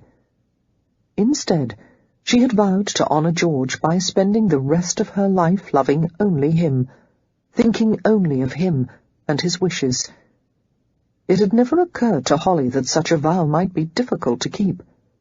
But here was an utter stranger, gently wooing her away from propriety a step at a time. "Mr. Bronson," she said a bit unsteadily, "I will see you at supper." Bronson's face wore an expression of seriousness identical to her own. "Let Rose eat with us," he said. "Don't any upper-class children have supper with their families?" Holly took a long moment to answer. "In some country homes, the children are allowed to eat en famille. However, in most well-to-do households, the children take separate nursery meals." Rose has become accustomed to the arrangement at the tailor's mansion, and I should dislike to change a familiar ritual." "But there she had other children to eat with, didn't she?" Bronson pointed out. "And here she has to take most meals by herself." Holly glanced into her daughter's small face. Rose seemed to be holding her breath, waiting with silent excitement to see if her unexpected champion would succeed at gaining her a place at the adults' dinner table. It would be easy for Holly to insist that Rose adhere to the traditional mealtime separation between grown-ups and children. However, as Bronson and the little girl both stared at her expectantly, Holly realized with a flash of amused despair that yet another boundary was to be broken. "Very well," she said. "If Rose behaves well, she may take meals with the family from now on." To Holly's surprise, Rose flew to Bronson with an exclamation of happiness and threw her arms around his leg. "Oh, Mr. Bronson!" she cried. "Thank you!" Grinning, Bronson disentangled her little arms and sank to his haunches. "Thank your mother, Princess. I only asked. She was the one who gave permission." Bouncing back to Holly, Rose decorated her face with kisses. "Darling," Holly murmured, trying not to smile. "Let's go upstairs and change your pinafore and wash your face before dinner. I can't have you looking like a ragamuffin." "Yes, Mamma." Rose's small hand took hers, and she skipped eagerly as she led Holly away. Chapter 7. As Holly began to correspond with a number of friends, many of whom she had not seen since George's funeral, she was surprised by their responses to the information that she was working and residing at the London estate of Mr. Zachary Bronson. Naturally, many of the reactions were disapproving, even offering her a place in their own homes if she was truly that destitute. However, an unexpected majority expressed great interest in her new situation, and inquired if they might come to call on her at Bronson's estate. It seemed that a great many ladies were eager to view Bronson's home, and, more than that, encounter the man himself. Bronson did not seem surprised by the fact when Holly mentioned it to him. "It happens all the time," he said with a cynical smile.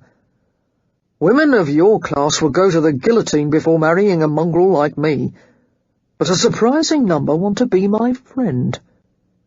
"You mean they are willing to... with you?" Holly paused in dismayed wonder. "Even the married ones?" "Especially the married ones," Bronson informed her dryly. "While you were secluded in mourning at the tailor's house, I've entertained a great many fine ladies of London between my sheets." "A gentleman does not boast of his sexual conquests," Holly had said, flushing at the information. "I wasn't boasting. I was stating a fact." "Some facts are better kept to yourself." The unusual sharpness of her tone seemed to interest him to no end. "There's a strange expression on your face, Lady Holly," he said silkily. "It almost looks like jealousy." A wave of rising annoyance nearly choked her. Zachary Bronson had a talent for rousing her temper more easily than anyone she had ever known. "Not at all. I was merely reflecting unpleasantly on the number of diseases one must catch from such a dedicated pursuit of gallantry." "Pursuit of gallantry," he repeated with a low laugh. "That's the prettiest way I've ever heard it put. No, I've never caught the pox, or any other affliction from my whoring. There are ways a man can protect himself." "I assure you, I do not wish to hear about them." Horrified, Holly had clapped her hands over her ears. As the most sexually indulgent creature of her acquaintance, Bronson was all too willing to discuss intimate subjects that a gentleman should never admit to knowing. "You, sir, are a moral abyss." Rather than look shamed, he actually grinned at the remark. "And you, my lady, are a prude." "Thank you," she said crisply. "That wasn't meant as a compliment." Any criticism of yours, Mr. Bronson, I will definitely receive as a compliment." Bronson had laughed, as he did whenever she attempted to provide the smallest tidbit of moral instruction. He was interested only in the superficial lessons of how to behave like a gentleman, and when it suited him, he would be more than ready to shed his mannered facade. However, try as she might, Holly could not dislike him. As the days of Holly's residence at the Bronson estate lengthened into weeks, there were many things she learned about her employer, including the fact that he had many personal qualities to admire. Bronson was honest about his flaws, and remarkably unpretentious about his background and lack of education. He possessed a strange sort of modesty, constantly downplaying his tremendous innate intelligence and his considerable achievements. He often used his sly charm to make her laugh against her will. In fact, he seemed to delight in provoking her until her temper began to show. Then he made her laugh in the midst of her frustration. They spent many evenings together, sometimes with Rose playing at their feet as they talked. Occasionally they conversed alone into the night, after the lateness of the hour had caused Elizabeth and Paula to retire. As the coals glowed in the hearth, Bronson would ply Holly with glasses of rare wine, and regale her with vulgar but fascinating tales of his own life. In return, he insisted on hearing stories of Holly's childhood. Holly had no idea why mundane details of her past should interest him so, but he persisted in asking until she told him about ridiculous things, like the naughty childhood cousin who had once tied her long hair to the back of her chair, or the time she had deliberately dropped a wet sponge on a footman's head from an upstairs balcony. And sometimes he asked about George, about their marriage, even what it had been like to give birth. "You know I can't discuss such a thing with you," Holly protested. "Why not?" Bronson's alert black eyes were softened by the light of the fire. They were sitting in the private family parlour, a cosy jewel box of a room that was swathed in rich olive velvet. It seemed that the world outside this small, elegant room was very far away. Holly knew that it was wrong for the two of them to be secluded in this intimate atmosphere. Too close, too private. However, she couldn't seem to make herself leave. There was a wicked part of her that wanted to stay, despite the dictates of propriety. "You know very well that it's indecent," she told him. "I fault you very much for asking such a question." "Tell me," he insisted lazily, lifting a wine goblet to his mouth. "Were you a good little soldier, or a screaming banshee?" "Mr. Bronson!" She threw him a look of utter rebuke. "Have you no delicacy at all, or even a thimbleful of respect for me?" "I respect you more than I've ever respected another human being, my lady," he said readily. Holly shook her head, fighting the reluctant smile that pulled at her lips. "I was not a good soldier," she admitted. "It was horribly painful and difficult, and worst of all was that it only lasted 12 hours, and everyone said it was an easy birth, and I was given hardly any sympathy at all." His laughter contained a trace of delight at her rueful complaint. "Would you have had more children, if George had lived?" "Of course. A married woman has no choice in such matters." "Doesn't she?" Perplexed, she met his shrewd gaze. "No, what do you mean?" "I mean there are ways to prevent unwanted pregnancy." Holly regarded him with horrified silence. Good women shunned any discussion of such matters. In fact, the subject was so forbidden that there had never been a mention of it between she and George. Oh, there had been whispers she had inadvertently heard from other women, but she had promptly removed herself from the vicinity of such inappropriate discussion. And here was this unscrupulous man daring to say such things to her face. "Now I truly have offended you," Bronson remarked, trying to look penitent. but she sensed the amusement lurking just beneath his facade. "Forgive me, my lady. There are times I forget someone could be so sheltered." "It's time that I retired for the evening," Holly said with great dignity, deciding that her only recourse was to ignore the distasteful exchange as if it had never occurred. "Good night, Mr. Bronson." She rose to her feet, and Bronson followed immediately. "There's no need to leave," he coaxed. "I'll behave from now on, I promise." "It's late," Holly said firmly, retreating to the door. "Again, sir, good night." Somehow he reached the threshold before she did, without any appearance of haste. His large hand pressed lightly on the door, closing it with a quiet click. "Stay," he murmured, "and I'll open a bottle of that Rhenish wine you liked so much the other evening." Frowning, Holly turned to face him. She was prepared to point out that a gentleman did not argue with a lady when she wished to leave, nor would it be proper for them to remain in the room with the door closed. But as she stared into his dark, teasing eyes, she found herself relenting. "If I stay, we'll find some proper subject to discuss," she said warily. "Anything you like," came his prompt reply. "Taxes, social concerns, the weather." She wanted to smile as she saw his deliberately bland expression. He looked like a wolf, trying to pretend he was a sheep. "All right, then," she said, and returned to the settee. He brought her a fresh glass of wine, something dark and full-bodied, and she sipped the rich vintage with deep appreciation. She had come to like the outrageously expensive wines he stocked, which was unfortunate, as they would some day no longer be available to her. In the meantime, however, she might as well enjoy the benefits of residing at his estate, the wines, the beautiful artwork, and, most sinfully luxurious of all, his company. Several years ago, she would have been frightened of being alone with a man like Zachary Bronson. He did not treat her with the carefully protective courtesy she had always been given by her father, and the polite young gentleman who had courted her, and the impeccable man she had married. Bronson used coarse language in front of her, and discussed subjects no lady should be interested in, and did not try to conceal the more unpleasant facts of life.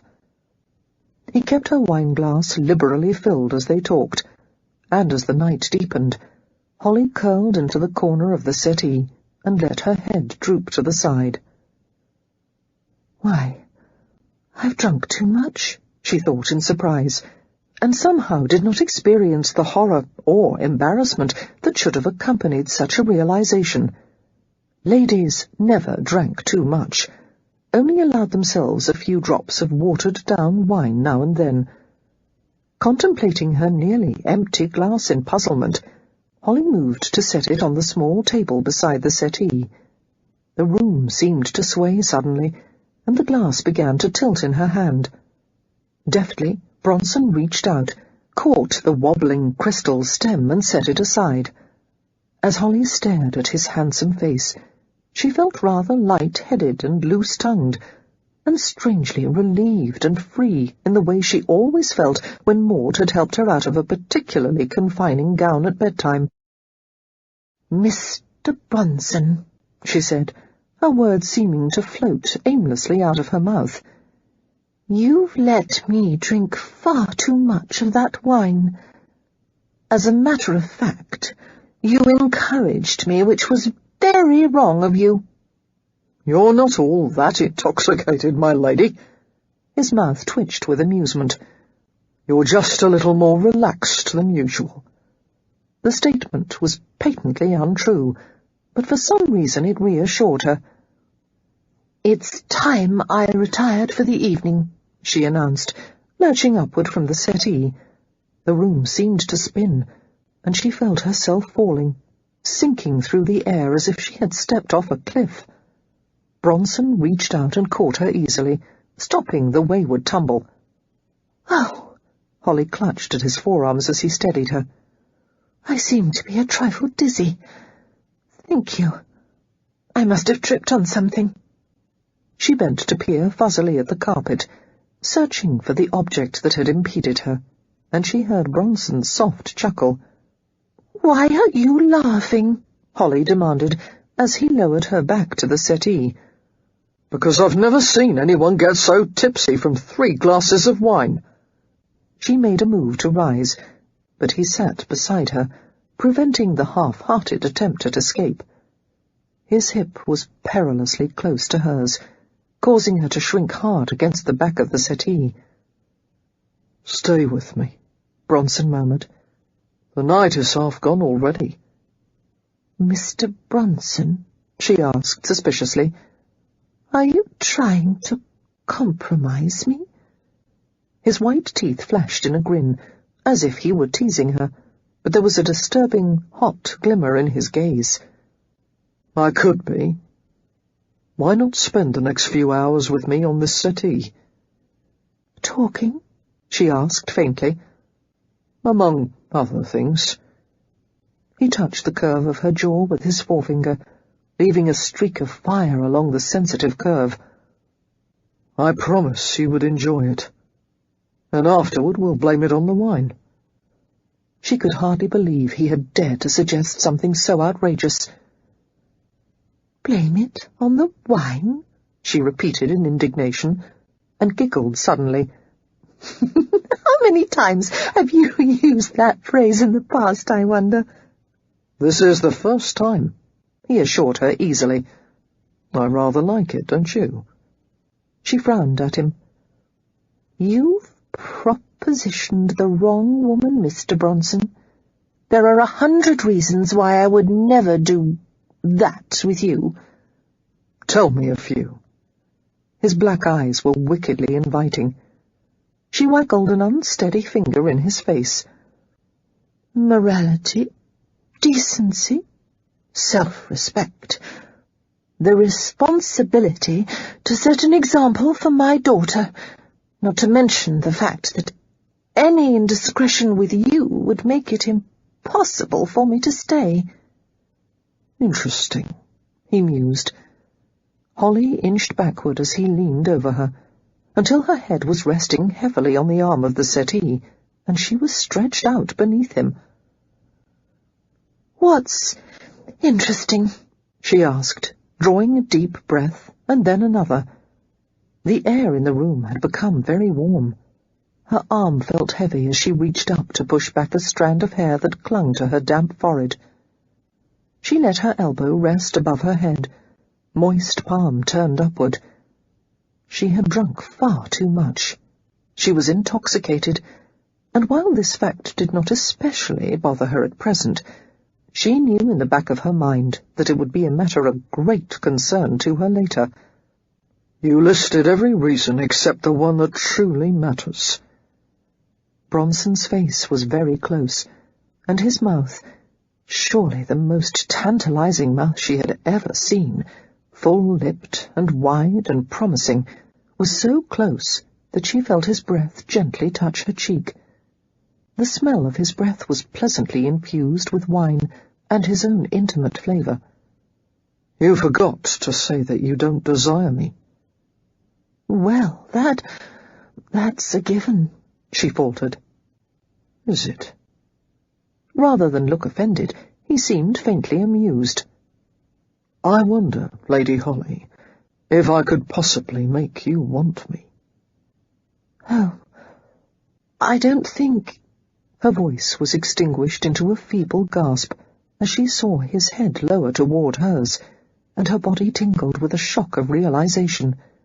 She closed her eyes tightly, waiting, and she felt his mouth descend to the delicate inside of her wrist. The velvet slide of sensation sent an erotic shiver down her arm, and her fingers twitched involuntarily. He let his mouth linger on the soft, thin skin of her wrist, encouraging the tiny pulse to beat madly. Holly's entire body drew tight as a bow, and she wanted to lift her knees and curl around him.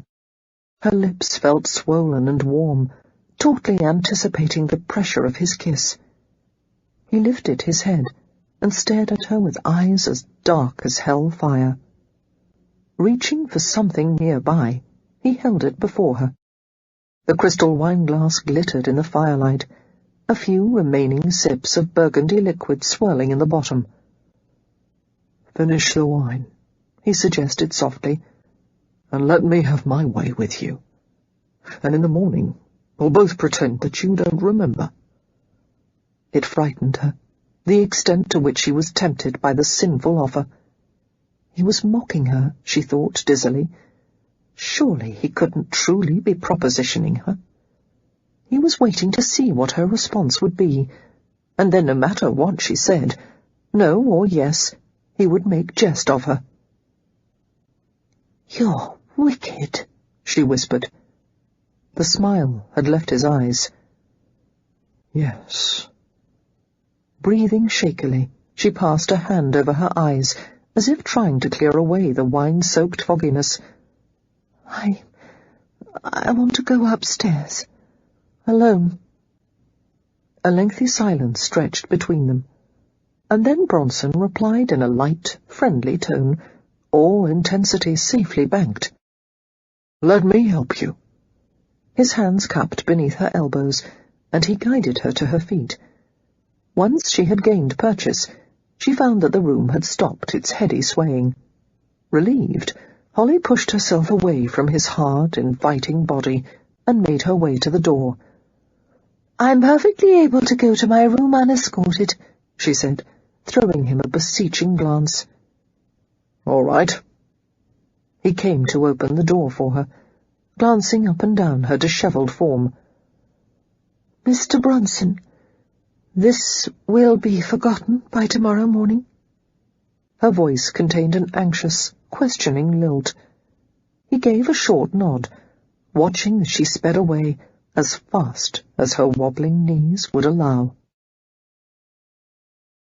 "Like hell I will," Zachary murmured as soon as Holly had disappeared from sight. He had gone too far with her. He had known it even as he was allowing himself to cross the invisible barriers between them, but he hadn't been able to stop himself. He couldn't seem to control his hunger for her. It was a special agony to be placed under the power of a virtuous woman. The only consolation was that she didn't seem to understand how completely he was in her thrall. He chafed and fretted over the situation, having never experienced anything like this before. In his arrogant self-confidence, he had always known that he could seduce any woman he wanted, no matter what her station. He was even certain that he could have Holly in his bed, given enough time to melt her defences. But the moment he slept with her, he would lose her. There would be no way to convince her to stay afterward. And the extraordinary fact was, he wanted her company even more than he wanted to bed her. Whenever Zach had imagined the woman that might finally capture his attention, his emotions, all his waking thoughts, he had always been certain she would be worldly, bold, his sexual equal. He had never considered the possibility of losing his heart and head to a demure widow. Inexplicably, Holly worked on him like a drug, exciting and sweet, and, like a drug, her absence left him with emptiness and craving. He was no fool. It was obvious that Lady Holly was not meant for him. Better to pluck some far more available fruit on the tree. But there she hung, tempting and exquisite, always out of reach. In an effort to quench the desperate craving in his loins, Zachary had turned to other women. As a member of the most exclusive, ridiculously high-priced brothel in town, he was able to purchase a night with any beautiful prostitute of his choice. Lately, he had frequented the place almost nightly. In the evenings, Zachary would experience the simmering delight of being with Holly, just looking at her, revelling in the sound of her voice. Then, when she had retired to her solitary bed, he would ride to London and spend the next several hours in complete debauchery. Unfortunately, the skill of a prostitute provided only temporary relief from his desire. For the first time in his life, he was beginning to recognize that true passion was not easily satisfied, that there was a difference between the needs of his cock and the organ that resided 2 feet above it. It was not a welcome discovery. "You're building another house?" Holly asked in surprise, standing beside a long library table as Bronson unrolled a set of plans and secured them at the corners with brass weights. "But where and why?" "I want the grandest country house England has ever seen," Bronson said. "I've bought land in Devon. 3 estates that will be merged into one. My architect has drawn up plans for the house. I want you to see them." Holly regarded him with a wry smile. Like a coward, she had pretended not to remember the strange, seductive scene that had transpired the previous evening, and, to her infinite relief, Bronson did not indicate by a word or glance that anything untoward had occurred. Instead, he had launched her into a discussion of one of his many developing projects. Privately, she decided that her shocking behaviour of the night before was all a result of too much wine, which she resolved to avoid in the future. "Mr. Bronson, I would very much like to see the plans, but I must warn you, I am not at all knowledgeable in such matters." "Yes, you are. You know what the aristocracy admires. Tell me your opinion of the place." His broad hand moved gently over the plans, smoothing out wrinkles and deftly weighting the paper. As Holly inspected the inked sketches of the various fronts of the house, she was very aware of Bronson standing at her side. He braced his hands on the plans and leaned over the drawings. Holly tried to concentrate on the plans, but she was distracted by Bronson's nearness. She couldn't help noticing the way his upper arms bulged against the seams of his coat, the way his thick black locks curled on the back of his neck, the close-shaven grain of his beard on his swarthy skin. He was fastidious without being foppish, smelling of starch and soap rather than cologne, his clothes well tailored, but cut a bit loose in an effort to conceal the swell of ungentlemanly muscles. Perhaps he was not ideally suited for the drawing-room, but there was something powerfully attractive about his sheer manliness. "What do you think?" he asked in a low rumble. Holly concentrated for a long time before replying. "I think, Mr. Bronson," she said slowly, "that the architect has designed what he thinks you wish to see." The house was ostentatious, wasteful, and too formal by far. It jutted in heavy awkwardness from the Devon landscape. Visible, yes. Grand, without question. But elegant and appropriate were not words that could ever be applied to this overweening homage to old-fashioned taste. "It's very large," she continued, and anyone who saw it would have no doubt that the owner was a man of great means. However, "You don't like it?" Their gazes met as they stood close together, and Holly felt a spill of warmth inside as she stared into his intent black eyes. "Do you like it, Mr. Bronson?" she managed to ask. He grinned at the question. "I have bad taste," he said flatly. "My only virtue is that I know it." She opened her mouth to argue the point, but closed it abruptly. When it came to matters of style, Bronson did indeed have appalling taste. A quiet laugh vibrated in his throat as he saw her expression. "Tell me what you would change about the house, my lady."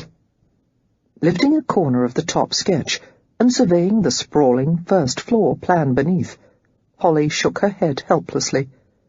"I wouldn't know where to begin, and you must have gone to great expense to have these plans drawn up." "That expense is nothing compared to having the damn place built." "Yes. Well—" Holly paused thoughtfully, chewing on her lower lip as she considered what to tell him. His gaze flickered to her mouth, and she gave an uneasy start. "Mr. Bronson, would it be too presumptuous of me to suggest another architect?" Perhaps you might commission another set of plans based on a different concept, and then decide which you prefer. I have a distant cousin, Mr. Jason Summers, who is becoming known and admired for his designs. He is a young architect with modern sensibilities, although I don't believe he's ever been given a project quite so large as this." "Fine," Bronson said immediately, his gaze still on her mouth. "We'll send him to Devon at once to see what he makes of the property."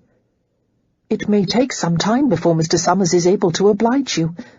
From what I understand, his services are much in demand, and his schedule is constantly filled."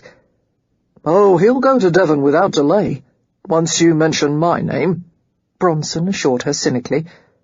"Every architect dreams of landing a patron like me." Holly couldn't help laughing. "Does your arrogance know no limits?" "Wait and see," he advised. "Summers will deliver a set of plans to me within a fortnight."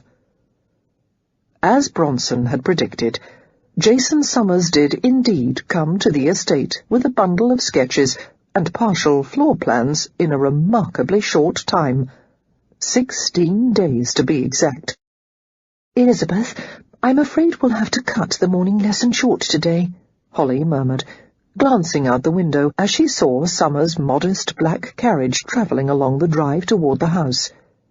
Her cousin drove himself, handling the ribbons with clear expertise. "The architect is arriving, and your brother has insisted that I attend the meeting with them."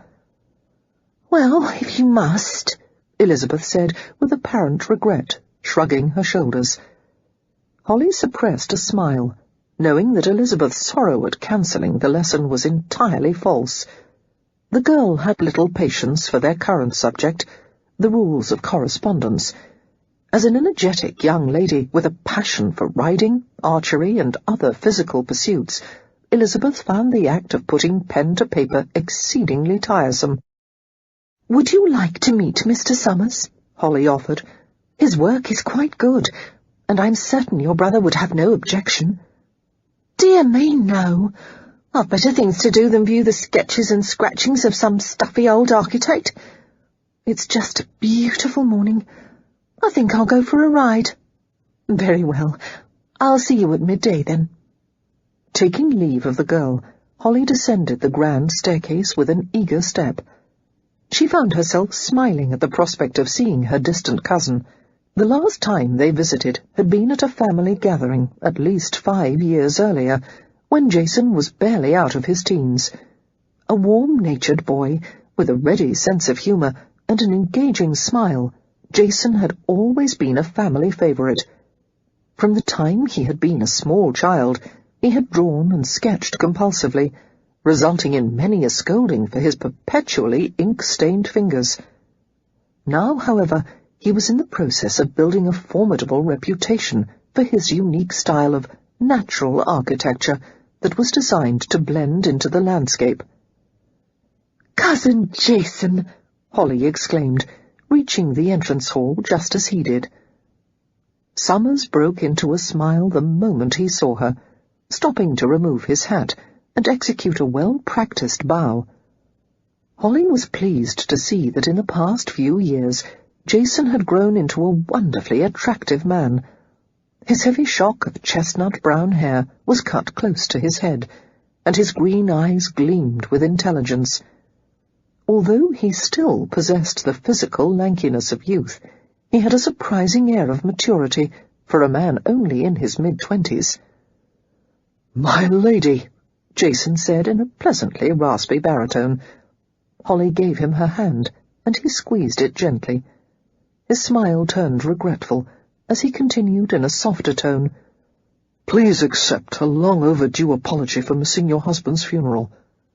Holly regarded him fondly. There was no reason for Jason to apologize, as he had been travelling the continent at the time of George's unexpected death. Since the journey had been too long for Jason to return for the funeral, he had written a letter of condolence. Sweet, a bit awkward, and wonderfully heartfelt, the letter had expressed a sincere sympathy that had touched her heart. "No apology is necessary, as you well know," she replied softly. The housekeeper, Mrs. Burney, came forward to take Jason's hat and coat. "Mrs. Burney," Holly murmured, "can you tell me where Mr. Bronson is at present?" "I believe he's in the library, milady." "I will show Mr. Summers there." Taking her cousin's arm, Holly guided him through the house, while he carried his plans beneath his other arm. Glancing at his surroundings as they walked, Jason emitted a sigh that combined amazement with distaste. "Incredible," he murmured. "Excess upon excess. My lady, if this is the style that Bronson prefers, you would have done better to approach another architect. I couldn't force myself to design something like this." "Wait until you talk with Mr. Bronson," Holly coaxed. "All right." Jason smiled at her as they strolled together. "Lady Holly, I know it is because of your influence that I am here, and for that opportunity I thank you. But I must ask, what caused you to work for Bronson?" A note of amusement lightened his voice. "As you're no doubt aware, the family in general is not pleased." "My mother has informed me of that fact," Holly admitted with a rueful smile. Upon being informed of Holly's plans to accept employment from Bronson, her parents had made their disapproval clear. Her mother had actually questioned her sanity, suggesting that prolonged grief had undone Holly's ability to make rational decisions. Her father, however, being an exceedingly practical man, had ceased his objections once Holly had described the trust Bronson was providing for Rose's future. As the father of 4 daughters, 3 still unmarried, he was all too cognizant of the importance of a large dowry. "Well?" Jason prompted. "It's difficult to refuse, Mr. Bronson," Holly said dryly. "You'll find out soon enough." She brought her cousin into the library, where Bronson was waiting. To his credit, Jason showed no sign of intimidation at the sight of the brawny man rising from his massive chair. As Holly knew from her own experience, meeting Bronson for the first time was nothing if not memorable. Few men possessed his powerful, larger-than-life presence. Had no one ever told Holly a single thing about Bronson, she would have instinctively known that he was a man who shaped not only his own fate, but the destinies of other men. Meeting Bronson's sharp, black gaze directly, Jason shook his hand. "Mr. Bronson," he said in his frank, friendly way, "let me thank you at once for the invitation to your estate, and for the opportunity of showing you my work." "Lady Holly is the one you should thank," Bronson replied. "It was her suggestion that I approach you." Holly blinked in surprise. Something subtle in Bronson's manner had implied that her suggestions, her opinions, held great value for him. To her consternation, the implication had not escaped Jason Summers' notice. He threw her a quick, speculative glance, then returned his attention to Bronson. "Let us hope that I've justified Lady Holly's faith in me, then," Jason said, hefting the bundle of drawings a bit higher beneath his arm. Bronson indicated his wide mahogany desk, which had been cleared, and the architect spread his drawings over the polished surface. Though she had decided to remain neutral while viewing her cousin's work, Holly could not prevent a pleased exclamation as she leaned over the plans. With its romantic Gothic overtones, the house was charming but sophisticated, with an abundance of windows, long sheets of what seemed to be undivided plate glass, to bring the landscape inside. Large main rooms and airy conservatories would provide spectacular settings for parties, but there were also wings that allowed privacy and seclusion for the family. Holly hoped that Bronson would appreciate the design's unpretentious style, and that he would not make the mistake of thinking elegance was synonymous with heavy embellishment.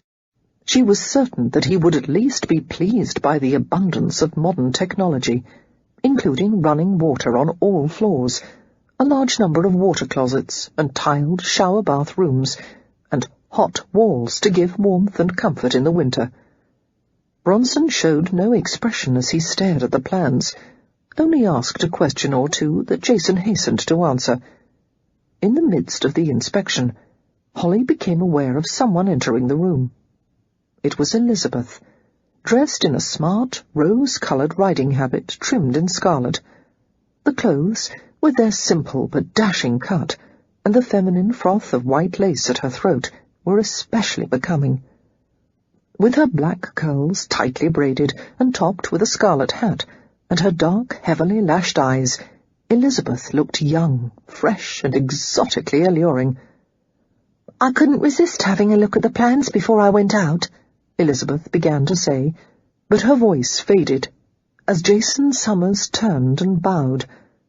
Quickly Holly made the introductions, watching with pride as Elizabeth returned Jason's bow with a perfectly executed curtsy. With the initial greeting concluded, they paused to study each other in a moment of brief but electric curiosity.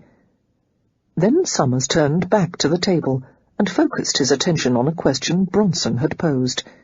He seemed not to notice Elizabeth at all.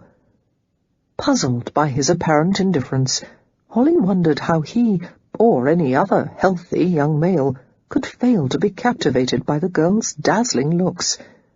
As the girl joined them at the table, however, Holly noticed that Jason's gaze returned to Elizabeth in a rapid but thorough sweep. He was interested, Holly thought, with well-concealed amusement, but he was clever enough not to show it. A bit piqued by the stranger's lack of attention, Elizabeth stood between Jason and Holly and inspected the plans. "As you can see," Jason murmured to Bronson, "I've tried to design a place that would be harmonious with the landscape. In other words, one couldn't merely take this house and set it somewhere else and have it look appropriate." "I know what harmonious means," Bronson said with a wry smile. He continued to assess the drawings, his keen gaze noting every detail. Having some understanding of the way Bronson absorbed information, Holly knew that in a few minutes he would have nearly as great a familiarity with the floor plans as Jason Summers himself. Bronson had an astonishing memory, although he applied it only to subjects that interested him. Elizabeth also surveyed the plans, her velvety dark eyes narrowed critically. "What is that?" she asked, pointing to a section of the drawing. "I'm not certain I like that at all." Jason replied in a voice that seemed a shade or two deeper than usual. "Kindly remove your finger from my plans, Miss Bronson." "Yes, but what is this? This misaligned thing, this odd projection?" "It's called a wing," Jason said shortly, "and those little rectangles are what we architects like to call windows and doors." "Your east wing doesn't match the west wing." "Someday I would love to explain why," Jason muttered, in a tone that implied just the opposite. "Well, it looks lopsided," Elizabeth persisted. Their gazes met in challenge, and Holly suspected that both were secretly enjoying the exchange. "Stop provoking the man, Lizzie," Zachary muttered, ignoring the unspoken interplay. His attention was firmly secured on Holly. "What do you think of the plans, my lady?" "I think the house would be magnificent," she replied. He gave a decisive nod. "Then I'll have it built." "Not merely because of my liking for it, I hope," Holly said, vaguely alarmed. "Why not?" "Because you must decide on it only as a matter of following your own taste." "The plans look fine to me," Bronson replied thoughtfully, "although I wouldn't mind a tower here and there, and some crenellation." "No towers," the architect interrupted hastily. "Crenellation?" Holly asked at the same time. Then she saw the twinkle in Bronson's eyes and realized he was teasing. "Build it the way you've drawn it," Bronson advised the architect with a grin. "Just like that?" Jason asked, clearly a bit stunned by the speed of decision. "Are you certain you don't want to look over the plans in private and consider the matter at your leisure?" "I've seen all I needed to," Bronson assured him. Holly could not help smiling at her cousin's surprise. She knew that Jason had never met a man as comfortable with his own authority as Zachary Bronson. Bronson liked to make decisions quickly, rarely wasting time to ponder difficult matters. He had once told her that while 10% of his decisions turned out to be mistakes, and another 20% usually had benign results, the remaining 70% were generally fine. Holly had no idea how he had arrived at such figures, but she had no doubt that he could support them with evidence. It was a quirk of Bronson's that he was fond of applying numbers and percentages to every situation. He had even once calculated that his sister Elizabeth had a 10% chance of marrying a duke. "Why only 10%?" Elizabeth had asked pertly, having appeared near the end of that particular conversation. "I'll have you know that I could land anyone I wanted to." "I calculated the number of available dukes, subtracted the ones who were too elderly or infirm, and factored in the number of lessons you'll need from Lady Holland to be presentable. I also took into consideration the number of young women on the marriage market you'll be competing with." Bronson had paused and sent a sly grin to his sister. "Unfortunately, your age skewed the numbers a bit." "My age?" Elizabeth had cried in feigned outrage. "Are you trying to say that I'm past my prime?" "You're over 21, aren't you?" Bronson pointed out, and deftly caught the small velvet cushion that his sister had hurled at his head. "Elizabeth, a lady does not throw things when a gentleman displeases her," Holly said, laughing at the boisterous pair. "May a lady crown her infuriating brother over the head with a fireplace poker?" Elizabeth advanced upon Bronson in a threatening manner. "Unfortunately not," Holly answered, "and considering the hardness of Mr. Bronson's head, that effort would likely have little effect." Bronson had pretended to look insulted, though a swift grin escaped him. "Then how is a lady to have revenge?" Elizabeth demanded. "Indifference," Holly replied softly. "Withdrawal." Elizabeth flopped into a chair, her long legs splayed willy-nilly beneath her skirts. "I was hoping for something more painful." "A bashing with an iron poker doesn't cause so much as a twinge of fear," Bronson had told his sister with a low laugh. "But Lady Holly's indifference—" He pretended to shiver, as if he had suddenly been thrust into an Arctic blast. "That's more punishment than any man should have to bear." Holly had shaken her head in amusement, while inwardly she had reflected that no woman could remain indifferent to a man like Zachary Bronson. There were days, however, when Bronson did not make her smile, days when he could be irascible and obstinate, venting his bad temper on everyone around him. It seemed at times that demons drove him. Even Holly was not exempt from his jeers or sarcasm, and it seemed that the cooler and more courteous she became, the higher it drove his flames of discontent. She guessed that there was something he wanted, but had decided was not obtainable, and whatever it was, he suffered mightily from bitter longing. Just what the something was, whether social acceptability, or perhaps a business deal that had eluded him, was impossible to discern. Holly was certain that it was not loneliness, as Bronson did not lack for the company of women. Like the rest of the household, she was well aware of his ceaseless nocturnal activities, his frequent comings and goings, the signs of excess drinking and debauchery that showed on his face after a particularly wild evening. His appetites for entertainment and women began to bother Holly more and more. She rationalized that he was no different from many other men in this regard. There were many aristocratic men who behaved even worse, carousing all night and sleeping off their excesses during the daylight hours. The fact that Bronson somehow managed to roam all night and work during the day was proof of a remarkably energetic constitution.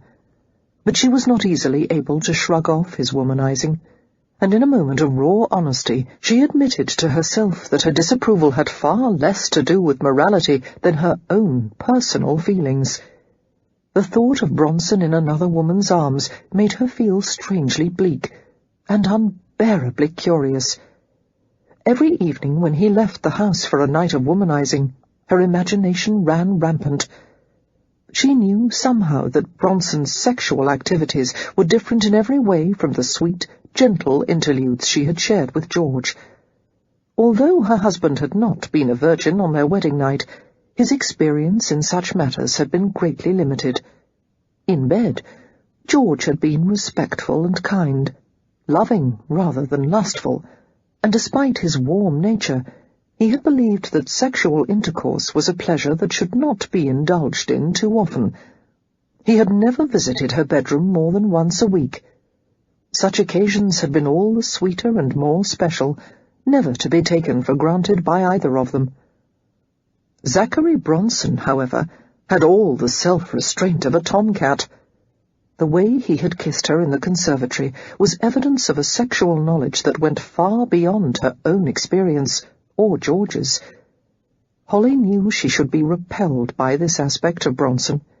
If only she could suppress the dreams that sometimes awakened her at night, the same tangled, erotic images that had bothered her ever since George's death.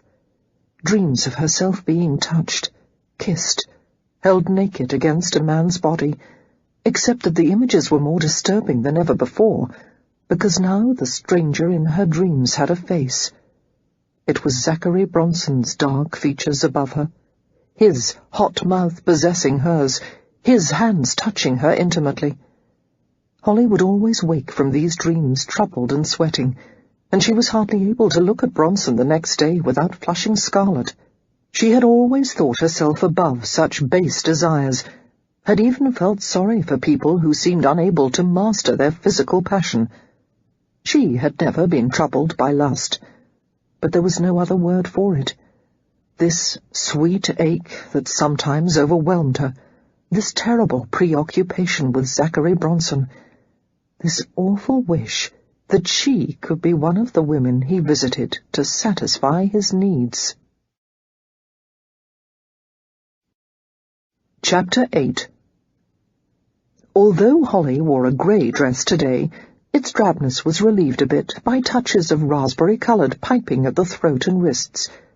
It was the kind of garment a nun would have been comfortable in, except that there was a little 2-inch dip at the throat of her high-necked dress.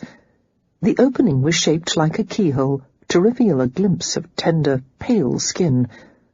Just that little flash of skin was enough to send Zachary's imagination careening wildly. He had never been so riveted by a place on a woman's neck. He wanted to press his mouth into the sweet hollow, smell her, lick her. Thoughts of the soft body beneath the smothering grey fabric were almost too much to bear. "Mr. Bronson, you seem distracted today," Holly said, and he dragged his gaze from her gown to her warm, whisky-coloured eyes. Such innocent brown eyes. He would swear that she had no idea how she affected him. Holly's soft lips tilted with a smile. "I'm aware of your reluctance to do this," she said. "However, you must learn to dance, and to do it well. The Plymouth Ball is only 2 months away." "The Plymouth Ball?" he repeated, arching his brows sardonically. "This is the first I've heard of it."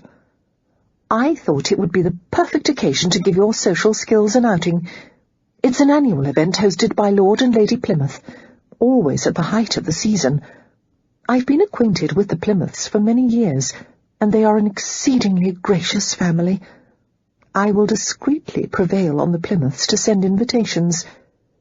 We'll bring Elizabeth out into society that very night, and well, there is no doubt that you will encounter many well-bred young women, one of whom might possibly capture your interest." Zachary nodded automatically, although he knew that no woman on earth could capture his interest as intensely as Lady Holland Taylor had. He must have frowned or appeared disgruntled, for Holly gave him a reassuring smile. "I think you'll find that it's not as difficult as you might expect," she said, evidently thinking that he was worried about the dance lessons. "We'll just take things one step at a time, and if it turns out that I am not able to teach you adequately, we will consult with Monsieur Giroir." "No dancing master," Zachary said gruffly, having taken an instant dislike to the man. He had watched the dance lessons with Elizabeth the previous morning, and had strongly resisted Giroir's mistaken attempt to include him in the instructions. Holly sighed as if her patience were being strained. "Your sister likes him well enough," she pointed out. "Monsieur Giroir is a very talented dancing master." "He tried to hold my hand." "I assure you, it was with no other intention than to lead you through the steps of a quadrille." "I don't hold hands with other men," Zachary said, "and that little frog-eater looked like he was going to enjoy it."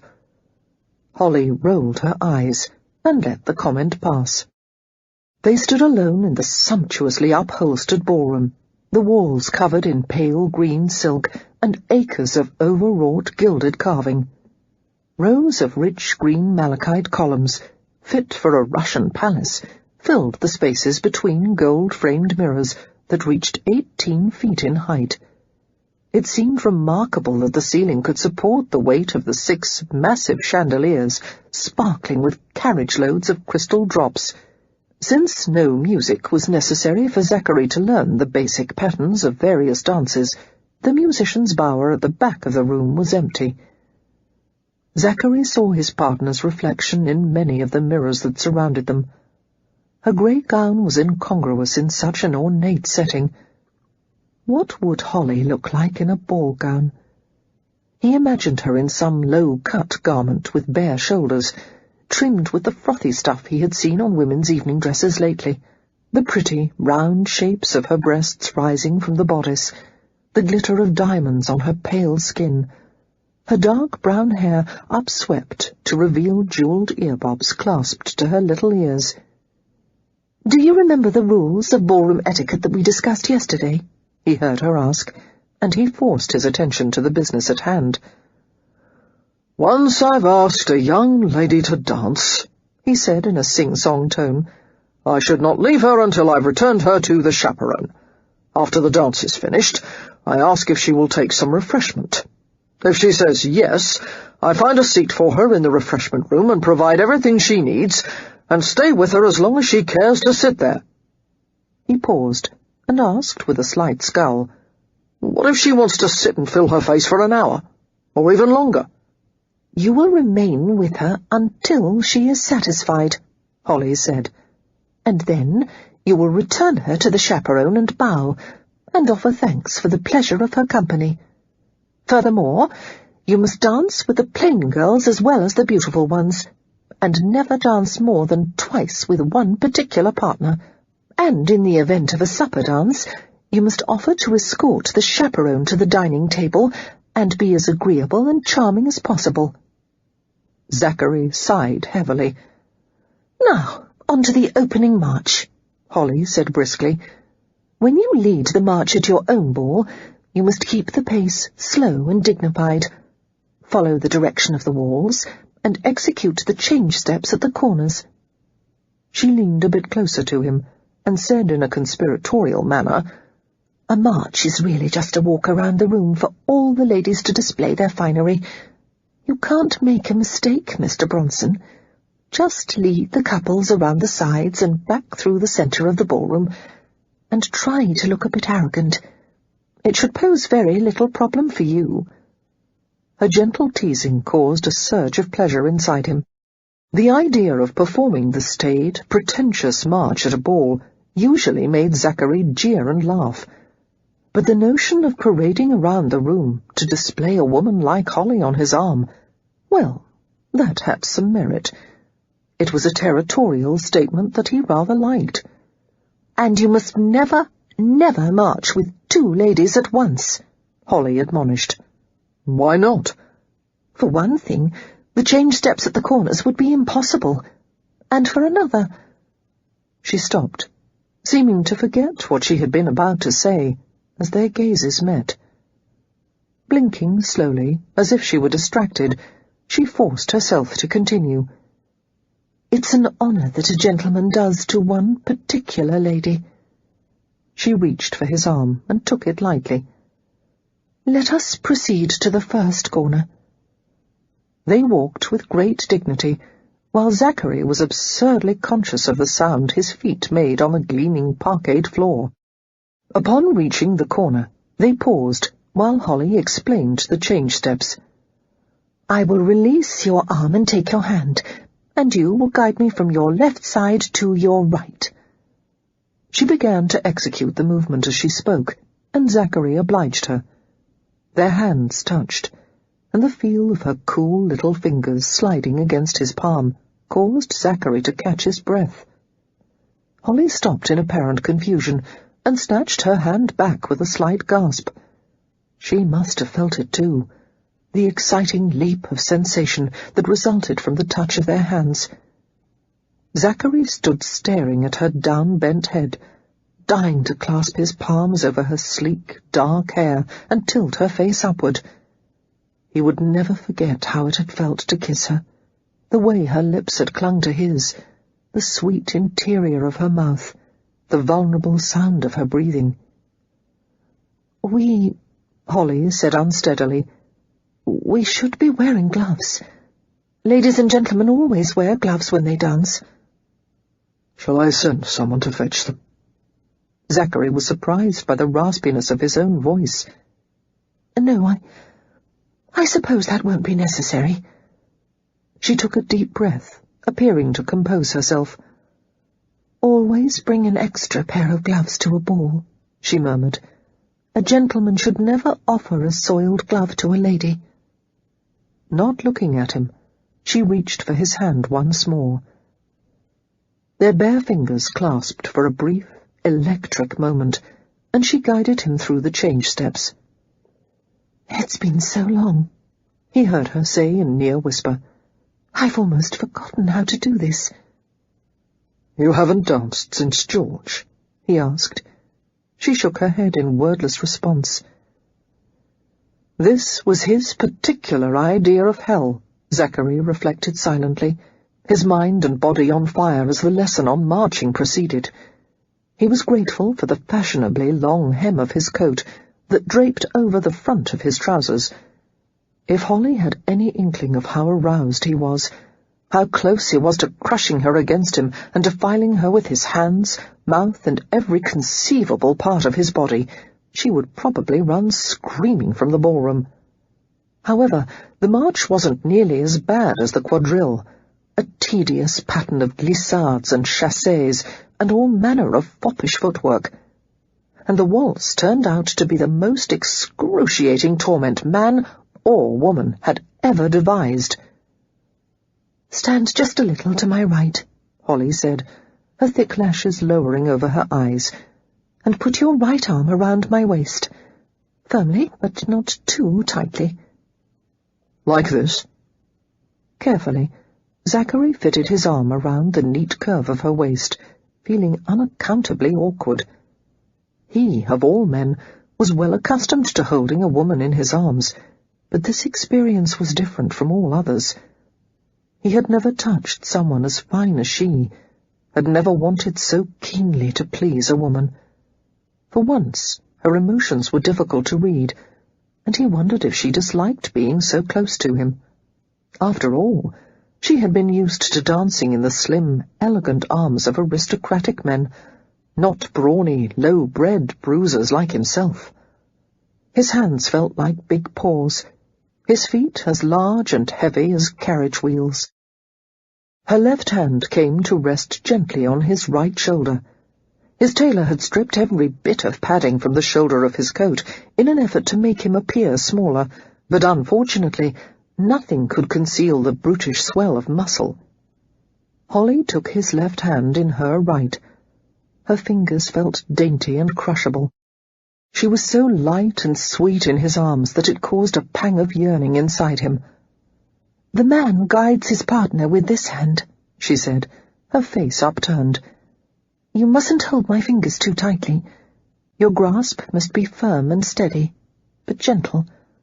And keep your arm just a bit rounded." "I'm afraid I'm going to step on you," he muttered. "But just concentrate on maintaining the proper distance between us. If you hold me too tightly, you'll restrict my freedom of movement. If we stand too far apart, however, I won't have sufficient support." "I don't think I can do this," Zachary said thickly.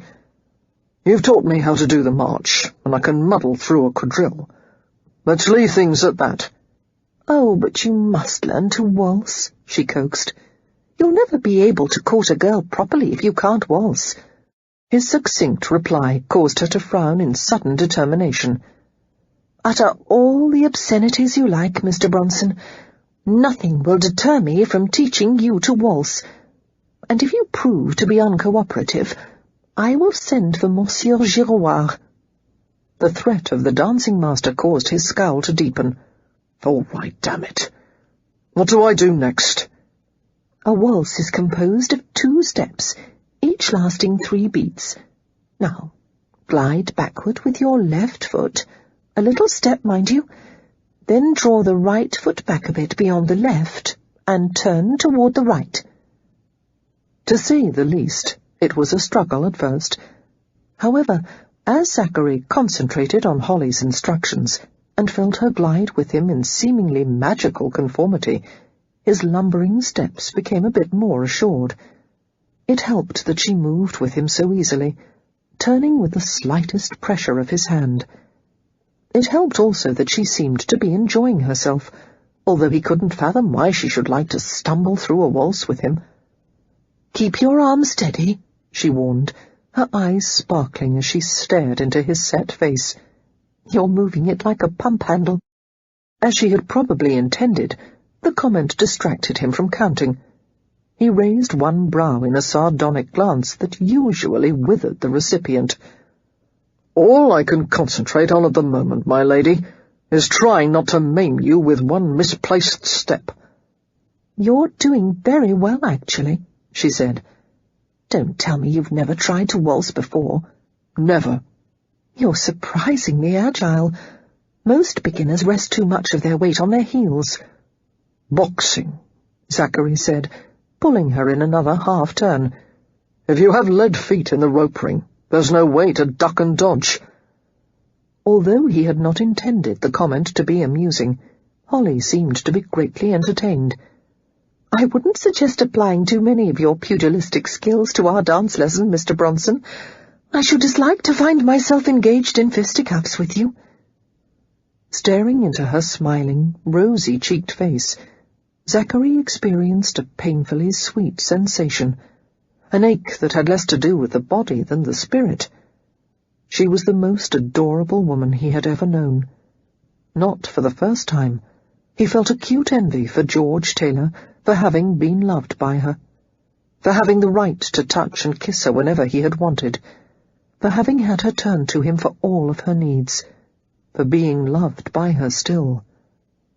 From everything Zachary had been told, George Taylor had been the perfect man. Handsome, well-heeled, honourable, respectable, gentlemanly and compassionate. It seemed that he had deserved a woman like Holly, every bit as much as Zachary did not deserve her. Zachary knew that he was none of the things George had been. Everything he could offer her, including his own heart, was tainted. If only were the 2 words that Zachary most loathed in the English language. They rattled in his brain unmercifully. If only, if only. He lost the rhythm of the waltz and stopped abruptly, causing Holly to bump into him. She gave a small gasping laugh. "Oh, you stopped so suddenly, Muttering an apology, Zachary steadied her with his hands. Momentum had brought her small body against his. The feel of her, even in the confining layers of her grey gown, caused his senses to riot in wild pleasure. He tried to release her, to loosen his arm, but his rebellious muscles contracted until she was caught securely against him. Her breath was rapid from exertion, and he felt the soft movements of her breasts against his chest. The moment seemed suspended in time. He waited for her to end it, to protest, but she was strangely silent. The silken fans of her lashes lifted, revealing a stricken gaze. Seared together in something that was becoming undeniably an embrace, They stared at each other with helpless fascination. Eventually, Holly averted her gaze, but her warm breath wafted over his chin. His mouth felt hot, dry, and he longed fiercely to press it on hers. He waited for the small hands on his shoulders to move. If she would raise one to his neck and urge him downward, if she would give only the slightest hint that she wanted him. But she remained frozen in his arms, neither shrinking away nor encouraging him. An unsteady sigh escaped him, and he somehow unlocked his muscles, although his tortured body screamed a silent protest. His vision was slightly blurred. He wondered if Holly had any inkling of how close he was to snatching her up and carrying her somewhere, anywhere. It seemed all the desire he had ever known was rushing through his body, collecting hotly in his groin. He wanted to feel her beneath him, to take his pleasure within her, and even more than that, he wanted her affection, her caresses, her whispers of love in his ears. He had never felt so much like a fool, desperately wanting something that was so clearly not for him. All at once, a cold, clear voice in his head pointed out that what he could not get from Holly, he would get from another woman. There were hundreds of women in London who would supply all the affection he wanted for as long as he wanted. Gratefully, Zachary seized on the idea like a drowning man reaching a raft. He did not need Lady Holland Taylor. He could get someone prettier, someone wittier, someone with eyes just as warm. There was nothing particularly special about her, and he would prove it to himself tonight, and the following night, whatever amount of time it required. "I think that is enough for today," Holly murmured, still appearing a bit dazed. "You've accomplished quite a lot, Mr. Bronson. I'm certain you'll master the waltz in very good time." Zachary responded with a bow, forcing a polite smile to his face. "Thank you, my lady. I'll see you for our next lesson on the morrow, then." "You won't be taking supper at home tonight?" He shook his head. "I plan to see friends in town this evening." There was a flicker in her eyes that betrayed her disapproval. He knew she didn't like his rampant socializing and sexual escapades, and he took sudden savage delight in displeasing her. Let her sleep in a chaste bed every night. He had no scruples about taking his own enjoyment where he could find it. Holly made her way slowly to Rose's room, where her daughter and Maud were engaged in afternoon reading and playtime. She found it surprisingly difficult to bring her thoughts under control.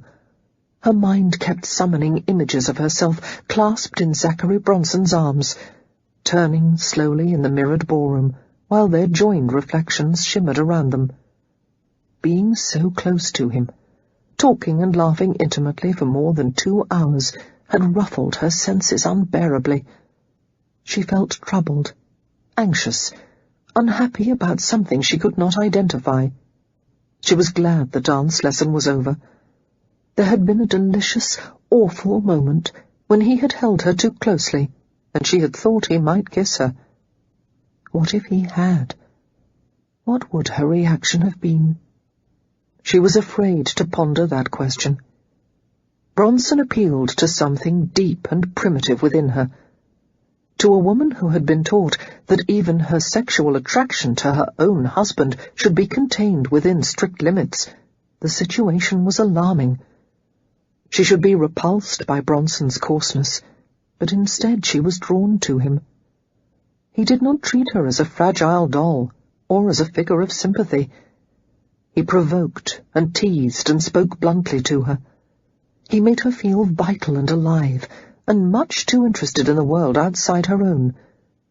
Instead of refining him, she was afraid just the reverse was happening.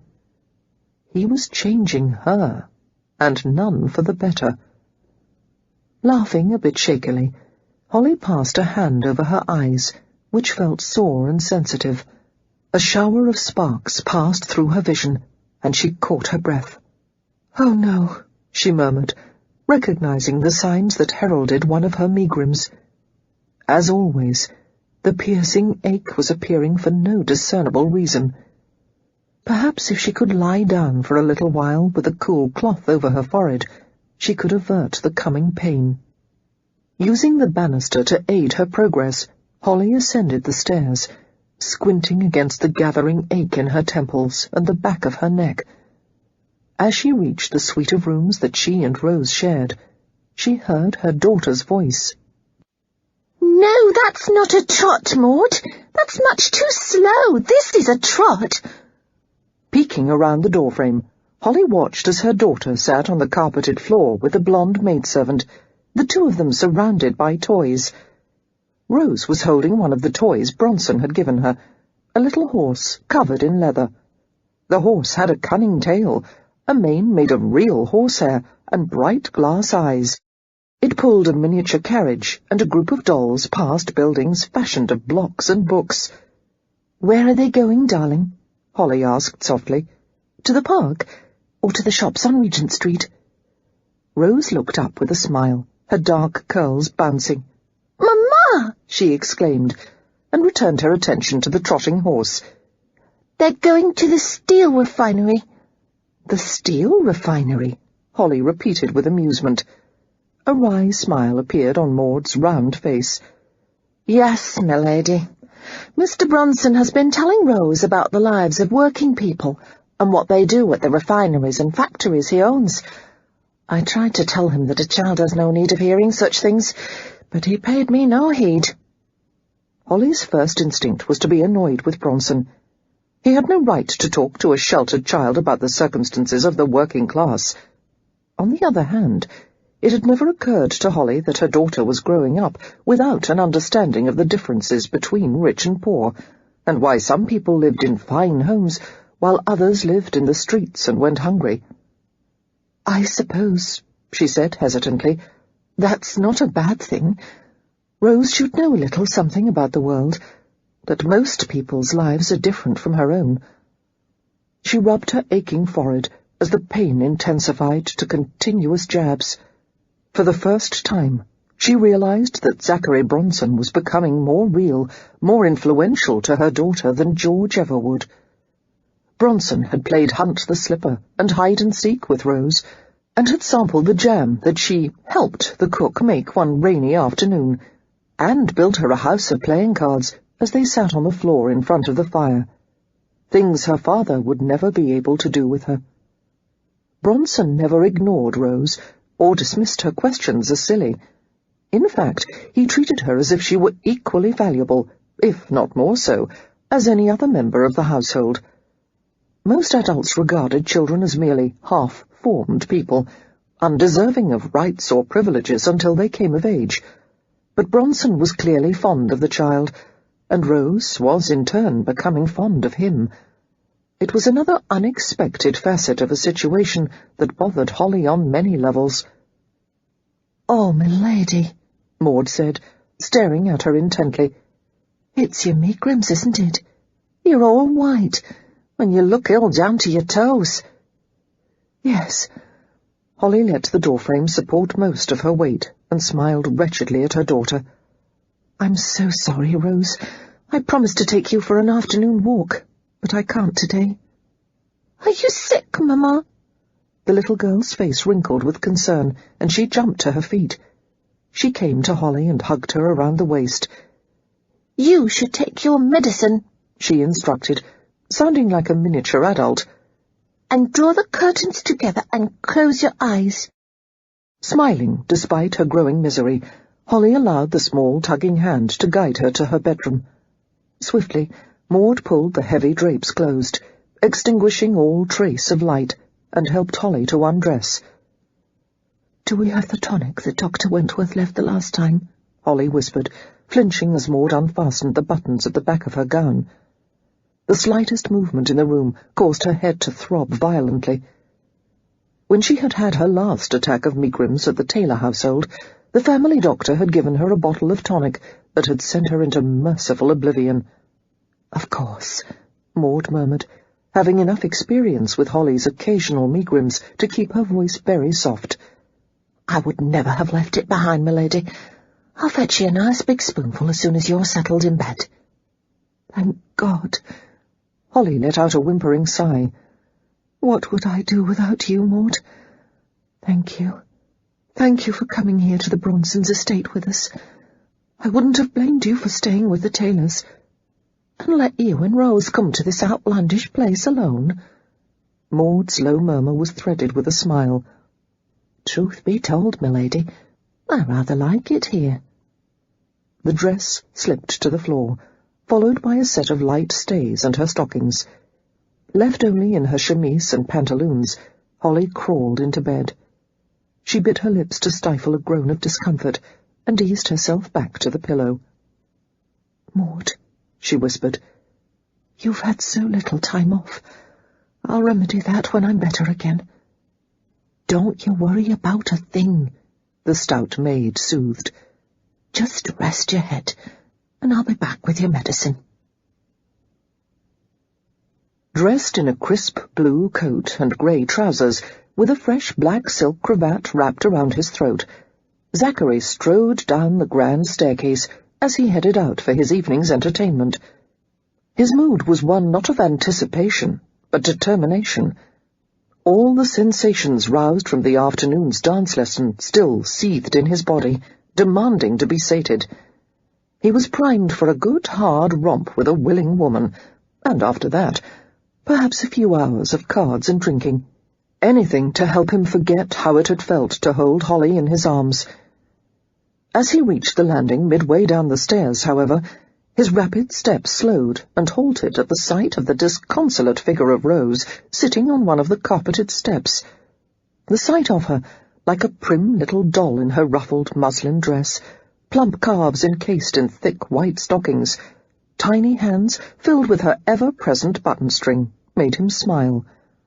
How different she was from the way his sister Elizabeth had been at this age. Rose was well-mannered, introspective, sweetly earnest, whereas Elizabeth had been a spirited little hellion. Holly had done a splendid job so far of sheltering her daughter in a safe, well-ordered existence, but in Zachary's opinion, Rose needed the influence of a father, someone to help her understand about the world beyond park railings and neat, brick-walled gardens, about children who did not wear clothes with lace collars, and people who toiled and sweated for their bread, about the ordinary business of living. However, Rose was not his daughter, and it was not his right to venture any opinions about her upbringing. He stopped a few steps beneath her and stared at her quizzically. "Princess," he said with a smile twitching at the corner of his mouth, "why are you sitting here by yourself?" Rose heaved a sigh, her pudgy hand sifting through the glittering buttons on the string. Locating her favourite, the perfume button, she lifted it to her nose and smelled. "I'm waiting for Maud," she said glumly. "She's giving Mamma her medicine, and then we're to take supper in the nursery." "Medicine?" Zachary repeated, frowning. Why in hell did Holly have need of medicine? She had been perfectly fine not 2 hours ago, when they had ended their dance lesson. Had she met with some kind of accident? "For her megrims." The child rested her chin in her hands. "And now there's no one to play with. Maud will try, but she's too tired to be much fun. She'll put me to bed early. Oh, I don't like it when Mamma is ill." Zachary regarded the child with a thoughtful scowl, wondering if it was possible for someone to develop megrims, an incapacitating case of them, in a mere 2 hours. What had caused them? All thoughts of his evening activities vanished abruptly. "Princess, you stay here," he muttered. "I'm going to visit your mother." "Will you?" Rose looked at him hopefully. "Can you make her better again, Mr. Brunson?" The innocent faith in the question somehow twisted his heart and made him laugh at the same time. He reached down and clasped his hand gently over the top of her dark head. "I'm afraid not, Rose, but I can make certain she has everything she needs." He left her and ascended the stairs 2 at a time. Reaching Holly's room just as Maud was exiting, he noted the tension and concern on the maid's face. The peppery sting of anxiety filled his chest. "Maud," he said gruffly, "what the devil is the matter with Lady Holland?" Quickly, the heavy-set blonde jerked a finger to her lips in a signal to keep quiet. "One of her megrims again, sir," she said in a whisper. "They come on very quick-like, and any sound or smell or light causes her dreadful pain." "What brings them on?" "I don't know, sir. She's had them every now and again, ever since Mr. Taylor passed on to his reward. It usually lasts a day, perhaps a bit more, and then she's back to herself." "I'll send for a doctor," Zachary said decisively. Maud shook her head at once. "Pardon, sir, but there's no need for that. Lady Holland has seen a specialist, and he said there's no cure for her kind of megrims. Just to rest and take her medicine until she feels better." "I'm going to see her." The maid's broad face registered instant alarm. "Oh, sir, I do wish you wouldn't trouble her. Lady Holland isn't fit to speak with anyone. She's in misery, and the medicine makes her a bit out of her head. And she's not properly attired." "I won't trouble her, Maud. Now, go tend to Rose. She's sitting on the stairs by herself." Ignoring the maid's protests, Zachary pushed his way past the door and entered the bedroom. Blinking, he let his eyes adjust to the darkness and shadows. He could hear the strained sound of Holly's breathing.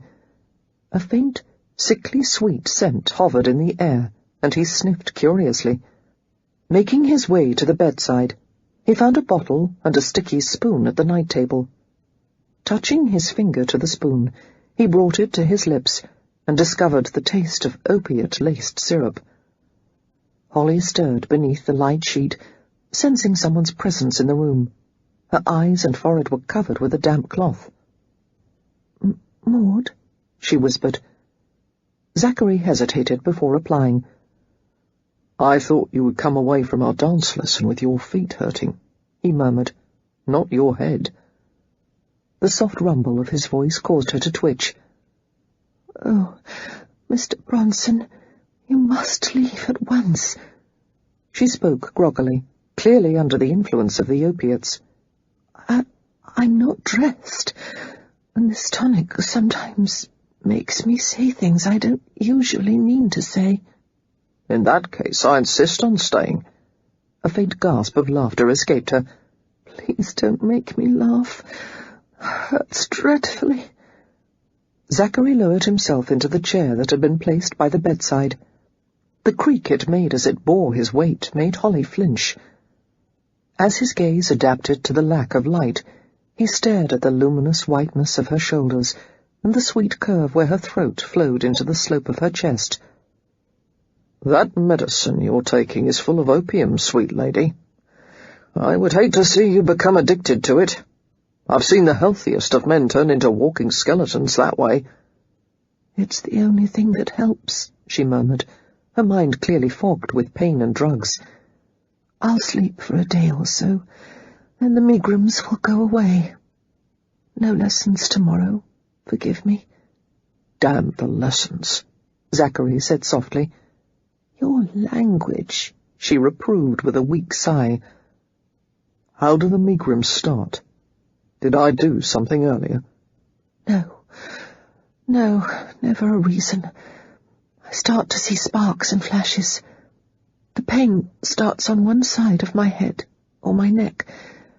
It spreads until I'm sick and nauseous everywhere." Cautiously, Zachary moved to the mattress and sat beside her. Holly mumbled a protest as she felt the bed give beneath him. "Mr. Bronson, please, leave me in peace." Zachary slid his fingers beneath her neck. The area between her nape and the base of her skull was so tight that he could feel the hard, contracted bands of muscle. Holly moaned at the exquisite pain of his touch. Using the fingertips of both hands, he rubbed the knotted muscles with extreme gentleness. A tear leaked out from beneath the cloth covering her eyes, and she released a quivering breath. "Does this help?" Zachary whispered after a minute, feeling some of her tension ease. "Yes, a little." "Shall I stop?" Immediately, one of her hands came to his wrist, her fingers curling around the side of it. "No, don't stop." He continued to massage her neck in silence, while her breathing deepened and lengthened, until he thought she might have gone to sleep. After a while she surprised him by speaking, her voice blurred and soft. "The megrims started after George passed away. First, one happened when I spent a day reading letters. People were so kind. They shared their memories. Everyone said how surprised they were. No one surprised as I, though." Her tone was absent, detached, as if she spoke from the heart of a dream. "Such a healthy man. Not quite so robust as you, but still very fit. Then the fever came, and George could keep nothing down but tea. He took to his bed for a week. He lost weight so quickly. The bones stood out on his face. The second week I became frightened when his mind began to wander. He seemed to know he was dying. He began to prepare. One day he sent for his dearest friend, Ravenhill, known since boyhood. He made Ravenhill and me promise—" She sighed, seeming to float away in memory. "What promise?" Zachary asked, staring at her lax mouth intently. "What did he make you promise?" "Doesn't matter," Holly mumbled. "I told him yes, anything to give him peace. I asked for one last kiss. He did, the sweetest kiss, though he was too weak to hold me. A little later his breathing changed. The doctor said it was the death rattle. I held George in my arms and felt the life pass out of him. Held him for a long time, till he was no longer warm." Zachary released her neck and drew the sheet protectively over her bare shoulders. "I'm sorry," he whispered. "Later, I was angry with him," Holly confessed, catching at his hand in a childlike gesture. "I've never told that to anyone." He was very still, enclosing her fingers in a gentle grip. "Why angry, sweet?" "Because George didn't fight at all. He just slipped away, accepted it, like a gentleman. Just slipped away and left me. Wasn't in his nature to fight. How could I blame him for that? But I did." "I would have thought," Zachary thought, sternly locking the words inside himself, "I would have gone toe-to-toe with the devil himself to stay with you and Rose. I would go down howling and kicking before I let go of what I had." A weary smile touched her lips. "Now you know what a bad woman I am." Zachary remained leaning over her, watching as she drifted to sleep. She was the best woman he had ever known. His entire being was consumed with one wish, that he could somehow protect her from ever knowing another moment of unhappiness. He fought against the feeling she roused in him, this awful tenderness, but it spread until it had infiltrated every part of him.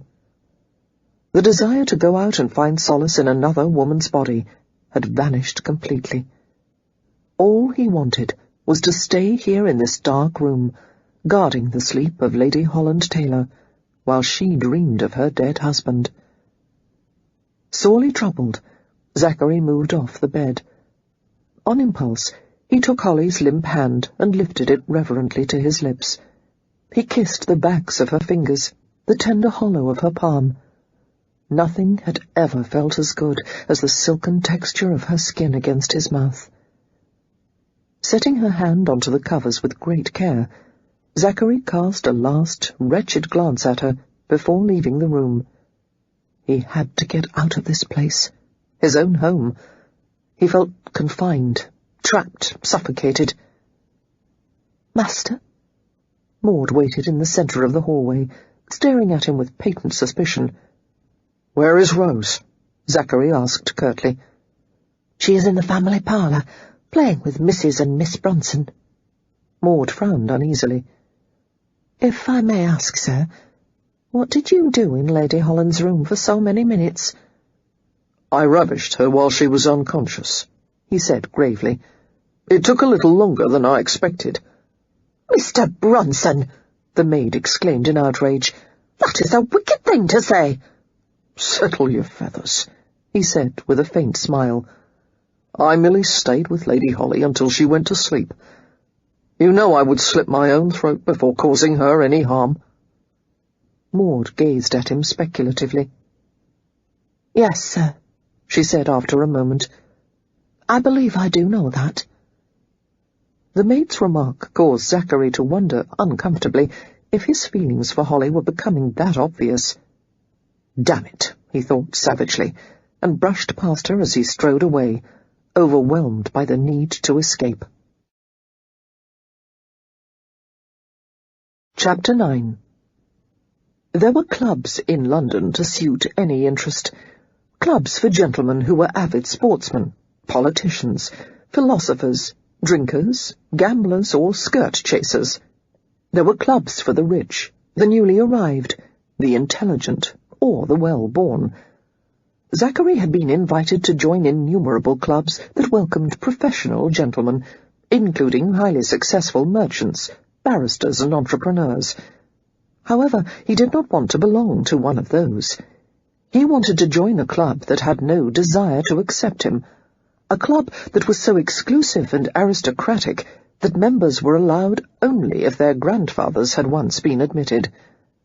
Marlowe's was the goal he had finally settled on. At Marlowe's, a man had only to snap his fingers for something, a drink, a dish of caviar, a woman, and it was brought to him with discreet alacrity. Always the best quality goods, in the finest surroundings, with never a mention of a man's preferences made to the outside world. The exterior of the club was unremarkable. It was located near the end of St. James's Street, one of a long line of gentlemen's retreats. The white stone and stucco facade was classical in design, pedimented and symmetrical and far from imposing. However, the interior was solidly, expensively English, every wall and ceiling covered in freshly rubbed mahogany, the floors plushly carpeted with a pattern of large octagons of crimson and brown. The leather furniture was heavy and sturdy, and the richly subdued light was spread by wrought-iron lamps and sconces. It had been designed to make a man feel comfortable, with nary a flower or frieze to be seen. Marlowe's was the Olympus of clubs, with some families applying for generation after generation without success. It had taken Zachary 3 years to gain entrance. With his signature mixture of financial extortion, bribery, and behind-the-scenes manipulations, he had managed to get himself admitted, not as a member, but as a permanent guest, who might come and go whenever he pleased. There were too many aristocrats whose business affairs were entwined with his, men who would lose their fortunes if he began to play with market forces. He had also bought up the debts of a few foolhardy lords, and he had not hesitated to hold those debts over their heads like a whip. Zachary had enjoyed presenting key members of Marlowe's with the choice of losing everything or allowing a mongrel such as himself to patronize the club. Most of them had unwillingly voted to allow him guest status, but there was no mistaking their keen collective desire to be rid of him. He didn't care. He took perverse enjoyment in relaxing in one of the deep leather armchairs and rustling a newspaper before him as the other men did, and warming his feet at the great stone fireplace. Tonight, Zachary especially enjoyed inflicting his presence on the club. Even George Taylor wouldn't have been welcome here, he thought darkly. In fact, the Taylors had probably never thought to apply for Marlowe's. Their blood, though blue, wasn't quite blue enough, and God knew they hadn't the money. But Zachary had managed it, even if he was only a permanent guest, and not quite a member. And now that he had forcibly wedged himself into the upper strata of society, he had made it just a little easier for the next fellow to climb the ladder after him. It was what the aristocrats feared most, that their ranks would be invaded by arrivists, that their fine lineages would someday no longer be enough to distinguish them. As Zachary sat before the fireplace and moodily contemplated the dancing flames, a wolf pack of 3 young men approached him, 2 seating themselves in nearby chairs, 1 standing in an insolent posture with one hand braced on his hip. Zachary glanced at the one who stood next to him and suppressed a contemptuous sneer. The Earl of Warrington was a self-important ass who hadn't much to recommend him except a distinguished lineage. Upon the recent death of his father, Warrington had inherited a fine title and name, 2 handsome estates, and a mountain of debt, much of it incurred by his own youthful follies. Evidently the old Earl had found it difficult to curtail his son's wild spending, much of it done to impress companions that were hardly worth the effort. Now the young Warrington had surrounded himself with friends who fawned and flattered him constantly, thereby increasing his sense of superiority. "Warrington," Zachary muttered, barely inclining his head. He acknowledged the other 2, Turner and Enfield, without enthusiasm. "Bronson," the young Earl said with deceptive friendliness. "What a pleasant surprise to find you here." Warrington was a large, well-built man with a long, narrow face, clearly an aristocratic face, if not exactly a handsome one. He stood and moved with the physical confidence of a man who was proficient in athletics and sporting. "The club has not been graced with your presence for many weeks now," he continued. "One assumes you have been kept very busy with the new, circumstances in your home."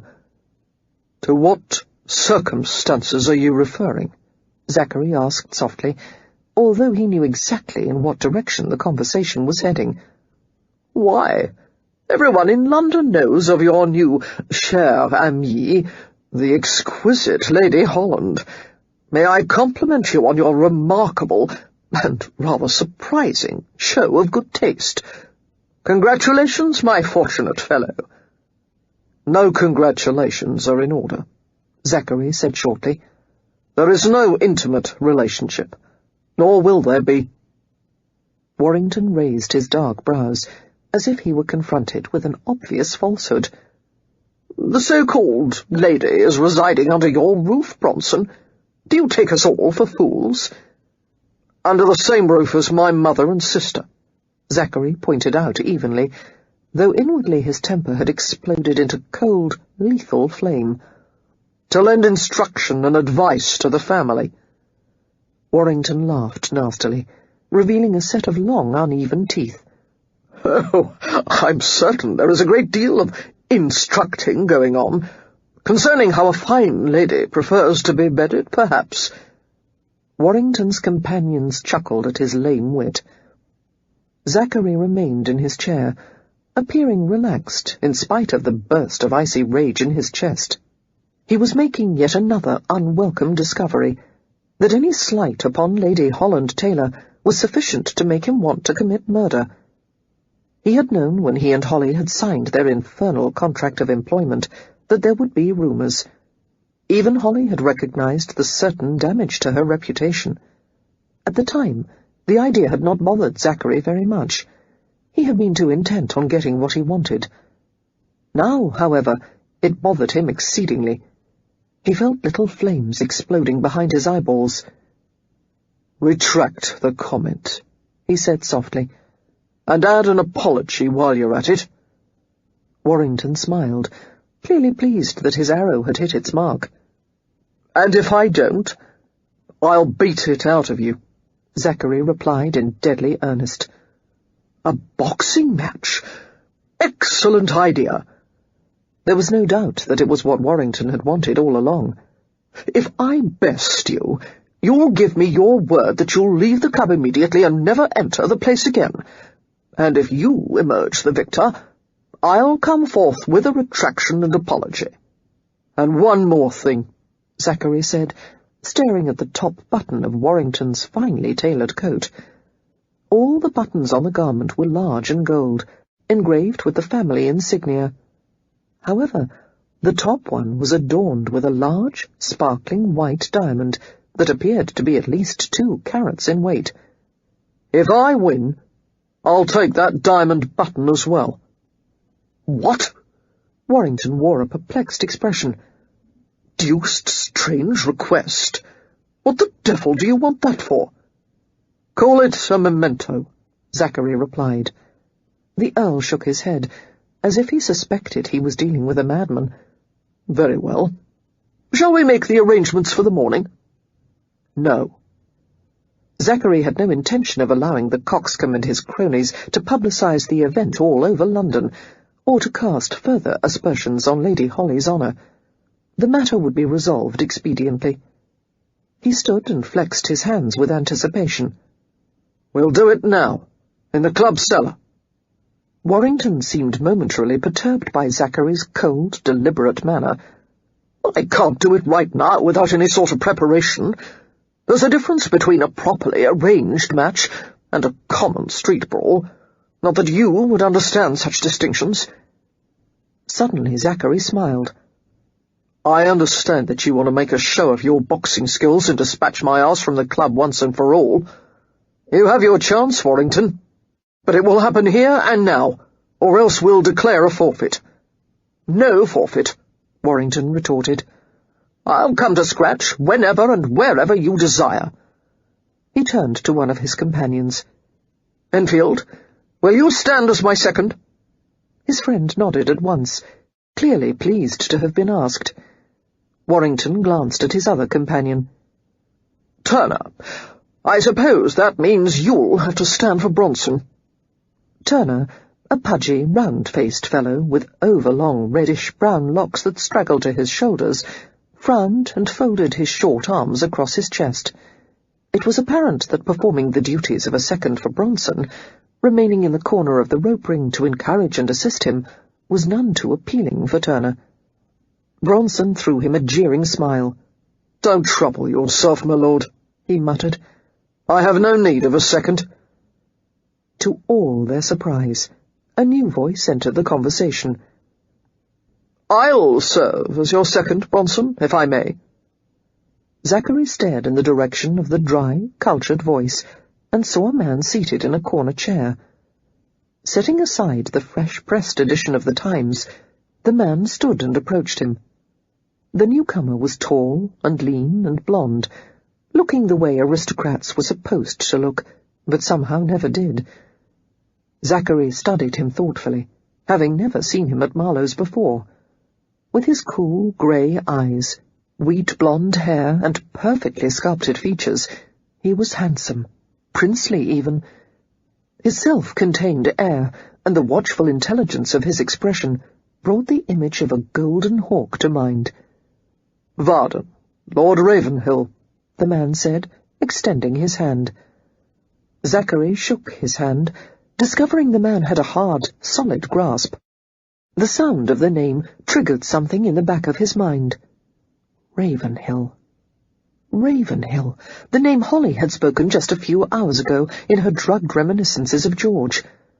Ravenhill was the name of George Taylor's closest friend, a man so trusted and valued that he had been present during the last hours of George's life. Was this the same man?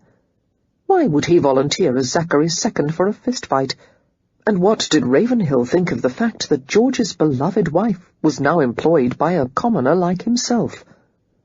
Zachary stared into the man's remote, silvery grey eyes, but could discern not a single emotion. "Why offer to stand for me?" Zachary asked, fascinated despite himself. "My reasons are my own." Studying him for a moment longer, Zachary gave a short nod. "Fine, then. Let's go." Heads turned and papers rustled quietly as the members of Marlowe's watched the odd procession. Realizing that some sort of altercation was about to take place, several men rose and followed as the fighters went toward the cellar stairs at the back of the club. As they descended the dark, narrow steps, Zachary caught snatches of the whispered conversation between Warrington and his companions ahead of them. "I think you're a fool for taking on—" "Bloody huge bastard," Turner muttered. "Knows nothing of technique or discipline. Just a street animal," came Warrington's sneering reply. Zachary smiled with dark amusement. Perhaps Warrington had a great deal of technique and discipline. Perhaps he had undergone years of pugilistic training. That all amounted to nothing, compared to the experience Zachary had gained by standing on a street corner and taking on all comers. How many days and nights had he fought for every shilling he could get, knowing that his own mother and sister would have no food or bed to sleep in if he was defeated. Fighting had never been entertainment to him. It was survival. It was his way of life. And to Warrington it was merely a sport. "Don't underestimate him," came Ravenhill's quiet voice behind him, as if Zachary's thoughts were somehow transparent to him. "Warrington's got a blistering right, and more speed than you might expect. I fought him a few times at Oxford, and always got the stuffing knocked out of me." They reached the cellar, which was cool, dimly lit and musty. The dirt floor was slightly damp, and the stone walls were green and slick. Endless rows of wine shelves filled half the cellar, but there was still enough room for the business at hand. As Zachary and Warrington removed their coats and shirts, the seconds walked off the measurements of the ring and drew 2 furrows, 1 foot apart, in the centre of the area. Ravenhill spoke briskly, outlining the terms of the match. "London prize ring rules. Each round to last until some part of a man's body touches the ground. At the end of each round, each man returns to his corner, rests for 30 seconds, and in 8 seconds comes back to toe the mark again. Voluntarily dropping to a knee will result in forfeit." He glanced from Zachary's set face to Warrington's determined one. "Have I forgotten anything, gentlemen?" "Yes," Warrington said, staring at Zachary accusingly, as if expecting him to cheat. "No headlocks." Ravenhill replied before Zachary had a chance. "Headlocks are perfectly legal, my lord." "That's all right," Zachary said evenly, yanking off his cravat. "I won't do headlocks if he doesn't want them." He knew what Warrington feared, that he might capture his head in an unbreakable hold and smash every bone in his face. "A gentlemanly concession, Mr. Bronson," Ravenhill remarked, seeming to understand how it annoyed Warrington to hear the word gentlemanly applied to his opponent. "Very well, then, no headlocks." He extended his arms to receive Zachary's shirt, coat, waistcoat, and cravat, folded the garments as deftly as a valet, and set them on a wine shelf. As the 2 bare-chested men turned to confront each other, Zachary saw Warrington's eyes widen with patent dismay. "Christ!" Warrington said, unable to restrain the exclamation. "Have a look at him. He's a damned ape." Zachary had been long accustomed to such comments. He knew what his body looked like. His torso rippled with muscle, scarred in some places, his arms bulging, his neck 17 inches around, and his chest thickly carpeted with black hair. It was a body meant for fighting, or for hard labour in fields and factories. Warrington, by contrast, had a lean but lanky form, with unmarked skin and trim muscles displayed by a nearly hairless chest. Ravenhill smiled for the first time, revealing a flash of even, white teeth. "I believe they used to call Bronson the Butcher," he informed Warrington, then turned to Zachary with an inquiring arch of his brow. "Isn't that correct?" In no mood to share his humour, Zachary nodded shortly. Ravenhill's attention returned to Warrington, and he spoke more soberly. "I might be able to persuade Mr. Bronson to abandon the fight, my lord, if you'll agree right now to retract your comment about Lady Holland." Warrington shook his head with a sneer. "I'll offer no respect to a lady abiding under his roof." Ravenhill sent a glance of cold encouragement to Zachary. It appeared that any insult to Holly offended him nearly as much as it did Zachary. As Ravenhill passed him on the way to the corner, he muttered something between his teeth. "Take his damned head off, Bronson. Quietly, Zachary went to the mark and waited for Warrington to do the same. They faced each other and adopted the traditional fighter's stance. Left leg forward, left arm in front, elbow bent, knuckles at eye level. Warrington opened the fight with a stinging left jab and circled to the left, while Zachary immediately gave ground. Soon Warrington unloaded more left jabs, followed by a right uppercut. Although the right failed to connect, Warrington's companions began to whoop with jubilation, clearly excited by his aggressiveness. Zachary allowed Warrington to set the pace, merely retreating and defending himself, while Warrington unleashed a series of body shots. The blows hit solidly on Zachary's ribs, but it was the kind of pain he had long been impervious to, after years of bludgeoning and pounding. In return, he delivered only a series of light jabs designed to irritate and test his opponent's range.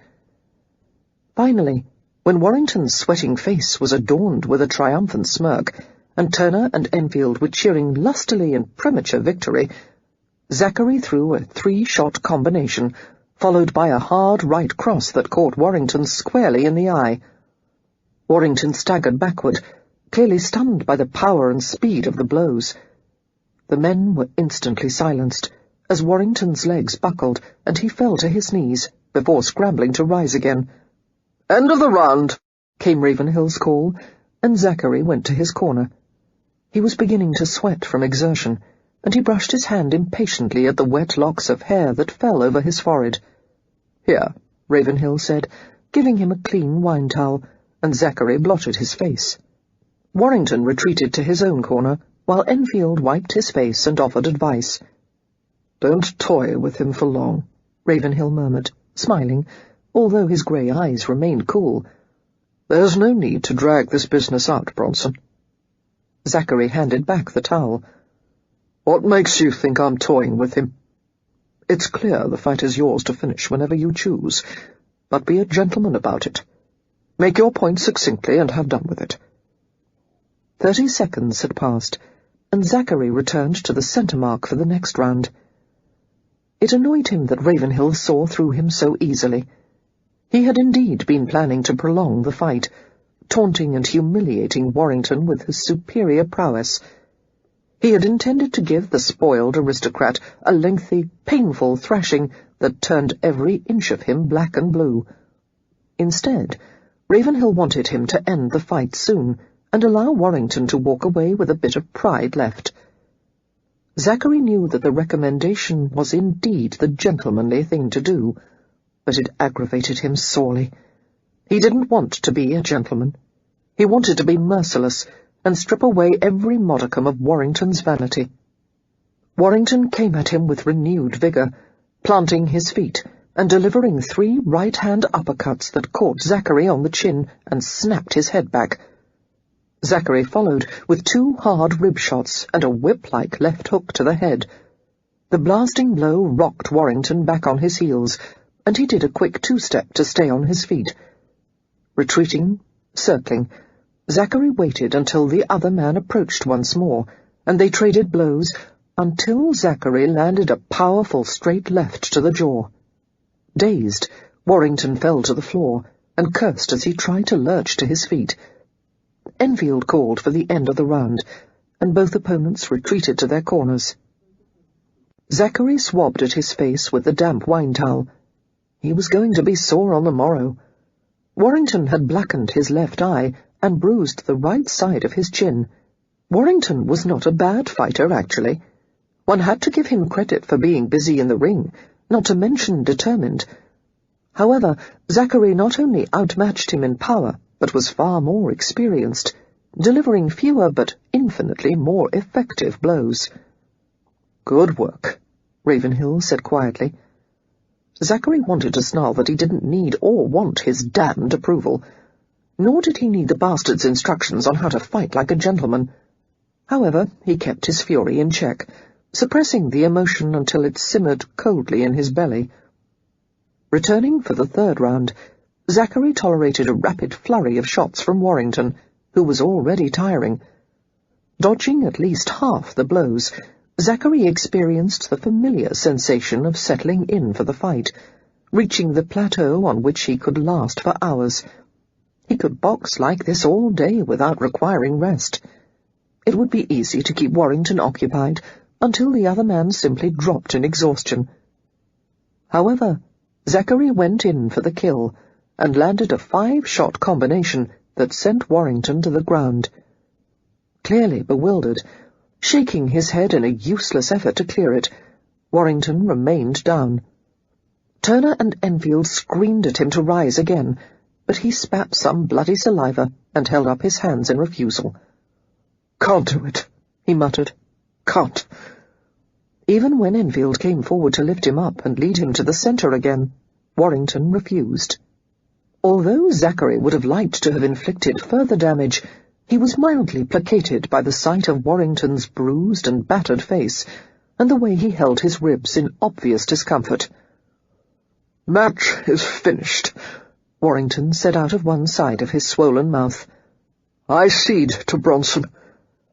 After taking a minute or two to regain his strength, Warrington came forward and faced Zachary. "My apologies to Lady Holland," he said, while his companions complained and grumbled loudly. "I retract every word I said about her."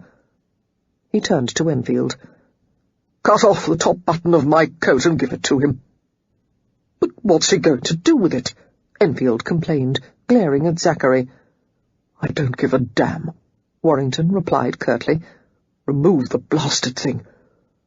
Turning back to Zachary, he extended his hand. "Bronson, you've got a head like an anvil. I suppose that makes you fit company for the rest of us." Zachary was surprised by the gleam of friendly amusement in the other man's eyes. Slowly, he reached out and shook Warrington's hand, the grip ginger in regard for both sets of sore knuckles.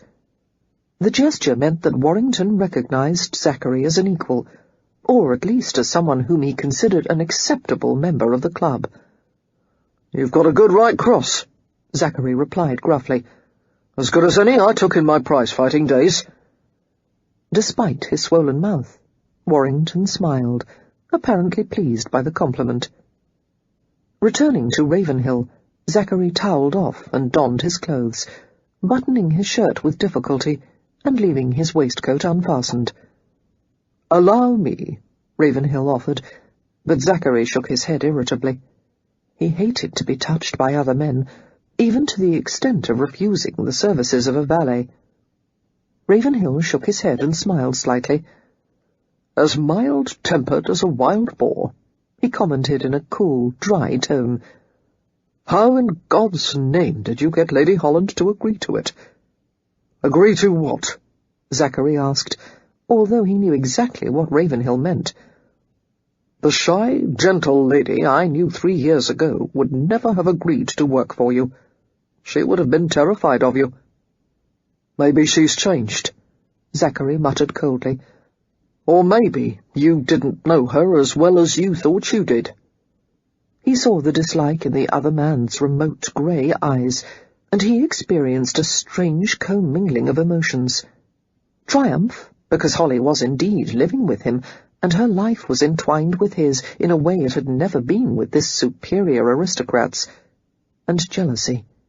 Bitter, stinging jealousy, because this man had known her before Zachary had, and for a much longer time. And Holly and Ravenhill were obviously cut of the same cloth, both of them cultured and pedigreed. Giving his battered face one last swipe with the towel, Zachary smiled slightly at the handsome aristocrat. "My thanks, Ravenhill. I would take you as my second any time." They exchanged a measuring glance, not hostile, but not precisely friendly. Ravenhill was not pleased with what had become of Holly, Zachary realized. His lordship was offended by the idea that his departed friend's wife was now employed by a low-brow commoner. Too bad for you, Zachary thought nastily, every proprietary, primitive instinct in his body rising to the fore. She's mine now, and there's nothing in hell that you or anyone else can do about it.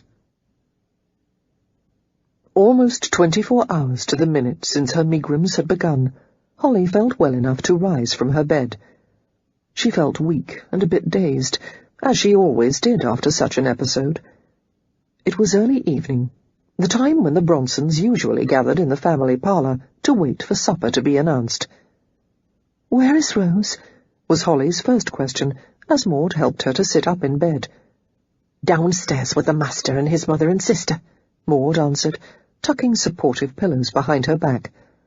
"They've all been doting on her while you've been sleeping, playing games with the child and giving her extra sweets. Mr. Bronson cancelled his ride to town today and spent all morning guiding her round the paddock on a little brown pony." "Oh, he shouldn't have," Holly said in instant concern. "He shouldn't have neglected his business concerns. It isn't his place to take care of my child." "He insisted, m'lady. I thought it a bit unseemly, and I tried to tell him there was no need. But you know how the master is when he is set on something."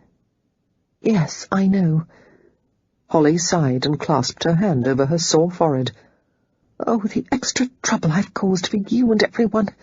"Now, m'lady, don't go fretting yourself into another megrim," Maud soothed. "The Bronsons are all quite happy, it seems, and Rose has enjoyed all the petting and spoiling. No harm done. Shall I have some victuals sent up, m'lady?" "Thank you, but I would like to go downstairs and take supper with the family. I've been in bed for far too long, and I must see Rose." With the maid's help, Holly bathed and dressed in a soft, simple gown of brown corded silk, trimmed with a small collar of tea-dyed lace, and more lace edging at the sleeves. Since her scalp was still sensitive after the attack of megrims, they coiled her long, loose locks and secured them to her nape with only 2 pins. After checking her appearance in the dressing-table mirror to ascertain that she was tidy, Holly carefully made her way to the family parlour. As Maud had described, the Bronsons were all there. Zachary lounged on the carpet beside Rose as they pored over a pile of painted wooden puzzle pieces, while Elizabeth read aloud from a collection of short stories. Paula occupied a corner of the long settee, contentedly mending a torn ruffle on one of Rose's white pinafores. The small group looked up in unison as Holly entered the room.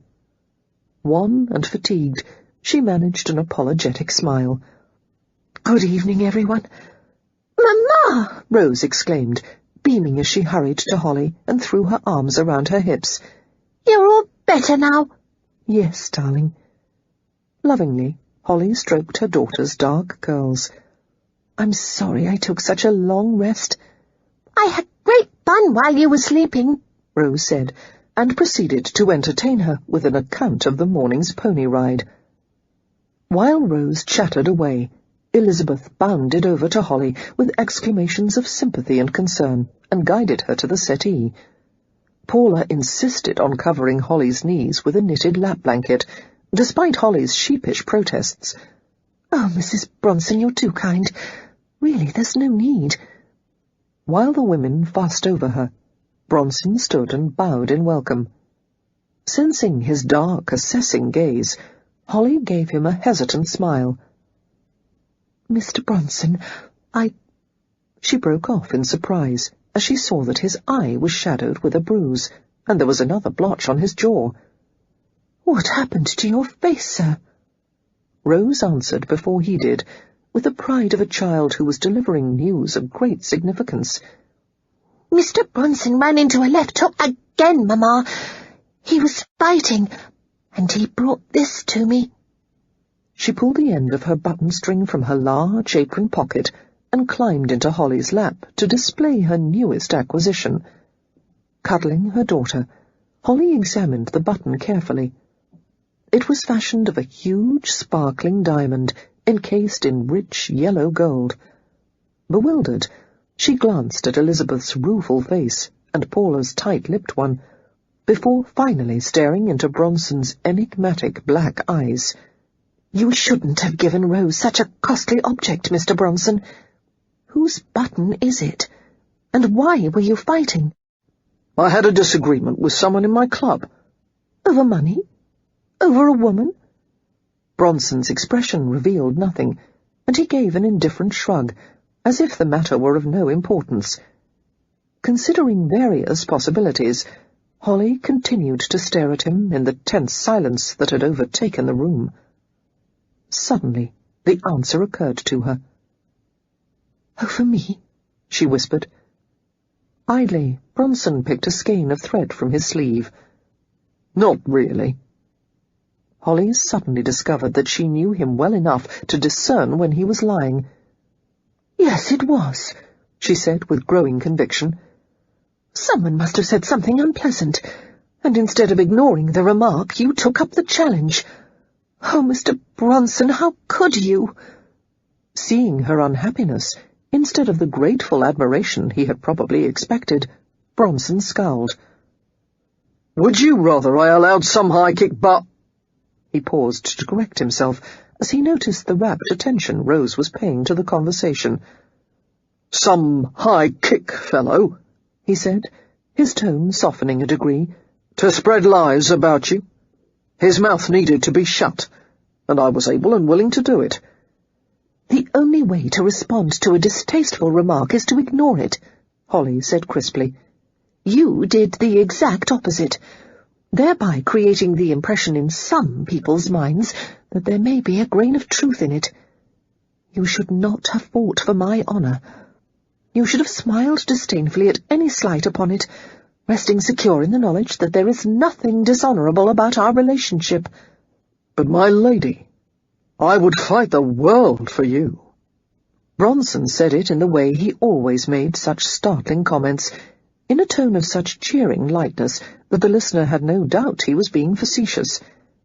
Elizabeth broke in then, her lips curved in a droll smile. "He'll use any excuse to fight, Lady Holly. My brother enjoys using his fists, primitive male that he is.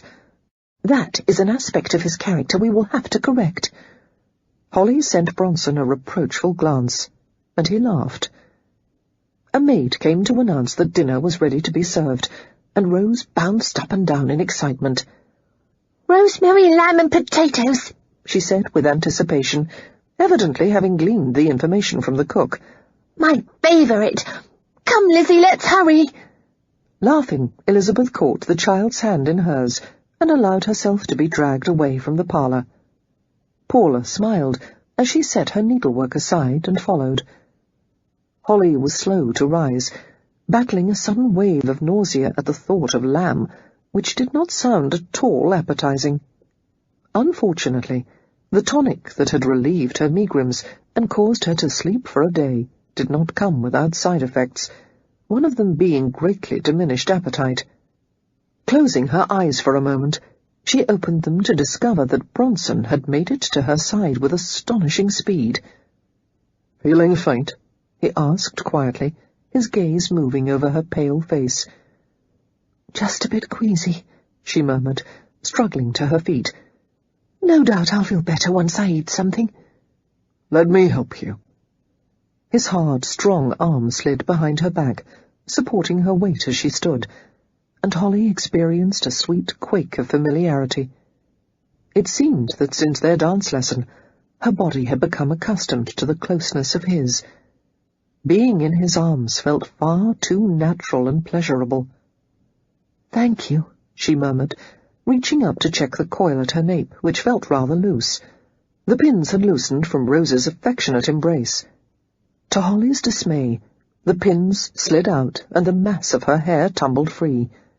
She jerked away from Bronson with a small exclamation. "Oh, dear!" Embarrassed by the cascade of brown locks that fell nearly to her waist, something that women never revealed to any man except their husbands, she busily gathered up the straying locks. "Pardon," she said, blushing. "I'll restore myself in no time." Bronson was strangely quiet. In her discomfited flurry, she did not glance at his face, but it seemed to her that his breathing changed to a deeper, faster rhythm than usual. His hands lifted, reaching for her hair, and at first she thought that he was trying to help her. But instead, he took her wrists in his hands, his long fingers wrapping gently around the fragile bones, and he pulled her arms to her sides.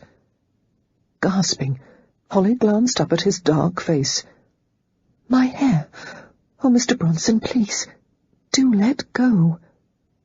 He continued to hold her wrists, his grip warm and light, and Holly's fingers opened and closed helplessly on nothing but air. Her hair trailed over her shoulders and bodice in gleaming brown ripples, the lamplight striking tiny glints of gold and red in the dark strands. Bronson stared at her intently, his gaze moving along the path they made down her body, noting the way the strands parted over the gentle hills of her breasts. Holly's cheeks burned with the heat of modesty, and she pulled once more at her wrists. Suddenly he released her, allowing her to move back a few steps, but as she retreated, he followed. Moistening her dry lips, Holly sought for something, anything to break the seething silence between them. "Maud tells me," she said in a faltering voice, "that you went into my room last night after I took my medicine." "I was concerned for you." "No matter how kind your intentions, it was wrong of you. I was not in a condition to receive visitors. I don't even remember your being there, or what was said." "Nothing was said. You were sleeping." "Oh." Holly stopped as her shoulders bumped against the wall, preventing further retreat. "Zachary," she whispered. She had not intended to say his name. She never even used it in her thoughts, but somehow it had slipped out. The small intimacy shocked her, and perhaps him as well. His eyes closed for a long moment, and when his lashes lifted, his black eyes were filled with a bright, hot gleam. "I'm not quite myself," she murmured, discovering that she was trembling all over. "My medicine, it's still making me a bit—" "Shh." Bronson took a lock of hair in his fingers and lifted it from her shoulder, his thumb rubbing gently over the silken strands. He moved slowly, as if he were in a dream. Staring at the shining lock in his hand, he lifted it to his lips and kissed it. Holly's knees weakened until she could hardly stand. She was astonished by the tender, worshipful gesture, the extreme care with which he laid the lock of hair back on her shoulder. Bronson leaned over her, his big-framed body not quite touching hers. His nearness caused her to shrink back hard against the wall. She let out a serrated breath as he deliberately placed a huge hand on either side of her head, his palms flattened on the wood panelling. "They're waiting for us," she said faintly. He seemed not to hear. He was going to kiss her, she thought. His tantalizing scent, the wonderful masculine spice of his skin, filled her mouth and nose as she inhaled deeply. Her empty hands flexed open and closed, shaking with the desire to pull his dark head down to hers. Confounded, she waited in sweet agony for his mouth to descend, while silent words spun through her head. "Yes, do it now, please." "Mamma!" Rose's surprised giggle shredded the silence between them. She had returned to discover why they had not yet joined the others at the dining table. "What are you doing, standing together like that?" Holly heard her own voice as if it came from a great distance. "My hair came loose, darling. Mr. Bronson was helping me to repair it." Stooping, Rose found the pins and handed them to Holly. "Here you are," she said brightly. Bronson lowered an arm, allowing Holly to escape, though his dark gaze remained on her. Taking a deep breath, Holly stepped away and refused to look at him. "Thank you, Rose," she said, bending to hug her daughter briefly. "What a helpful girl you are." "Hurry, please," the child requested, watching as Holly gathered her hair, twisted it in a coil, and pinned it once more. "I'm hungry." The dinner was uneventful, but Zachary found that his normally voracious appetite had dwindled to nothing. He sat at the head of the table, noting that Holly had seated herself as far away from him as possible. Marshalling all his wits, he concentrated on keeping the conversation light, dwelling on safely neutral subjects, when all he wanted was to be alone with Holly. Damn her! She had somehow taken away his ability to eat and sleep. Neither did he want to go gambling or wenching. All his desires were focused on her. Just to sit with her in a quiet parlour all evening sounded more exciting than spending a night in the bawdiest brothel in London. She aroused the most lascivious fantasies in him, and he couldn't glance at her hands or body or mouth without becoming acutely aroused. And she inspired other fantasies as well, images of tame domesticity that he had once scoffed at. He longed for another of the intimate evenings they had shared, when everyone else had retired, and they talked and drank before the fire, but it was clear that Holly was exhausted. She excused herself immediately after supper, barely looking at him, and retired early for the night. For some reason, Paula lingered at the table with him after the others had gone, sipping at a cup of tea, while he drank a glass of dark, reddish-black port. Zachary smiled at his mother, taking pleasure in the sight of her dressed in a fine blue silk gown, her throat adorned with the pearl brooch he had given her last Christmas. He would never forget the old, threadbare gowns she had once worn, the ceaseless work she had done to provide for her young children. She had been a seamstress, a washwoman, a rag seller. Now he was able to take care of her, and he would make certain she wanted for nothing. He knew that Paula was often uncomfortable in their new circumstances, that she would have preferred to live in a small country cottage with only a cook-maid to serve her. However, he wanted her to live like a queen, and he would not allow anything less. "You have something to say, Mother," he remarked, swirling the port in his glass. He sent her a quick, half-sided smile. "I can see it in your face. Do you have another lecture to offer about my fighting?" "It's not about fighting," Paula said, curling her work-worn hands around the steaming teacup. Her gentle brown eyes surveyed him with both affection and admonition. "You're a good son, Zach, in spite of your wild ways. You have a good heart, and so I've held my tongue when you've kept company with whores and ne'er-do-wells, and when you've done things that you haven't even the sense to be ashamed of. But there is something I cannot be silent about, and I want you to mark every word I say." He adopted an expression of mock alarm and waited for her to continue. "It's about Lady Holly." "What about her?" he asked warily. Paula sighed tensely. "You will never have that woman, Zach. You must find a way to put all thoughts of her out of your head, or you'll bring her to ruin." Zachary forced himself to laugh, though the sound was hollow.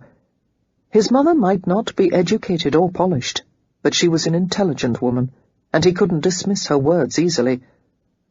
"I have no intention of bringing her to ruin. I've never touched her."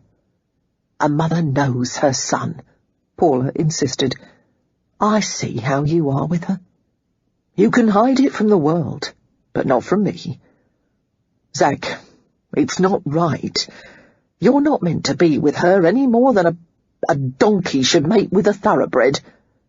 "I gather I'm the donkey," Zachary muttered dryly. "Well, in light of your sudden talkative mood, tell me why you've never raised any objections before when I've spoken of wanting to marry a well-born bride." "You can have a well-born bride if that's what you want, but Lady Holly isn't the one for you." "What's your objection to her?" Paula considered her words with great care. "There's a streak of hardness inside you and me, and even Lizzie, and thank God for it. It's the only reason we survived those years in the East End. But Lady Holly is soft all the way through, and if she marries again, she needs a man who is soft too, a real gentleman, like her husband was. You'll never be like that. Now, I've seen a few titled women that I've thought would suit you well enough. Take one of those, and leave Lady Holly be." "You don't like her?" Zachary asked quietly. "Don't like her?" Paula repeated, staring at him in surprise. "Of course I like her. She's the most gracious, kind creature I've ever known. Maybe the one true lady I've ever met. It's because I like her so well that I'm saying these things to you." In the silence that ensued, Zachary applied himself to finishing his port. The truth in his mother's comments was undeniable. He was tempted to argue the case with her, but that would force him to voice things he hadn't yet dared to acknowledge even to himself. So he gave her a brief, wordless nod, a bitter recognition that she was most likely right. "Oh, Zach," Paula murmured compassionately, "be happy with what you have. Can't you learn how to do that?" "Apparently not," he muttered grimly. "There must be a word for men like you, who reach too high, but I don't know what it is." Zachary smiled at her then, despite the leaden weight in his chest. "I don't either, Mother, but I have a word to apply to you." "What is that?" she asked suspiciously, waggling a warning finger at him. Standing and crossing the distance between them, Zachary bent to kiss the top of her greying head. "Wise," he murmured. "Then you'll heed my advice and forget about Lady Holly?" "I'd be a fool not to, wouldn't I?" "Does that mean yes?" Paula persisted, but he laughed and left the room without replying.